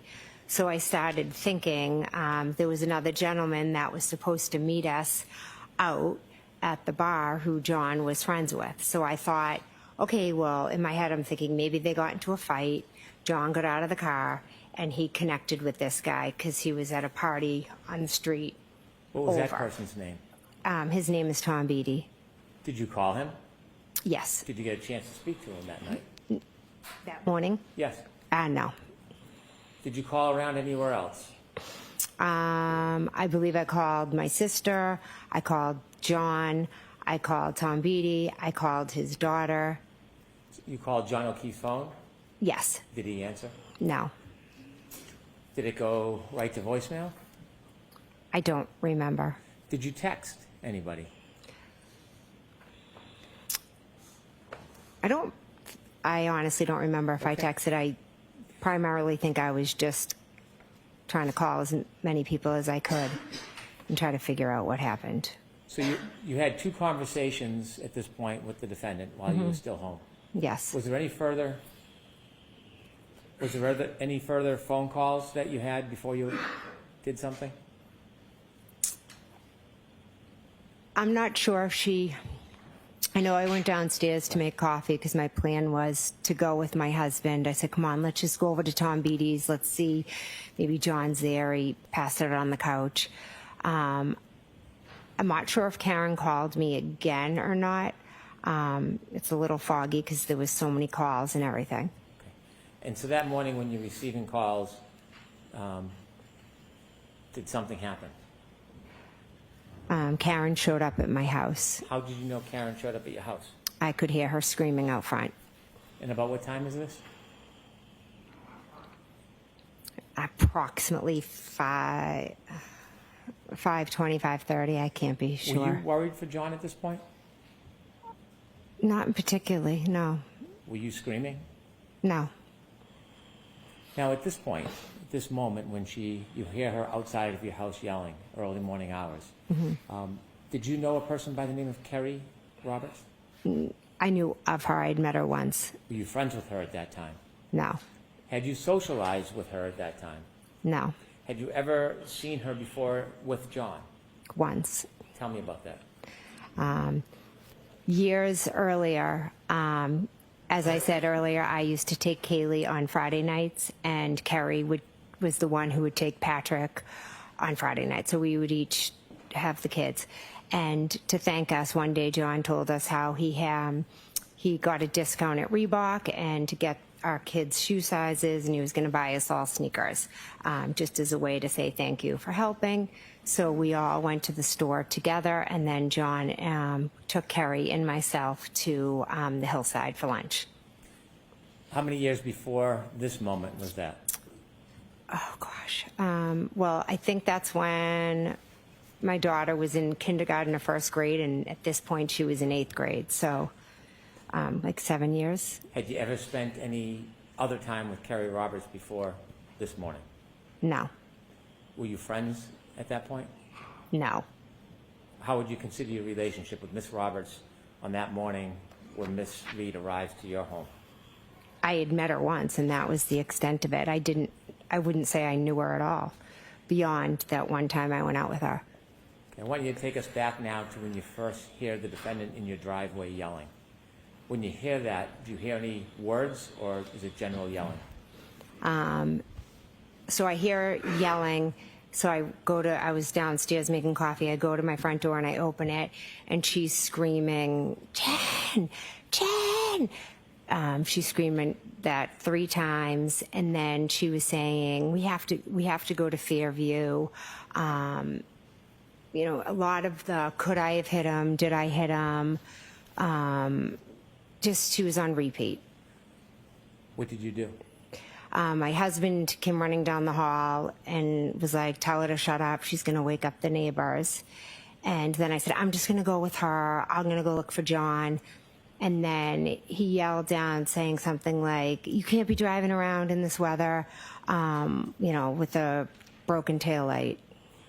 When you saw the defendant at your front door, had the weather changed overnight? Yes. Was it different? Yes, now the snow had intensified. It was almost like, it was dark outside, but it was like whiteout conditions. How dark?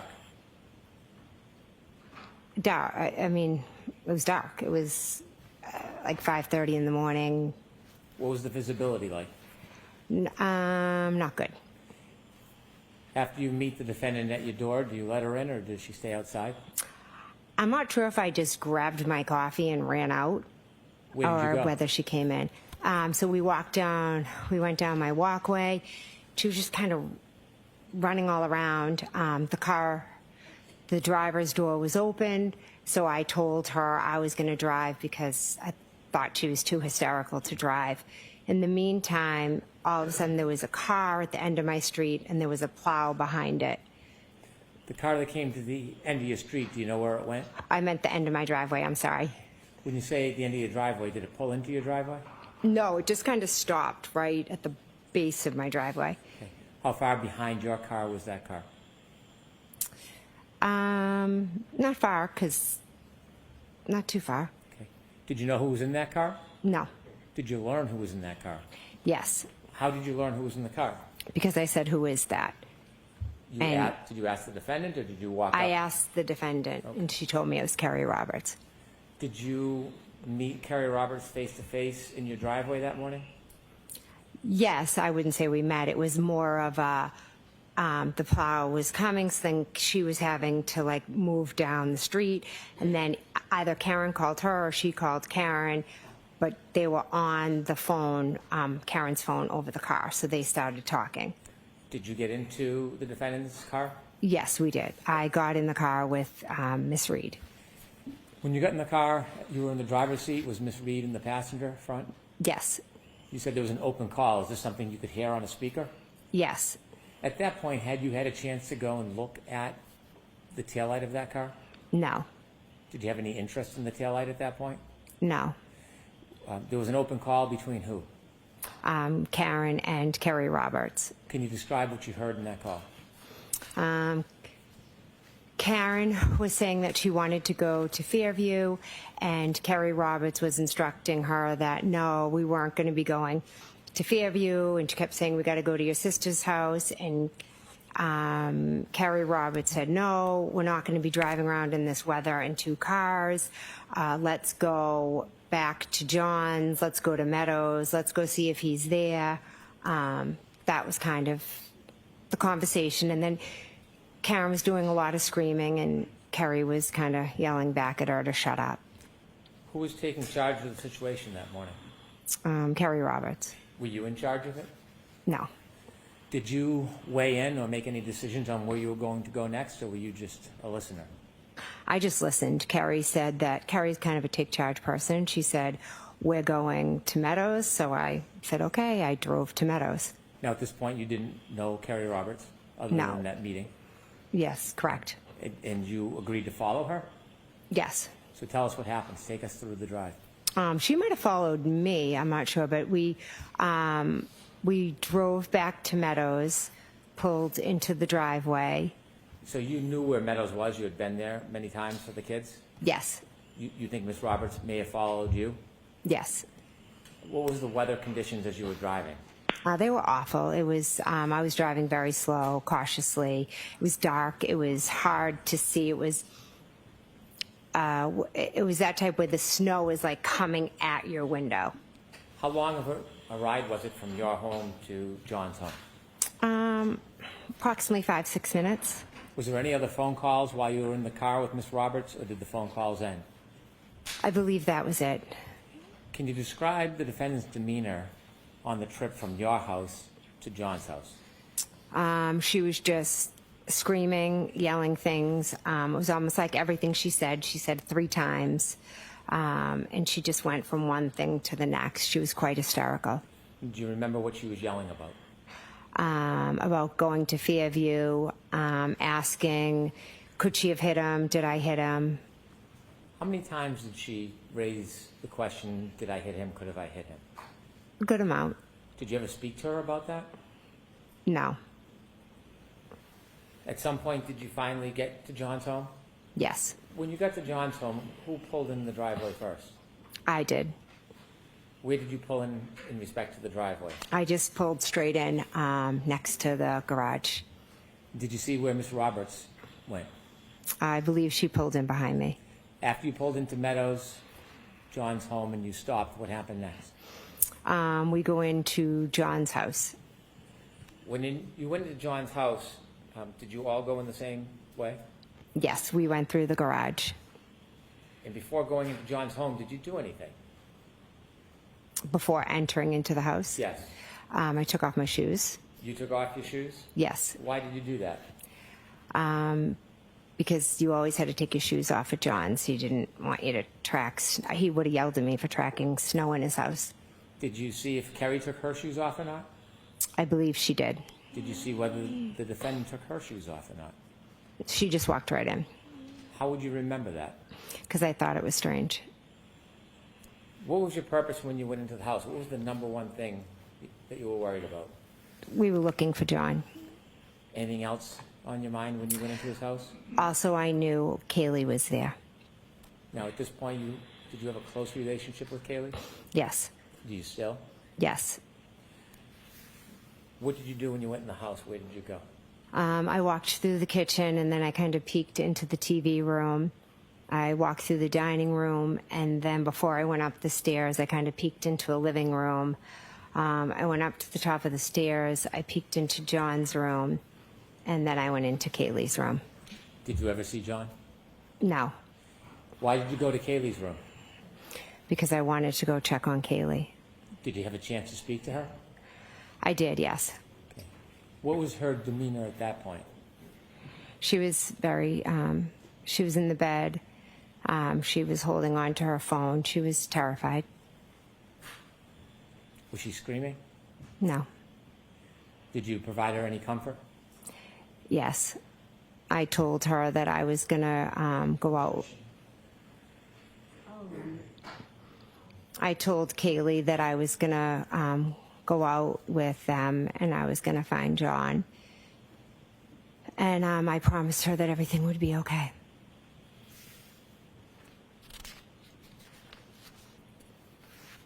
At some point, you left Kaylee? Yes. Where did you go? I went back downstairs and then we went out to look for John. Before you left John's house that morning, did the defendant show you anything? Yes. When we were out in the driveway, I had thought it was when we went in, but I think it might have been when we came out. But regardless, at one point when we were in the driveway at Meadows, Karen showed myself and Kerry Roberts the cracked taillight. Did you or Miss Roberts get close to the taillight at that point? Yes, we walked over, and the taillight was missing pieces. Did Miss Roberts have any comment about it? Yes, Miss Rob. So she had a comment. Next question. What was Miss Roberts' demeanor at that point? She was frustrated with Karen. Had said that.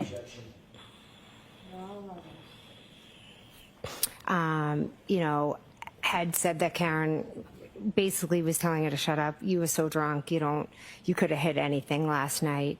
And then Kerry, I remember just thinking, all right, let's go. And I remember Kerry thinking, oh, Well, someone's let me going not to ask get. you what Kerry- Oh, sorry. We don't want to think what somebody thought. Okay. I want to know what you heard and what you saw. Mm-hmm. Okay? Yeah. All right. At some point when you were looking at the taillight with missing pieces with the defendant and Miss Roberts, did you see Miss Roberts point anything out? Yes. Share that with us. She pointed a piece that was sticking out and was concerned that someone was going to catch their coat or something on it. And during that time when the defendant is showing you the taillight with missing pieces, was she saying anything about it? No, I don't. Not that I can recall right now. You mentioned at some point she was saying, did I or could I have hit him after you left John's house? Was that in the car or before you got in the car? I know for a fact it was definitely in the car, was one of the times, yes. Now, Miss Roberts' car is parked behind the defendant's car in John's driveway. Yes, Was there a decision made to take one or two cars? one car. What was the plan? The plan was to get into Carrie's car and to go and look for John. I wanted to go thinking, let's go to Tom Beatty's, but Miss Reed was pretty adamant that we go to Fairview first. You said that at times there was some arguing or bickering, or Miss Roberts was raising her voice to the defendant. Yes. Who made the decision to go to Fairview? Ultimately, Carrie said, all right, we'll go there, almost like to shut her up. When you got in the car, where was everybody? When you got into Kerry Roberts' car, where Yes. was everybody sitting? Carrie was driving, I was in the front and passenger.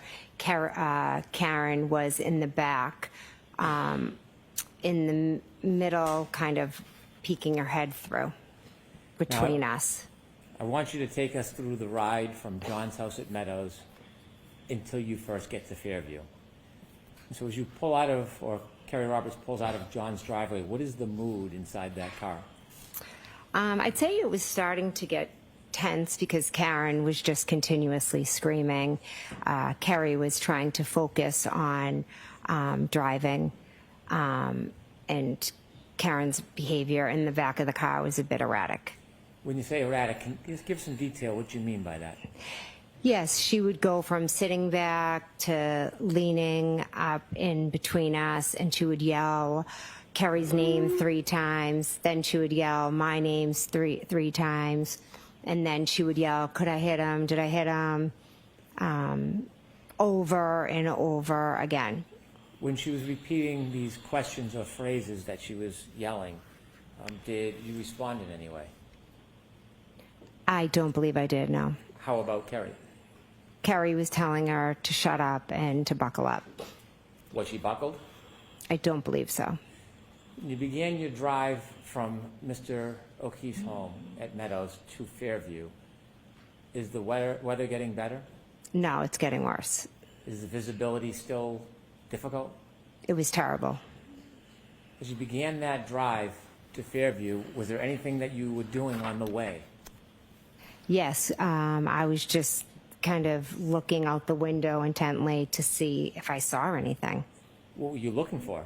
I guess John, which I know it sounds crazy, but I didn't know where the hell he was. Did you have any difficulty seeing from the car the side of the road? Yes.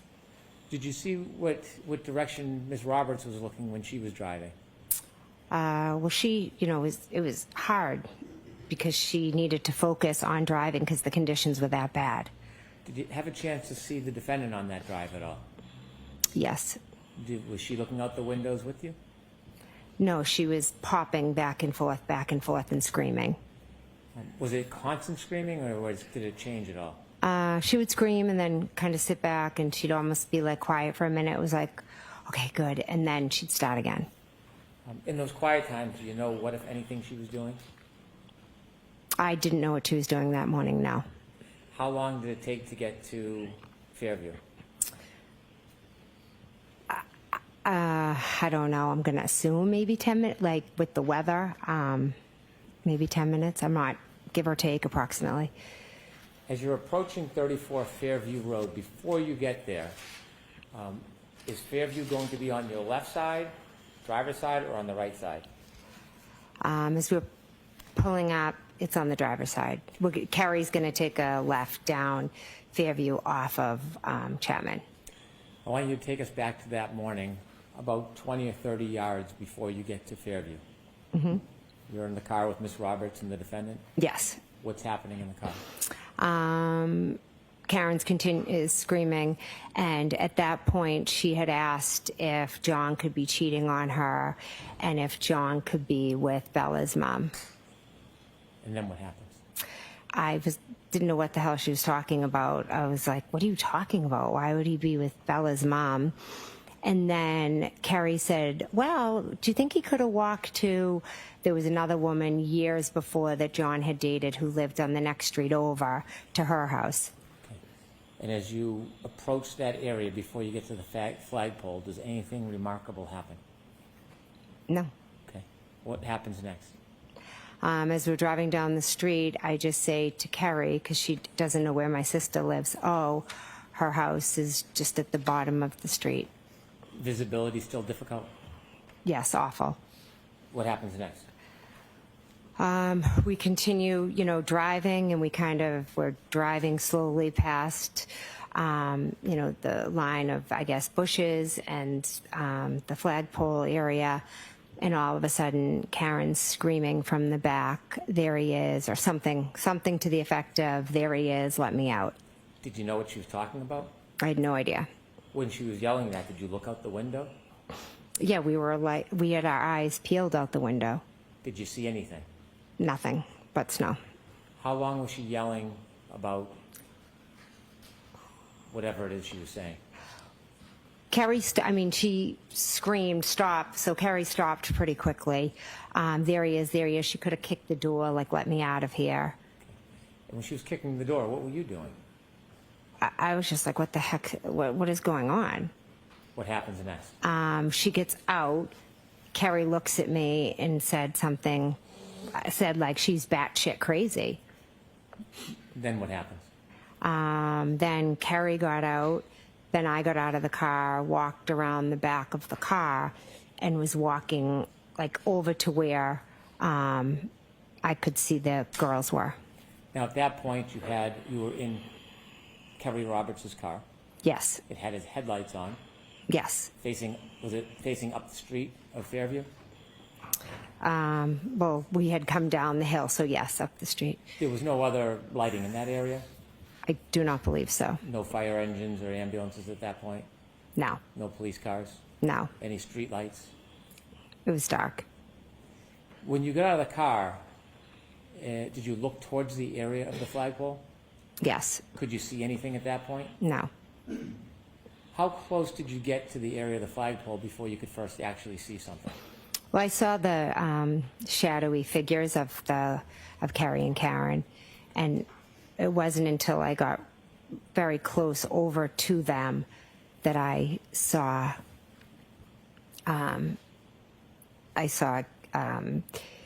Carrie removing the snow from John's face. Is that the first moment you realized that was John O'Keefe on the ground? Yes, it was. When you see Carrie removing the snow from John's face, what do you do? I was frozen. I was shocked. I couldn't believe that was him just lying there. Tell us what you're seeing. What do I see? I see Carrie just wiping the snow off. Karen had straddled him and had lifted her shirt and his shirt and was laying on him, and Carrie was screaming at her to get off of him. And I was literally just stunned. I mean, there he was. What did John look like when you saw him? I couldn't see much but his face, because the rest was snow and Karen was moving over him, but he just looked like just him, but just like frozen. What did you do?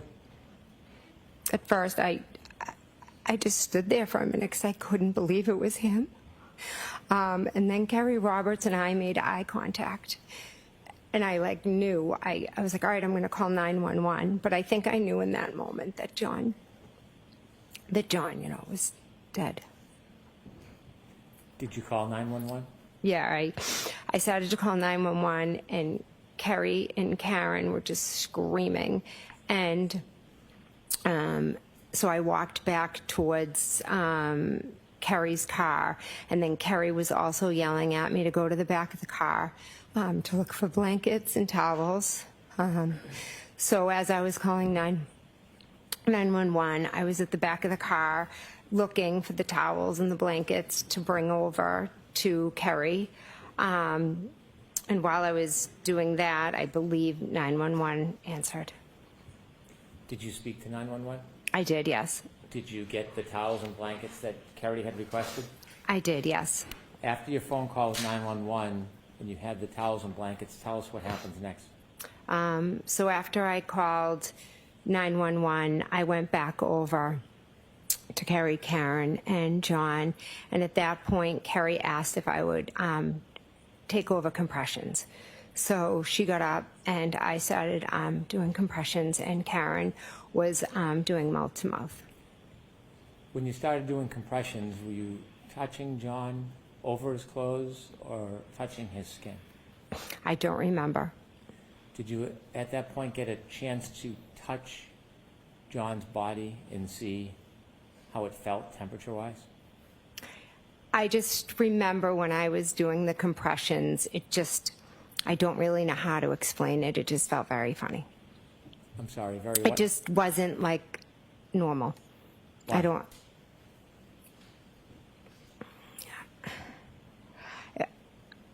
I can't think of how to describe the way it felt when I was trying to press down, but it was like resistance.